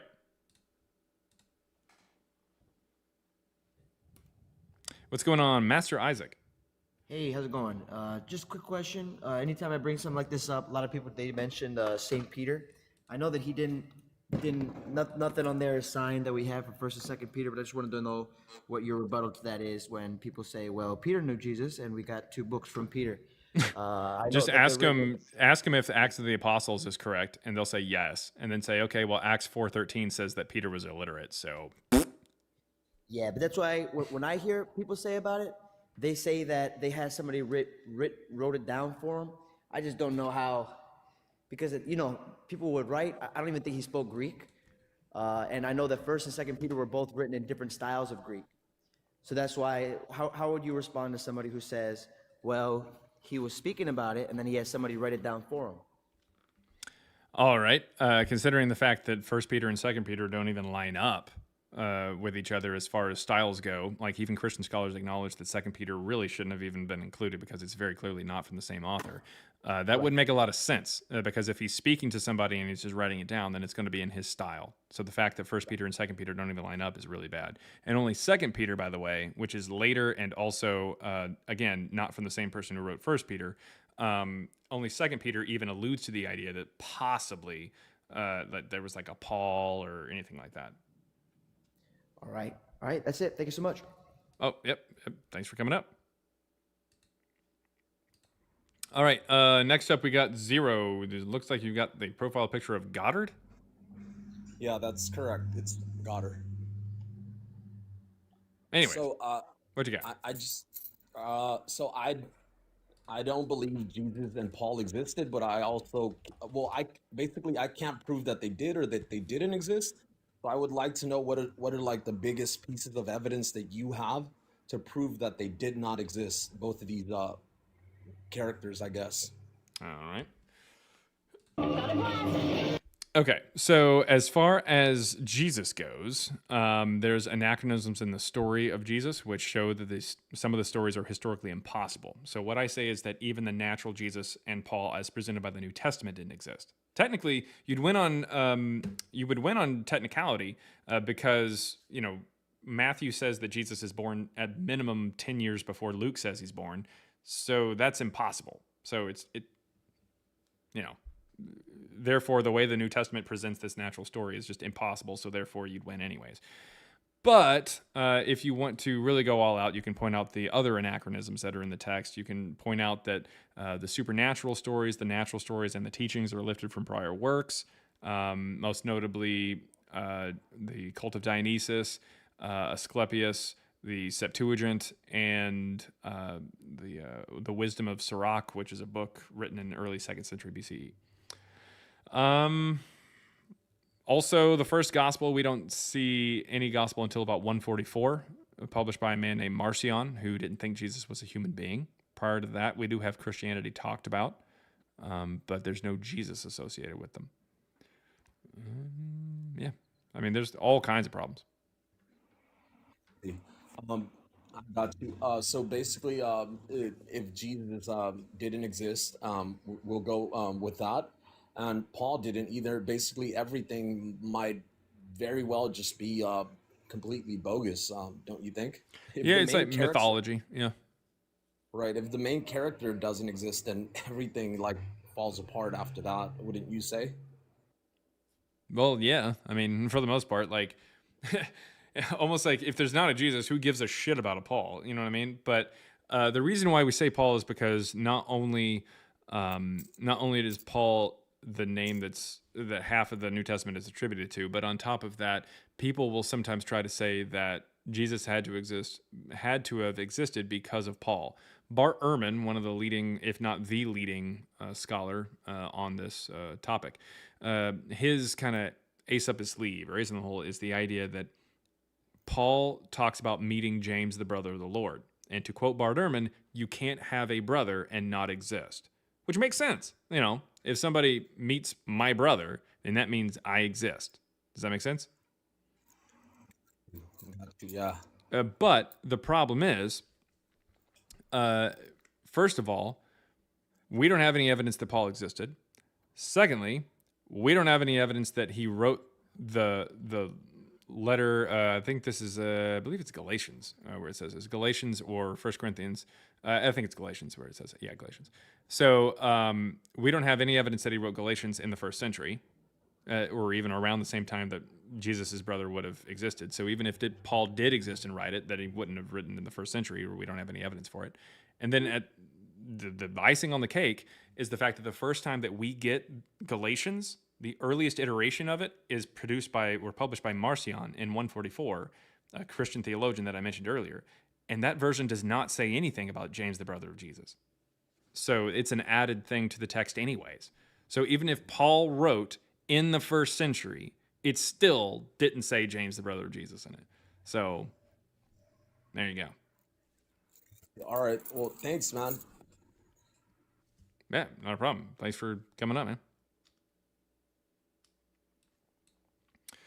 All right. Someone said Council of Nicaea made the Bible. No, it didn't. The Council of Nicaea, the purpose of the Council of Nicaea was to, that was to kind of clean up the theology, so to speak. One of the big questions there was like Arianism and whatnot. Like, was Jesus divine or was he just a dude? That was the big question then. So they like took a vote on it. But it was not to choose the Bible or anything like that. I don't even really know why anybody latched on to that. Is that a zeitgeist thing? Like, why do so many people think that they chose the books of the Bible at the Council of Nicaea? Like, why? Why? Somehow they're getting that confused with, I think, what is it, the Council of Trent? Like, I don't understand why that was the case. I don't know. Is it from the Da Vinci Code? The Da Vinci Code is what it says that they chose the Bible? Really? Full disclosure, I've never seen that movie. I've seen Angels and Demons, but I've never seen Da Vinci Code. In full Brie form, true Brie form. True Brie fanboy form. I start watching the sequel first. All right. I didn't know it was a Da Vinci Code. I had no idea. Okay, so if you got any evidence for Jesus or Paul, come on up. Come on up. What about the historical letters from Pontius Pilate to Caesar? Good question there on YouTube. That's from Catching Stars. Catching Stars 5874. So here's the deal. Those aren't historical. What you're talking about is the Pilate cycle, is what they call it. It's a whole bunch of different texts, most notably Acta Pilati, which would be the Acts of Pilate. And this is a book that actually gets written about late 4th century, early 5th century. It is absolutely not something from Pilate. These letters are not real. We don't have these things. That's why the Pilate stone was so monumental of a find, because it actually was like good evidence for him and not just like written things from other people of talking about him. Like it was actually something that we could date firmly and stuff like that. So yeah, we don't have anything from Pilate. Those are just later things. The Christians were very much interested in the IP of Jesus, the stories of Jesus, the stories of Paul, the stories of the disciples.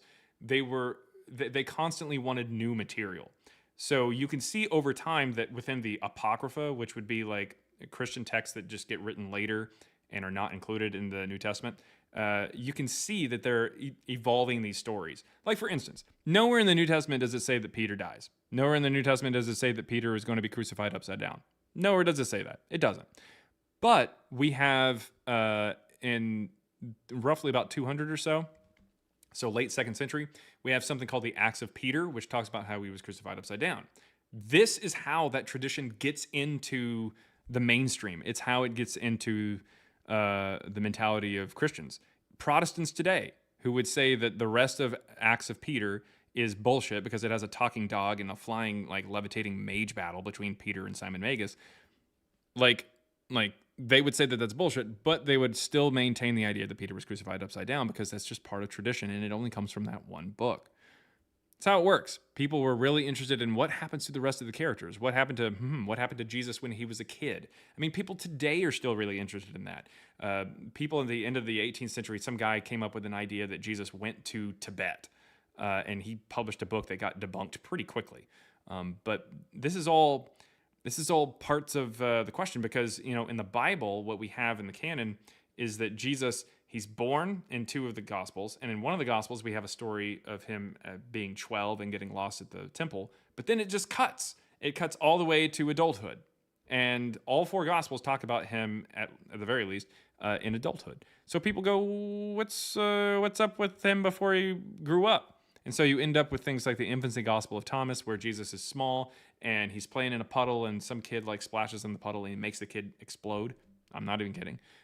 Or he makes birds out of clay and throws them in the air. It's just dumb shit. That's just how it works. The Christians were more or less content starved. They wanted more and more, and so people obliged. And that just culminated in the 4th, 5th century writings from Pilate. People are like, oh, hey, what if Pilate was talking to Caesar the whole time? And let's come up with this kind of shit. The last introduction, or the last entry into the Pilate cycle, that collection of Pilate-ish writings, is from the 10th century. What is going on? R11. Hey, what's up? I just had a quick question. With not believing that Jesus and Paul ever existed, what is your reason for like wanting to have people prove that they did exist? Like, if they're like Santa Claus, why is it so concerning to you to like prove that they didn't exist? Like, why does it bother you? Yeah, so if a whole bunch of people got together and got together twice a week even, and believed that they could telepathically talk to Harry Potter, because they believed that Harry Potter was not just real and existed in history, but also they could telepathically talk to him and he could talk back to them. And based off of what he had said when he was alive and what was written down about Harry Potter, that dictated how we should think, how we should act, how things we should say, how we should vote whenever we go into an election booth every year. Then I would be on TikTok trying to tell you that the boy who lived didn't. Yeah. So is it just solely because of what other people, how they view them? Like, because I think we can objectively say that people who do believe in Jesus, it has helped them. Like, you can actually see people who testify believe in to Harry what- Potter or watch the Harry Potter movies are helped that way too. You can Right, get help in but what a I'm myriad saying of is, different like, ways, but I would prefer you that say, like, we if you see people I would who prefer are that we living a life I where would they prefer that we living a believe as many bad true life. things as possible and stop believing as many false things as possible. When we believe false things, we end up with Mango Mussolini, like the president right now.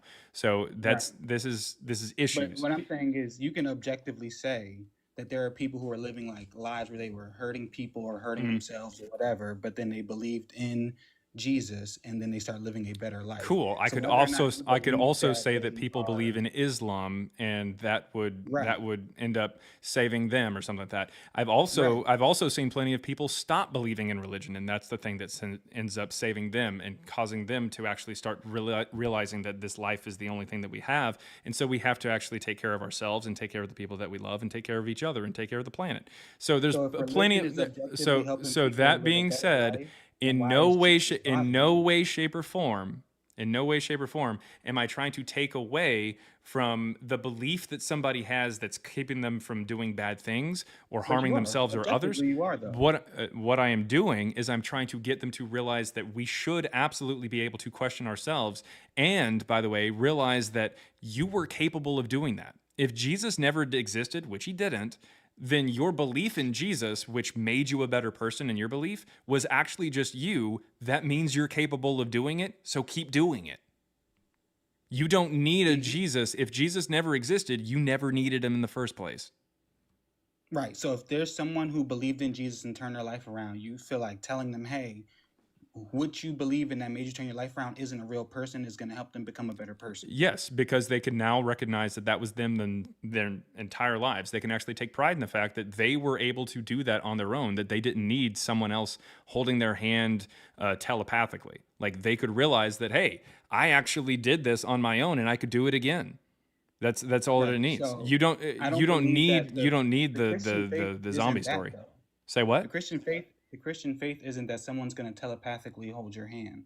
That's an action. It absolutely is. It absolutely is. What No, it's what the not. fuck are you It's talking a- about? In fact, there's literally every single person that you just tried to reference as like someone who believes in Jesus and that somehow turns them around, do you not think that they believe that that they're able to talk to Jesus while praying? What makes someone live a better life? I is just that asked a there are question. Do you teachings. think that these people who are living a better life would say that they're able to talk to Jesus while praying? Yes or no? what I'm saying is that Do you that's think not that these how you are people a who are Christian. turning their life around because they come to Jesus believe that they could pray to him and talk to him? Yes or no? Can they pray to him? Yes. Okay. So the fact that they So think can I that can means I that they flesh can out my telepathically talk to can I him. flesh out my statement now? No, Because you said that because they you're building on telepathically. top of a faulty foundation. Telepathically means I'm by not. the brain. And Right. do you You think that said they are that having a he physical would conversation with Jesus? telepathically Do you carry them think? throughout Okay, life. That's what you said. you're going to be muted now because you don't understand what telepathically means. They are not holding a physical conversation with Jesus. They believe in prayer. They believe that Jesus is somehow able to communicate with them or they're able to communicate with Jesus. Whenever somebody says, hey, I turned my life around when I came to Christ, in no way, shape, or form, meditation or some thought or some belief is somehow not communicating with Jesus in heaven. Like that's how that works. It's telepathic. That's what that word means. Yeah, so I know what the word means, but your statement is still false because when their life turns around, it's not that they think that someone is telepathically carrying them throughout life. There's teachings that they are abiding by that's actually making them live a better life. So when they're actually reading the Bible, then they see like, oh, this Bible is telling me to You love didn't my say neighbor. someone who just read the Bible. You said someone who gives their life to Christ. Yeah, So because I'm there's telling a that vast difference between giving your life to Christ and someone who just reads a Bible. Hell, if you're just talking about somebody reading a book, cool. Well, that's on the same level as reading a Harry Potter book. You did not say that though. You said giving their life to Christ or becoming a Christian. And so that is a big difference, and that involves telepathy. Whereas just reading a book is just reading a book. So that's just I said when dishonest. people give their life to Christ, they live Yeah, a better and giving your life to You Christ said- involves telepathy or telepathy. Yeah, when you become a Christian, Yeah, there's also yeah, other and things that you that do. involves telepathy. It's reading the Bible. That's telepathic. Reading the Bible is not telepathic. Telepathic is giving your life to Christ. Reading the Bible is not telepathic. Reading a It's actually Bible, just reading a reading the Bible Bible. is not that. But you said giving your Right. life to Christ. Being a Congratulations. Christian You is don't know also what you're saying, and reading you're the trying to Bible. gaslight. I'm repeating what you said. Okay, listen. Yes or no? Did you say that when you brought up your example of someone, you said someone who gives their life to Christ or gave their life to Christ? Did you say that? Yes or no? Yes. Do you understand that giving your life to Christ is more than just reading a book? Yes. Okay, so that more involves telepathic communication. Yeah. If but you then hit, the- if the okay, better so in their then life- full stop. That's what you said. Address the That's better life part. cool. Their better life is not based off of anything that's actually like, or their better life is not thanks to the telepathic communication that they felt like they had. That's what I've Right. been saying this entire time. If You Jesus know, didn't, but I said they live a R11, better life when they R11, become a Christian. R11, listen. If Jesus didn't exist, then they aren't owing this better life to anyone that they can talk to, either physically or telepathically. It doesn't fucking matter. If Jesus didn't exist, they were able to make their lives better on their own. Even if they had to trick themselves into thinking something, great, Right. cool. You can find hope in a lot of different things. It doesn't require some like Jesus to be a real person. It's not how that works. That's not what I said, though. I said that you are telling people who have. Yeah, you've been intellectually dishonest this entire time and tried to gaslight. So we're not really interested in listening to the rest of what you've been saying. So yeah, you absolutely, if in order to give your life to Christ, you have to use like telepathy, and that's just not gonna fly. Again, if you are watching this right now and you are thinking, my life has been so much better. I turned my life around the moment I became a Christian or whatever. I'm talking to you right now. You did that on your own. Take pride in that. Be happy that you did that. Like, you did that. You're capable. 100%. Like, that's you. Give yourself a round of applause. Give yourself a pat on the back. That's okay. That is okay. And it's not like some sin to do that. In fact, what Christianity will do is it will present you with a lie, the idea that Jesus existed. And then it will say, if you believe it, you will get a reward that we're not going to be able to prove to you. And you have to wait until after you die to actually receive it. And then it'll tell you, if you even think for a moment that Jesus didn't exist, that's blasphemy. And if you think I need to pat myself on the back because I brought myself out of that, not some weird guy from 2,000 years ago that I'm communicating with telepathically, then that's pride and that's a sin. They will tell you that you are broken. And the only way to fix your brokenness is to believe something that we don't have any evidence for a reward that we will not give you any evidence, even suggesting actually exists. And if you even think for a second that this isn't real, you're broken again.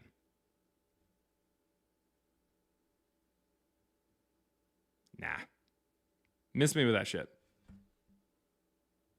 And unfortunately, I was part of the people who were spreading that bullshit. I was a missionary. Been on missions to different states and to different countries. I've done shit as a missionary, as a Southern Baptist Christian and everything like that I just absolutely regret. And I wish I could take back. Wish I could. But, I mean, yeah. Best I can do now, you can't change the past. What you got to do now is you just got to try to be a force for good. And understand that, hey, you got yourself out of that. It's perfectly fine. It's perfectly fine. And it's not just Christianity, by the way. You can lift yourself out of Islam. You can lift yourself out of Scientology. Yeah, good luck with that. They're going to hunt you down. But yeah, you can. You can. But it's you. It's you. You did that. You did that.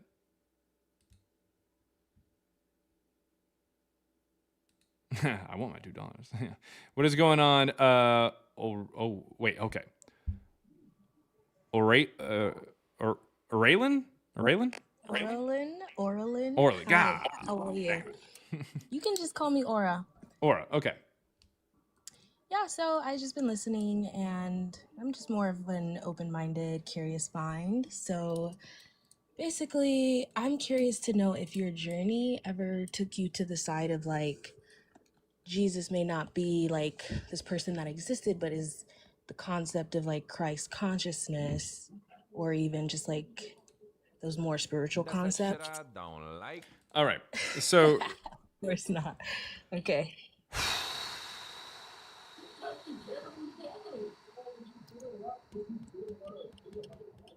Okay. So you sound sincere. You don't sound like a crazy person. At least you don't sound like it, which is good.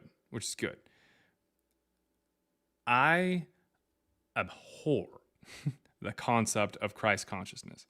It is really weird.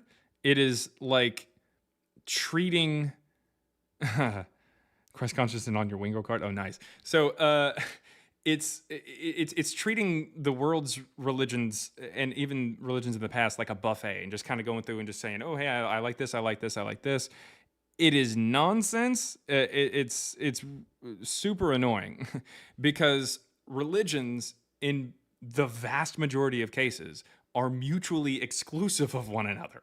So they don't actually play, they're not compatible. They don't work together. So going through and just kind of picking certain pieces and cherry picking like certain verses or certain concepts from each one is just not going to work in the way that people think it is. Now, if that's the only thing that's keeping you grounded, kind of like that last person, then whatever. But it's just, it's nonsense. I mean, and it's based on the idea of Christianity, but kind of like applying it backwards, kind of like how Islam says that Jesus was a Muslim.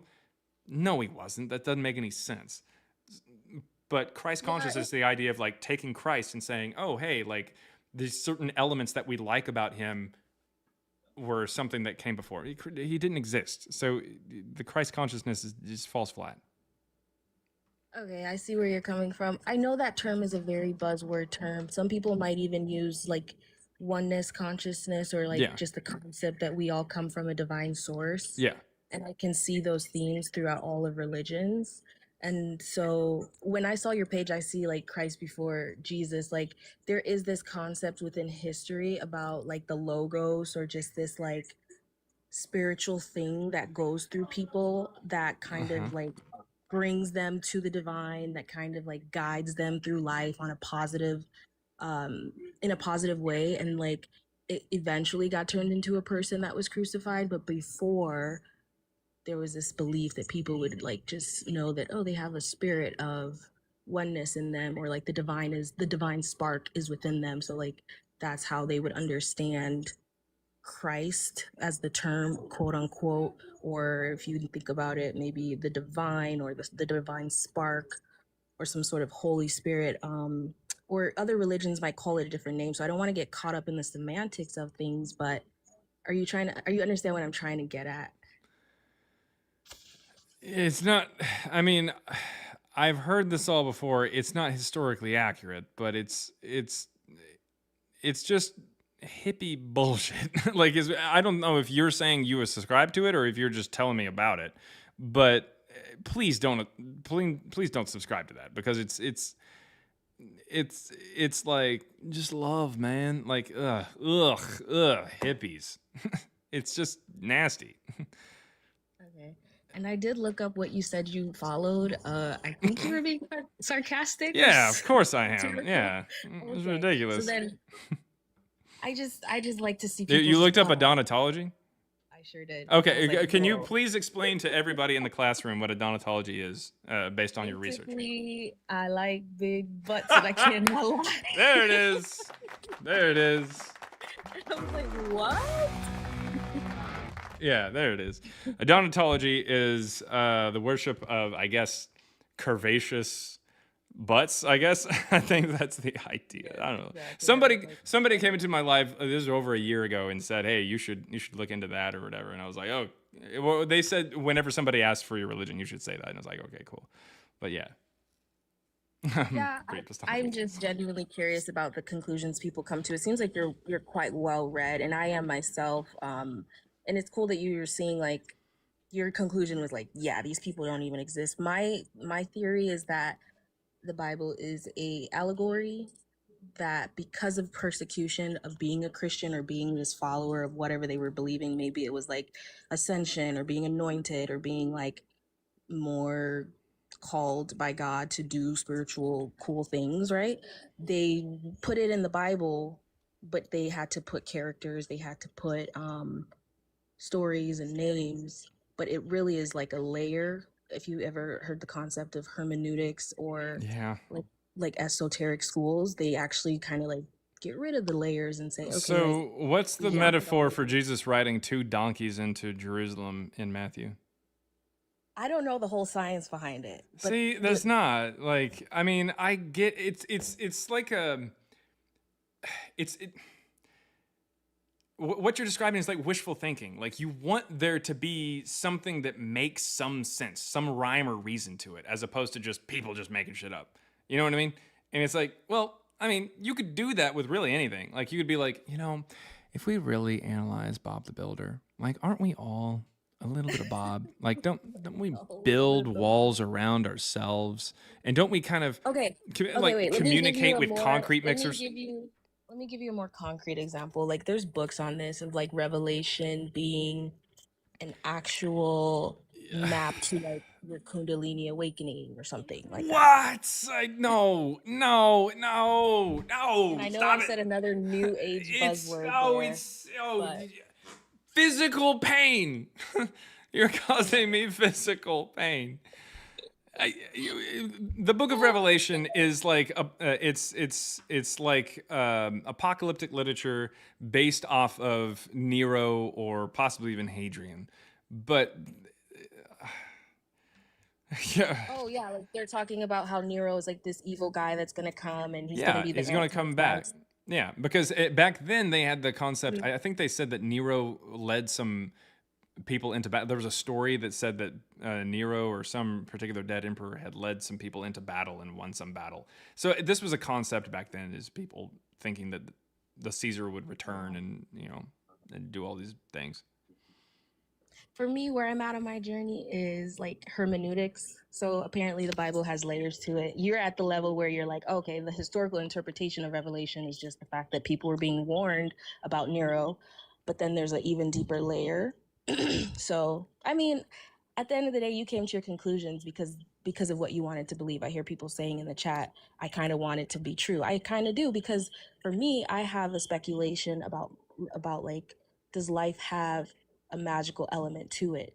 Can humans inherit, like spiritual gifts and powers? And I do have some thesis that support that. So I look for evidence and a path to kind of prove that, but you might not have that sort of like paradigm in your mind where you're like, there's no magic, like there's nothing spiritual happening. All of this can be explained through like logical reasonings. You know what I'm saying? I mean, yeah, but I don't know why you're saying. Why I'm saying it is because you might have taken the easy route, or for lack of knowing your research like path, right? The You might have easy taken route. the route of saying, well, screw all of this. If I'm up this here is saying invalid, Jesus and Paul never existed. I'm here for like 4 or 5 hours a day getting yelled at and told that I'm going to go to hell. Like, how is this the easy route? well, no, it's not the easy route, but the conclusion you came to is like saying, okay, well, since this is invalid, since this text kind of contradicts this text, I'm going to give up on all of it and say, these people didn't exist. None of this stuff is true. Just go about your life. Whereas my conclusion is like, okay, there are some discrepancies, but let's go back further. Why are there discrepancies? What is the truth? What is the thread through all of these things in religions? Like, what is a divine spark? Do we have one? And like, that's where I stopped my journey at. But I don't know. I just wanted to interest you in that perspective because that's where I'm at.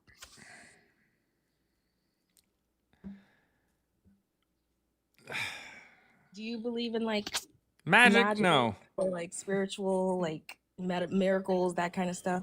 I unfortunately, I do not believe in magic. No, So I don't. you don't believe like someone could just be like spontaneously healed and like it could come from somewhere? I mean, as soon as it happens, I'll see that it happens. Okay.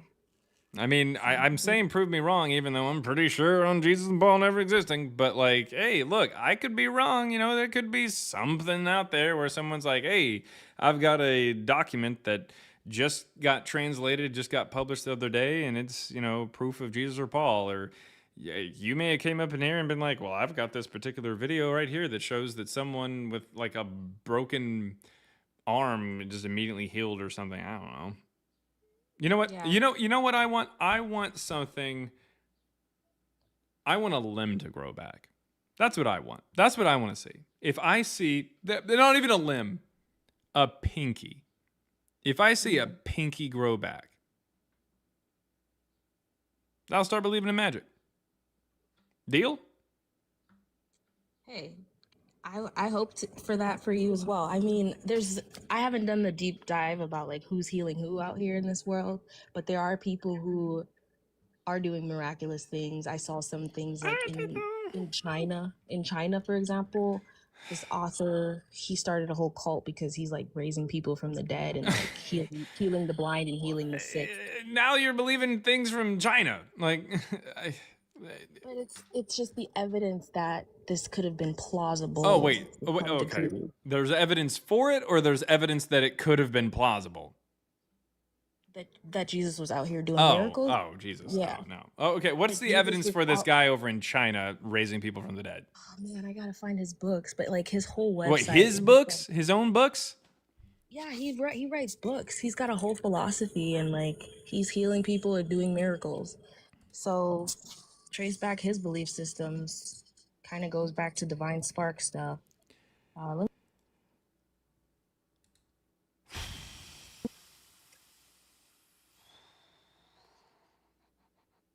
You still there? You're still there. Or she's just muted for some reason. Oh, there she is. Yeah. I'm just trying to see if I can find the book. Okay.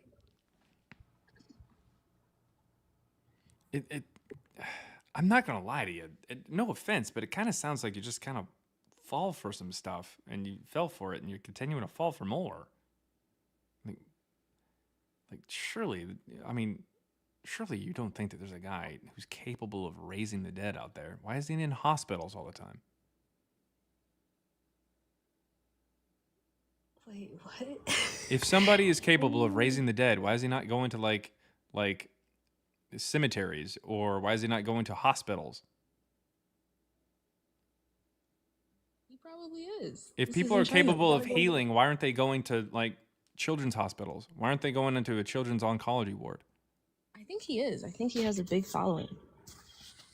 But you're gonna believe what you want to believe, and No, you're I'm saying serious. that Like, let's say that there's somebody who is capable of healing people in America. Why are they not going to St. Jude's right now? Why are they not working there? because he's not in America. Is he going to children's oncology wards or to hospitals over in China and raising the people as soon as they die? Like, don't worry, guys. There you go. There you go. Go home. I think he has people come to him, like a practitioner. It kind of sounds like it's just a trick. If you had the ability to raise the dead or heal someone from any ailment, then you would go to where they are. Why would you need them to go to you? Yeah, great questions.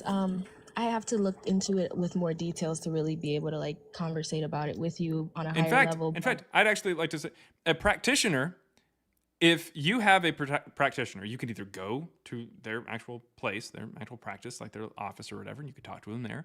Or if you've, already signed up with them, or you say, that's my practitioner or something like that. If you then go to the hospital, they may show up. That's kind of how practitioners work. I mean, my wife, whenever she was pregnant, she went to a OBGYN at her practice. But then, whenever it was time to give birth, we didn't go to her practice. We went to the hospital. And guess who was there? Our OBGYN. That's because doctors, when they know that they can help with something, actually show up where you are. Because that's the fucking point.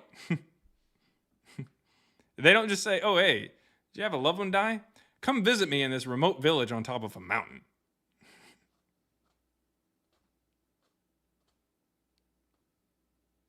Yeah, Spicy Alamo there in the chat says, my wife is a midwife. She moves offices and hospitals a lot. Like a lot. My wife. Yeah, there you go. and I guess then bring the body. Do you bring the dead body with you?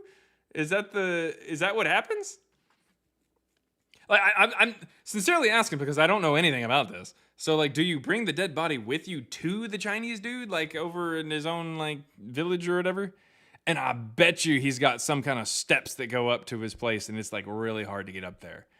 You're like, well, I don't know if I'd actually want to carry the dead body up that long.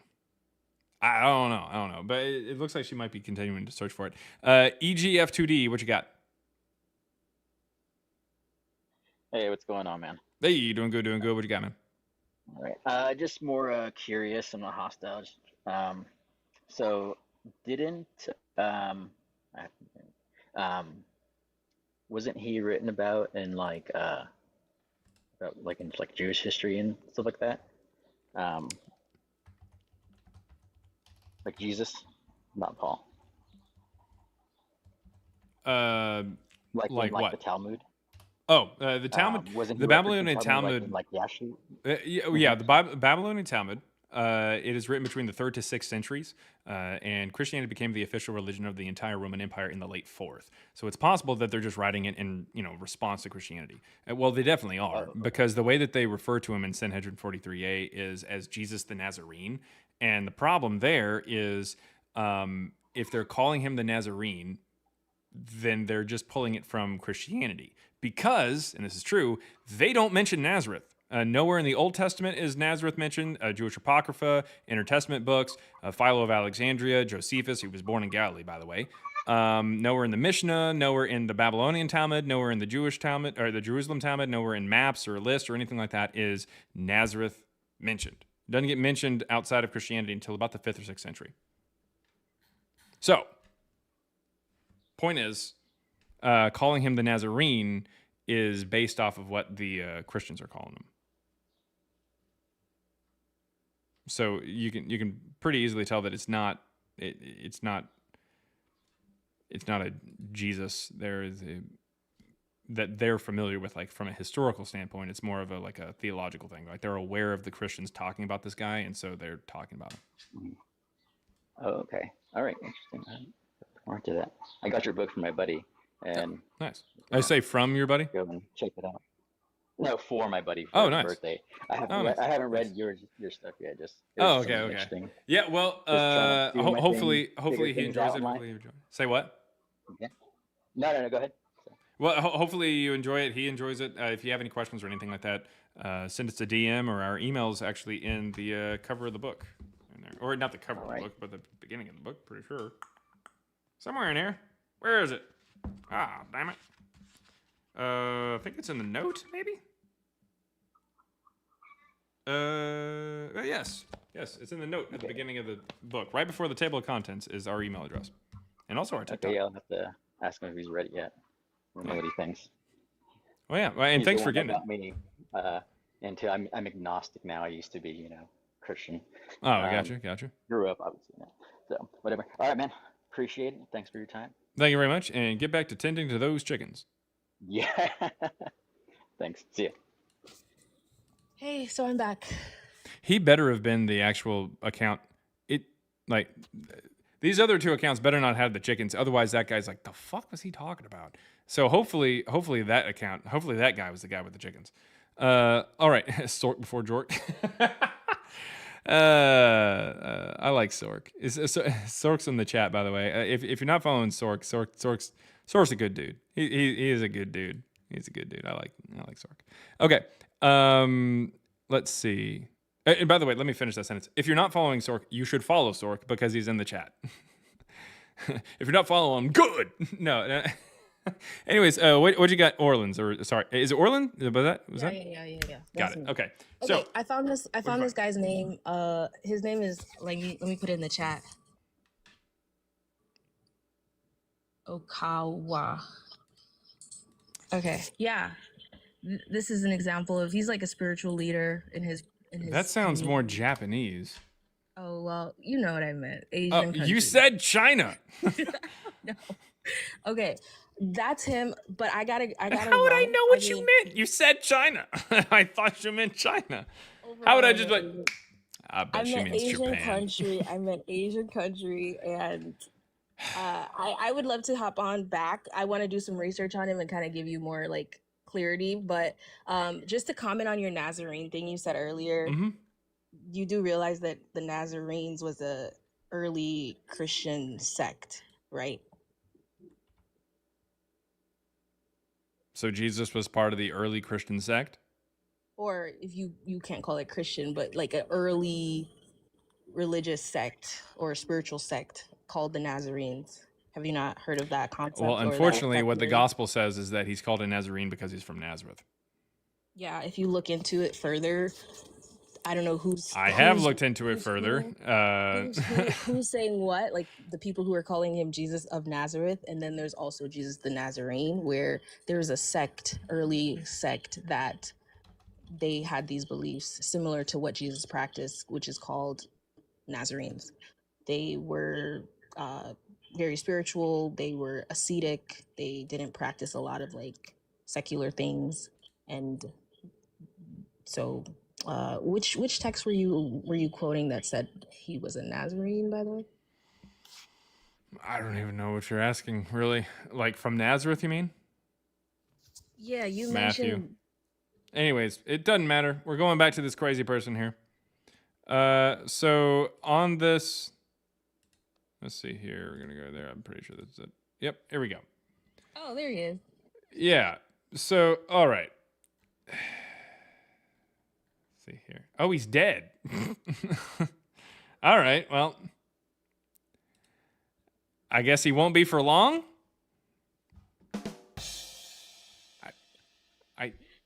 I don't know what to tell you. Okay. So, let's see. Was a Japanese religious and political leader who was the CEO and founder of Happy Science. All right. If there was ever something in the modern time period that was hippie, that tried to portray itself as being legit, it would call itself happy science. Like he hasn't claimed to raise anybody from the dead. He claimed that he himself was raised from the dead when he had a heart attack and didn't die. Are you telling me that Orlin was wrong? Orlin. I told you I didn't know the details. so I would just Orlin. come back. So, let alone is he not a Chinese faith healer, he's a Japanese lie spreader. Like, what are you talking about? He's just a heart attack survivor. Orlin. I don't have all the data, bro. I gotta get the data for you. I gave you what I had, like, briefly Orlin, browsed. so you came up here and you presented him without any support, but then you took time to go look him up to the point to we found out that he was from a completely different country. And then you still got that wrong? Orlin, what is this? I'm not claiming to have all the answers. I'm simply telling you my lived experiences. So, Is your lived yes, experience somehow related to this guy? no, not at all. So, like, All right, I want to just see here. browse, Spiritual just context, browsing happy his science. content. I actually found his information from, like, a movie I watched. What was it called? Something about the sun. And I just thought he was cool. I did some background research on him, and then I was like, all right, let me go do something else with my life. But that's all I could offer to this conversation was just that vague description, even though it might not have been 100% accurate. But you can see that a part of the information kind of clicks. Asian country, there is a concept of resurrection, but there is miracles there. I just need to look into it. I haven't looked into it. So you watched a documentary about the sun, then started talking to me about the Son of God and everything like that, and then how this guy, who's from the Empire of the Sun, did some things that apparently he didn't do. No, it was his film. He was an Oh, animated he film that made the he film. funded. Yeah. Is it part of Happy Science? Whoever this guy is helping me out here, because you're out here trying to throw me under the bus. No, I'm for trying to some figure out way. what the hell's going on. And he's not helping you. He just said that this guy doesn't raise Actually people from giving the you dead. the facts because he's actually read the Wikipedia page. I didn't. This was my my journey. It was like watched his cool movie. It was like an animated film about like spirituality and just like that kind of stuff. And then you just believed it without looking into him? No, and then I was like, who is this guy? Like, he sounds like he's doing some cool But stuff. you didn't And read the I looked at his Wikipedia page? I went to his website, and then I saw that he has like a ton of books. And then I also saw that he was doing healing work. And then I was like, okay. So that goes in the face of what this other gentleman is saying. So apparently he does do healing work. Like he does heal people. Is this He correct? has a website, yeah. His website kind of brandishes his like powerfulness. Let me see. Maybe it's the Happy Science website. Okay, well this I is think his he website does right here. psychic stuff where he talks to dead people. So maybe you could ask him Well, to talk to Jesus. let's Paul. call a spade here. He talked to dead people. Well, now I guess he talks to dead people all the time. Okay. Let's see. So this is the website. There it is, yeah. Oh my god. This is okay. Girl, please. Come on. What are you doing? What are you doing? Like honestly, what are you doing? You have fallen. You watched the documentary and you fell for some kind of trick, or you just got duped. Come on. Hey, don't be so hard on her. All religion uses these types of tricks, right? Not the tricks that say that there is a current person currently right now who is capable of raising people from the dead.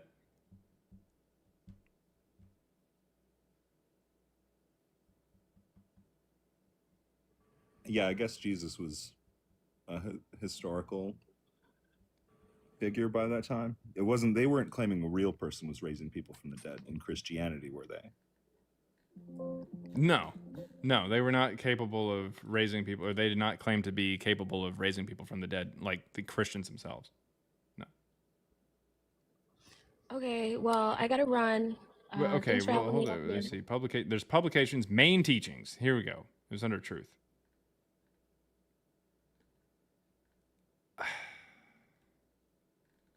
Where's the healing stuff? Do you know what tab that's on? Oh, she left. Come on. Like, you sound like a sweet person, but like, yeah.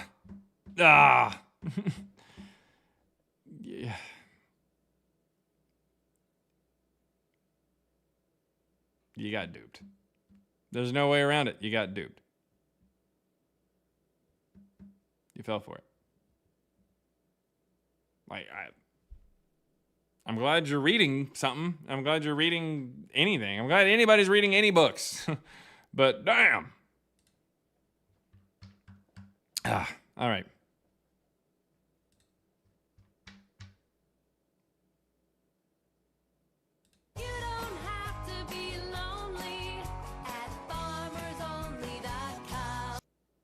All right. What do you got? Let me see here. Clocks, looks like.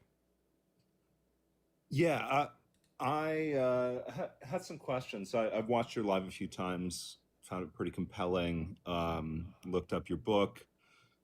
There's some forums and things and whatnot in which there's like criticisms of your book. Can you like help place for me? Are the criticisms of the book, or are they attempting to talk about stilometry, which is only in 2 chapters of our book? No, I mean, I think it's more about academic legitimacy. Academic legitimacy? We're Right, not that, like, scholars. they claim that, you know, this shouldn't be taken seriously because you're not scholars. I am We're I'm not totally a scholars. believer in independent research and all these sort of things, but like, what would it take? Is there some sort of structural impediment in terms of, you know, having these ideas adopted in more, I guess you would say, mainstream scholarly groups and studies? What's your opinion or strategy or thoughts on why there seems to be a gap there? Between what? Well, a gap between like religious scholars consensus and you know, independent research that may not be done by scholars like I don't yourself. know. Just in general? Yeah, in general. And Someone whether is like, Christianity someone different is than more like the others. ivory tower type way of thinking, where it's like, hey, I'm a scholar, so trust what I say because I put time and effort and money into this, and if you didn't put as much money, time, or effort, then you're wrong. Generally, that's the difference between the general scholarly consensus and non-scholarly consensus, or non-scholarly takes. That's the gist of it. Does that sort of bake in an acceptance of like agreed upon interpretations of things like the, you know, historicity of Jesus? I'm just wondering whether or not interpretations of well, what? Well, I mean the interpretations of like claims as to when it was written by who, those sorts of theories, the ones that you go into detail in the book. Scholars give opinions, but what is the evidence that they give that suggests that these things are from the first century? No, I'm not claiming that they do that they do or do not. I'm just asking, do you know if there's a bias within academic scholarship around Christian research? Listen to what I'm saying really quick. You'll get your answer pretty much immediately. Do they have evidence? What's the evidence that they point to? And if they have evidence, then they have evidence. They win. If they don't, I don't know what to tell you.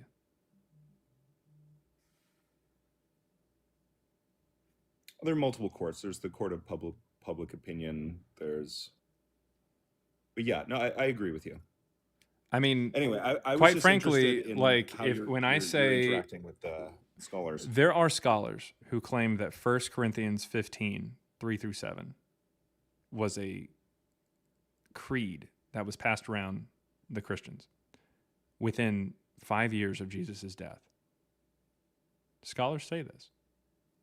In fact, if you go online, it'll tell you, like on the Wikipedia page for creeds and whatnot for 1 Corinthians, under 1 Corinthians, it says that the majority of scholars agree upon that. But Bart Ehrman himself says, I don't know anyone who says it other than evangelicals. That's a bias, right? Sure, yeah, it doesn't represent a true consensus. I mean, technically speaking, religious people make up the majority of religious scholarship. There are secular scholars, of course.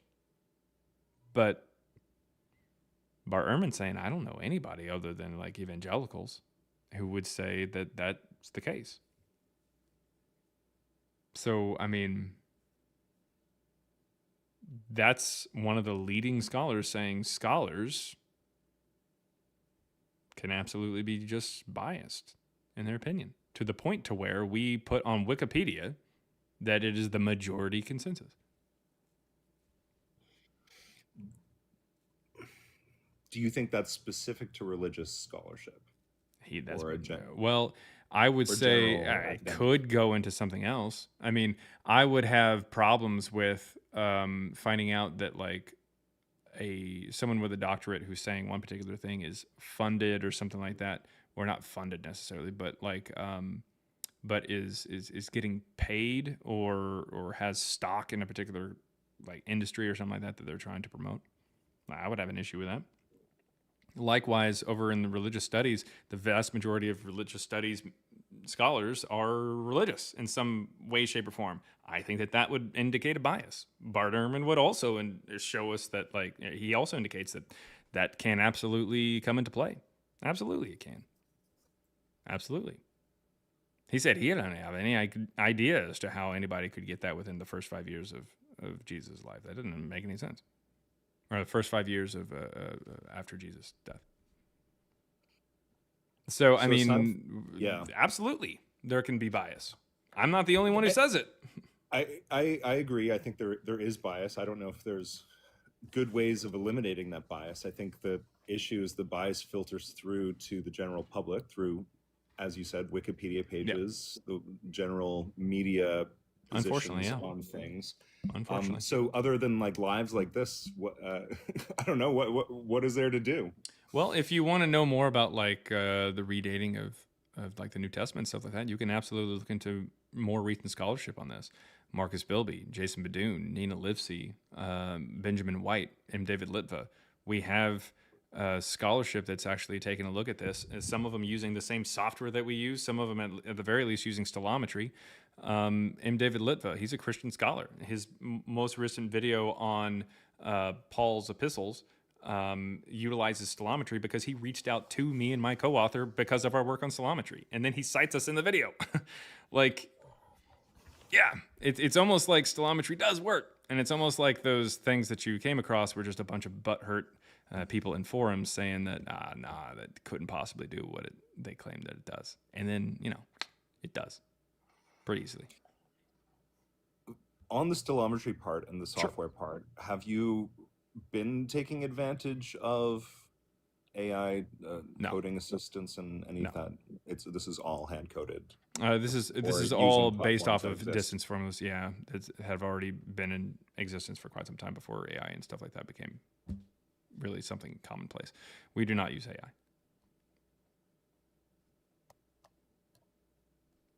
Okay, cool. I just want to have general chat about that. Continue doing what you're doing. Very compelling arguments and facts speak for themselves. So thank you. Yeah, thanks for coming on, man. Thanks.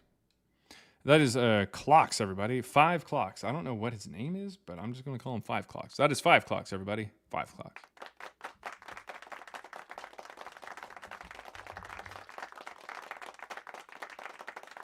All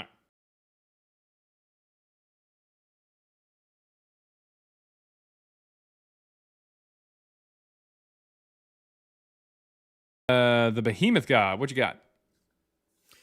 Hey man, can you hear me? Yeah. Okay. Cool. So I'm coming at this from like a historical perspective, not a religious perspective. I consider myself an atheist.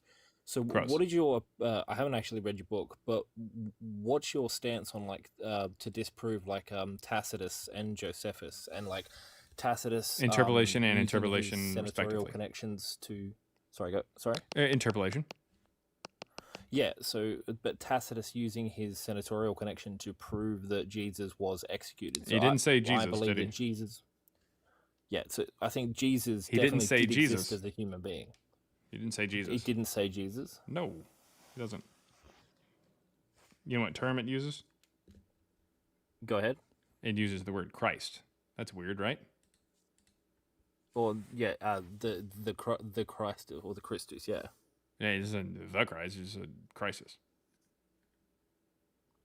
But a man known as Christus, which was No, like does not say that. commonly. Sorry. Nope, just says Christ. Doesn't say a man named as Christ or anything like that. Doesn't say that. And Christ would not be the name that they put down in the Roman record, now would it? It's a title, not a name, and they definitely wouldn't have said, oh yeah, we crucified, these two thieves and also the savior of mankind. Like, what? No, not putting that. So automatically, you know that there's a problem there. Then I would like to point your attention to this issue here. See this word right? We're going to go right there. You see that word right here? What does that word look like?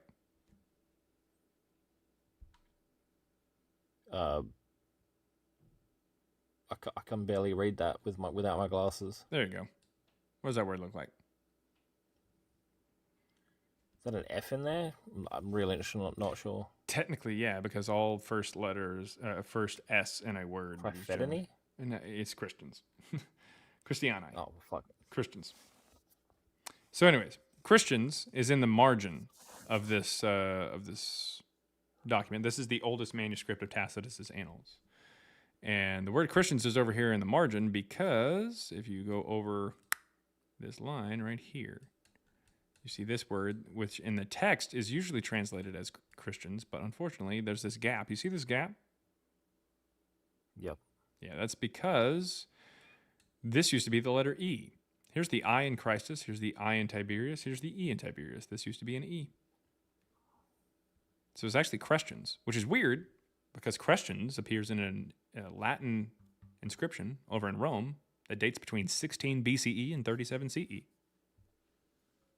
It's called CILVI 24944. That is the reference number for it. Ew. Yeah. Look, I'm not gonna lie. I'm out of my depth here. You're way more well read on the subject than me. From my opinion, I just thought, that Christ was a real person. What he did probably wasn't, but Well, let's go back to that also- picture really quick. Let's say that this is the same group. That's fine. It tries to say in the next sentence that they got their name from the Christus figure. But why would the Christians with an E get their name from Christus with an I? And also, again, Christus wouldn't be what they put down on the record. They would have used Yeshua or Yehoshua or his Greek or Latin variant. They wouldn't put Christ. I mean, hell, Pilate doesn't even, according to the gospel, put Christ above his head on the cross. It says King of the Jews. So that's not Christ. So no. This is obviously something that has been added later, and we can actually dive into that and take a look at it and see that actually the first time that it's mentioned is actually the early 5th century by a Christian. The first time that Tacitus's Annals were alluded to, that the mention of Christians was alluded to, was by Tertullian, writing in roughly about 200. He's the first Christian who writes in Latin, and he says, consult your history books. We were blamed for the fire in Rome, and we were unalived, and blah, blah, blah, blah, blah, all these tortures. But he doesn't say anything about Tacitus saying anything about Jesus, because that wasn't in there initially.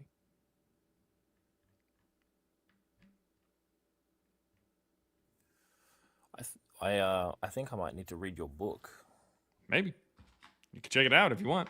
I definitely will. No, I definitely think it would interest me. Absolutely. Christ Before Jesus. That is available for $3 is the ebook on Amazon. The link's in my bio here on TikTok. But yeah, on Amazon, Christ Before Jesus. And there's a print version and an audiobook version as well if you like. Now, I'd also, if you want, you can also check out, let me pull this up here. This is the, is that it? No. What the hell? Give me 1 second here.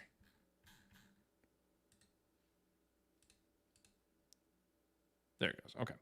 This is a website that is created by one of my friends. I think he's in the chat. His name's Gray Eyes. And it is mythicism.web.app. Mythicism.web.app. And it actually has a lot of the talking points, a lot of resources here.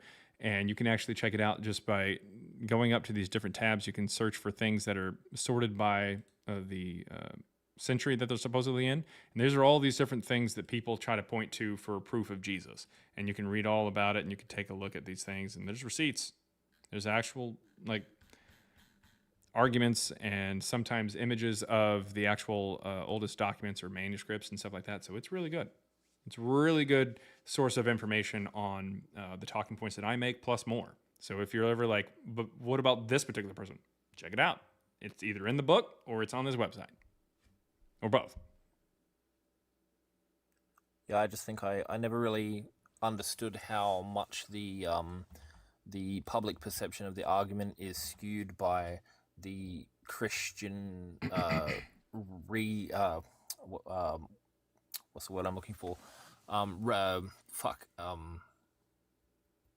Revisionism of history to fit their points. Yeah, I mean, you got to think about this for a second. Christianity, for instance, in the case of like Tacitus's Annals, the oldest manuscript that we have of Tacitus is from the 11th century. It was found in a Catholic monastery, and Tacitus supposedly writes at the beginning of the 2nd century. The first time that we get any mention of Tacitus's writings or a mention of that line about Jesus or whatever is from the 5th century. So anytime that Tacitus possibly comes up between the 2nd and 5th century, we don't have anything about that line. All of a sudden, we get somebody in the 5th century mentioning it, and then by the 11th century, the only manuscript we have has it in there. And we can see edits in there. We can literally see an edit in progress. Every manuscript after that manuscript I showed you has Christians with an I. Because when they went through, they saw in the margins that it was supposed to be Christians. They saw that eraser mark, and they went ahead and just put Christians whenever they copied it by hand later. We can literally see the sausage being made.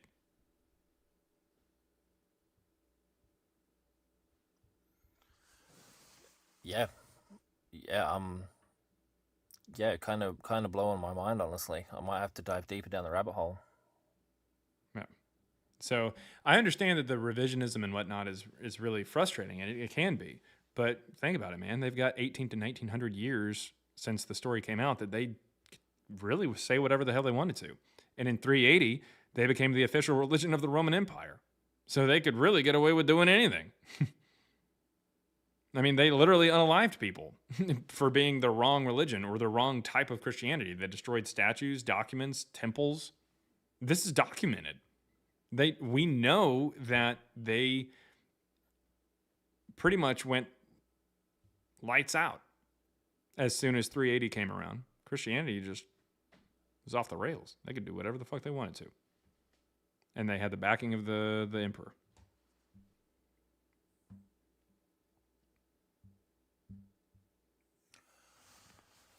Well, yeah, I'm look, I feel like I'm just holding up your airtime at this point, but I really I appreciate you having me on. You've definitely pulled the wool off my eyes a bit with that one. Yeah, not a problem. I mean, take a look at the website, take a look at the book, come back up here and say, hey, this is where I disagree, or just, hang out. Chad is super knowledgeable. The chat is more knowledgeable than I am. I don't know about the YouTube chat. The YouTube chat is kind of a cesspool, but the TikTok chat at the very least is really cool. So, anyways, that being said, thanks for stopping by. I'm gonna go ahead and get to some other guests, but thank you, man. Yeah, no, Thanks for coming Thanks, by. man. I appreciate it. Thanks. That was the Behemoth God, everybody. The Behemoth God. Yeah, definitely a W for the Behemoth God there. Doberman for Works. What you got? Hi, I'm good, thank you. How are you? Doing good. What you got? I've got for you the Bible. Say what? I've got for you the Bible. Okay. I've got over 40 plus different books here that verify Jesus being real, and I've got around Over 40 plus books? Yes. Okay, like name one of them. Matthew. Okay. And Matthew verifies this by how? How did we Right. establish that Matthew is historically reliable?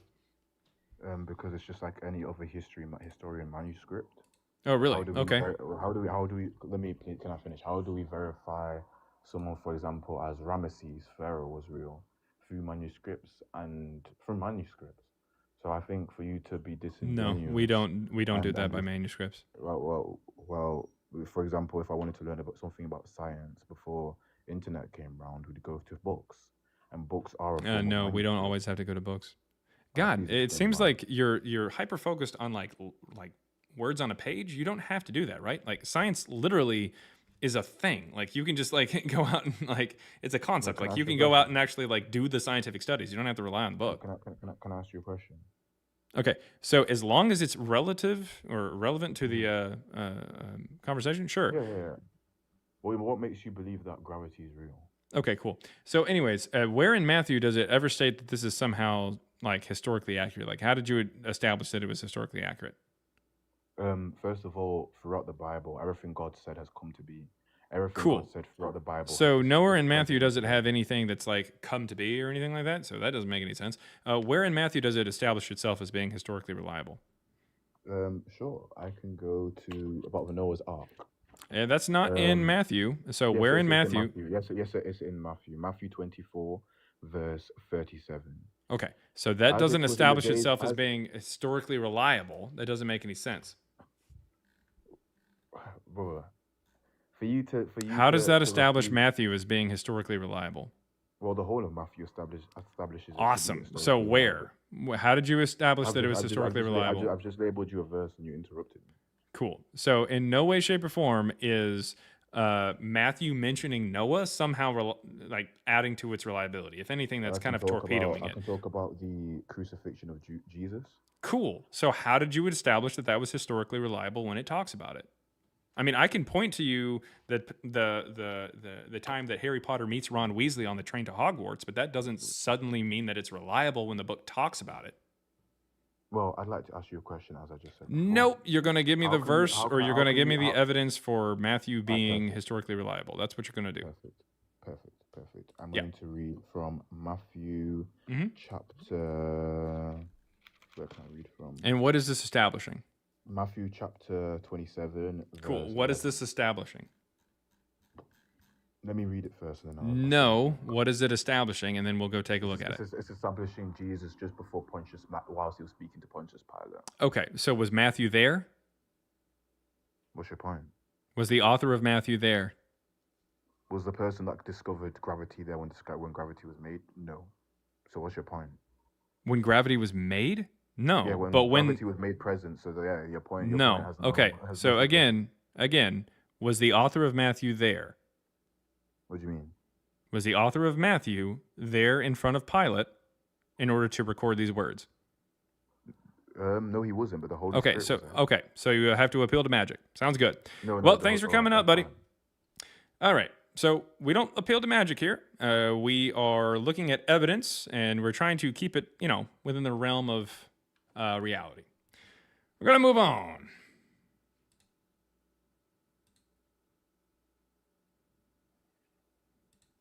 All right, Daniel Aguilera. Hey, how's it going, man? Real quick, I don't want to take too much of your time about some other guests, but I was hoping for some clarification. This is about, I guess, a little bit more follow up on Irenaeus. Mhm. So I've come to, I'm not sure if this is true, but the first time someone mentions Matthew, Mark, Luke, and John is about 180, and it was Yeah. Irenaeus, right? Mhm. Is this the reason? Is the reason because the Marcionites and Irenaeus kind of had some beef between it? Because the assumption is that, from my understanding, is that Marcion decided to just publish Paul and put him as a historical figure. You there? Yeah, sorry, it must have had bad connection on my end. I'm not sure which part did you hear. You're just talking about but I guess. Irenaeus there. Oh, okay. I guess my question was, did Irenaeus decide to just mention Matthew, Mark, Luke, and John for the first time just to kind of one up the Marcionites, or what's the logic behind? Because obviously there's no mention of Matthew, Mark, Luke, and John anywhere prior to Prior, yeah. Irenaeus. So yeah, so were these two Well, different he's the Christian one sects that's that were just giving him beefing? the name is the thing. That as far as we can tell, he's giving him the name, or at the very least, just kind of repeating some stuff that maybe had been tossed around. But yeah, he's giving him a name officially. Got it. Okay. Yeah. It's just the more you go down to the rabbit hole, it just trips me up more. Like I didn't know the very first time the Gospels were in, or the names of the Gospels were introduced was by Irenaeus. I knew they're likely 2nd century. I didn't know the first time they were named was by this guy. Yeah, and the first time that they're mentioned is well into the 2nd century is the thing. Matthew isn't mentioned until about the 150s or so. Luke isn't mentioned until about the 150s. John isn't mentioned until after that as well. Well after that. I also didn't know that at least most of the scholarly consensus was that Mark was written first, but Mark doesn't even mention the resurrection story. Obviously, it's in later edition. Obviously, it just kind of abruptly ends, and then they just add it later. Yeah. And then all the other gospels just follow suit by interpolating it or adding to their stuff. Mm-hmm. Okay. It's pretty bad, man. Like once you actually start digging into it, you're like, this is definitely something that's fake and from much later than previously thought. No, yeah. This was kind of like tripping me up. And I guess that's the only question I had, just like some clarification on Irenaeus. I didn't want to take too much of your time, man. I'll let the other guests hop on and bring up their arguments. All right. Well, thank you for coming up, man. No, yeah, thank you for answering my question. Have a good one. Okay. Let's see. I think we might have time for one more guest here. And as soon as I say that, that's when everybody starts fucking showing up. Mateo Potato. What the fuck? Are you serious? Am I serious? Oh, hey, man, what's up? Surely you can't be serious. I am serious. And don't call me Shirley. And then he left. What the hell?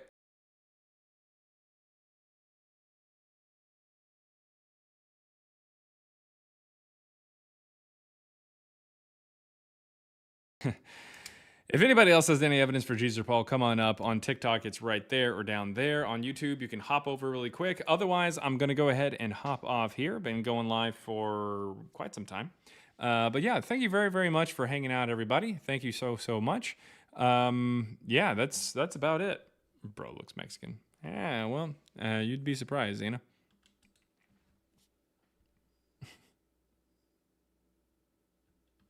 God bless chat. The chat over there on YouTube is absolutely unhinged. I don't understand why anybody over there or how anybody over there can actually get like anything good from the video, from the live. But yeah, there's a Shroud of Turin getting brought up. It's crazy people. Nothing but crazy people. The fuck I do. I don't know. This is nuts. Anyways, thank you on YouTube. Thank you on TikTok. Thank you very, very much. Pixie's Place said, just say pseudo-archaeologist so I can get a wingo? Man. Thank you. Jaren, has anybody presented you something that slightly maybe changed your mind? There's been people who have suggested things that like kind of shift things a little later, to be honest, but nothing really. That's a good question. Like anything even slightly. I mean, yeah. A lot of it in reality comes from a lot of the people who have done the more research. Like I know Hetty Artist has done a lot of stuff. Gray Eyes has done a lot of stuff. Jake and Aaron do a lot of stuff. I mean, there's some really cool stuff. Even Elizabeth Heretics with her weird John Port shit every once in a while sends me crazy shit. Hanji and Lady Huggy send me stuff. I listen to like Storm do lives and things pop up in there. So it's all over the place. But I'm trying to think if there's anybody.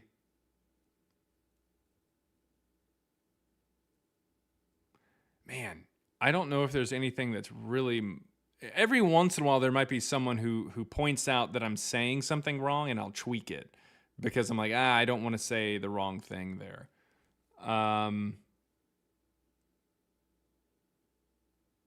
Yeah, for instance, for some reason, that's the first thing that popped into my head. One of the, I used to say that the first person to use the phrase New Testament was Marcion. And that's not, I don't know if that's true. I remember someone pointing something out, and I started or at least started saying something. The first person to say the New Testament as the name of a canon, that would be Marcion, and that would be a true statement. But for some reason, they pointed something out, and it was something else. I can't exactly remember what they said. I think it was something from like maybe the Jewish Apocrypha or something. But what is going on, Kristan? I was tapping. I didn't mean to request. I was just giving you love.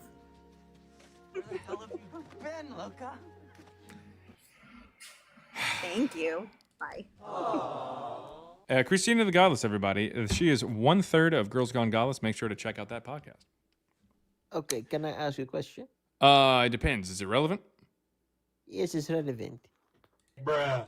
All right. Go ahead, at least at first. Okay, you are making your entire life mission, right, to disprove, according to you, fictional characters. And that's do because you a lot of think people that- believe in the fictional characters. That would be a problem. Yeah. Okay, Society is what- benefited if we believe as many true things as possible and stop believing as many false things as possible. As Voltaire said, when we believe absurdities, we commit atrocities. Believing in dumb shit is how we ended up with Mango Mussolini running not only America, but unfortunately ruining the rest of the world too. Where do you that live? being said, if Where do you they are fake, then we need to stop believing in them. And if they are real, then come up and provide proof for them. Okay, where do you live? Me? Earth. What do you got, man? What's your evidence for Jesus or Paul? My evidence for Jesus or Paul. Mm-hmm. You know how much of a stupid question that is, to be honest? Because you don't have any evidence? It's sort of me. It is telling kind you, of a can stupid you- question can you because I know that you prove- don't can you have prove- anything. Can you prove that Abraham Lincoln existed? Yes, we have pictures of him. I don't know if you knew that or not, Oh, you have dipshit, but we have pictures. pictures. Yep. You have pictures. Yep. Do you have Okay. any evidence for Jesus or Paul?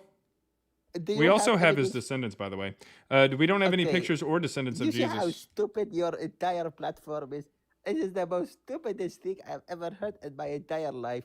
The But yet you stupidest can't thing. argue against it? You are What does that trying make to you? disprove Jesus' existence. Mhm. You cannot do that. You can't. We already this did. This is 2,000 years ago. How you sit here and you tell me that Jesus never existed? If it was Are you 2,000 years stupid? ago, why are you comparing it to something stupid? that was less than You 200 are years ago? stupid.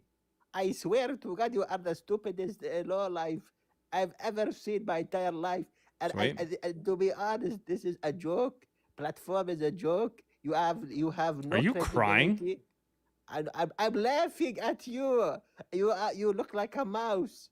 You actually look like a mouse with a cowboy hat. I am telling you this with love. You look like a mouse with a cowboy hat. And I'm telling you that you need to get a new platform. You actually need to get a new platform. Okay? And then he left? All right. Ran like a little bitch, I guess. All right. So if anybody else has any evidence for Jesus or Paul, come on up. Otherwise, that'll be it for us. That should be it. All right. Is everybody? No, there's nobody else there. So thank you to anybody and everybody who stuck around longer than 30 seconds. 35-second gang, rise up. I will catch you guys later. Gang. Yeah, we should just be able to end on that one. Man, I almost got weird there for a second. All right. Peace out, Girl Scout. We'll be down for some Thin Mints. I'm going to disconnect. First with TikTok. Then I got to go chastise the YouTube. Oh, my God. Anyways, see you guys.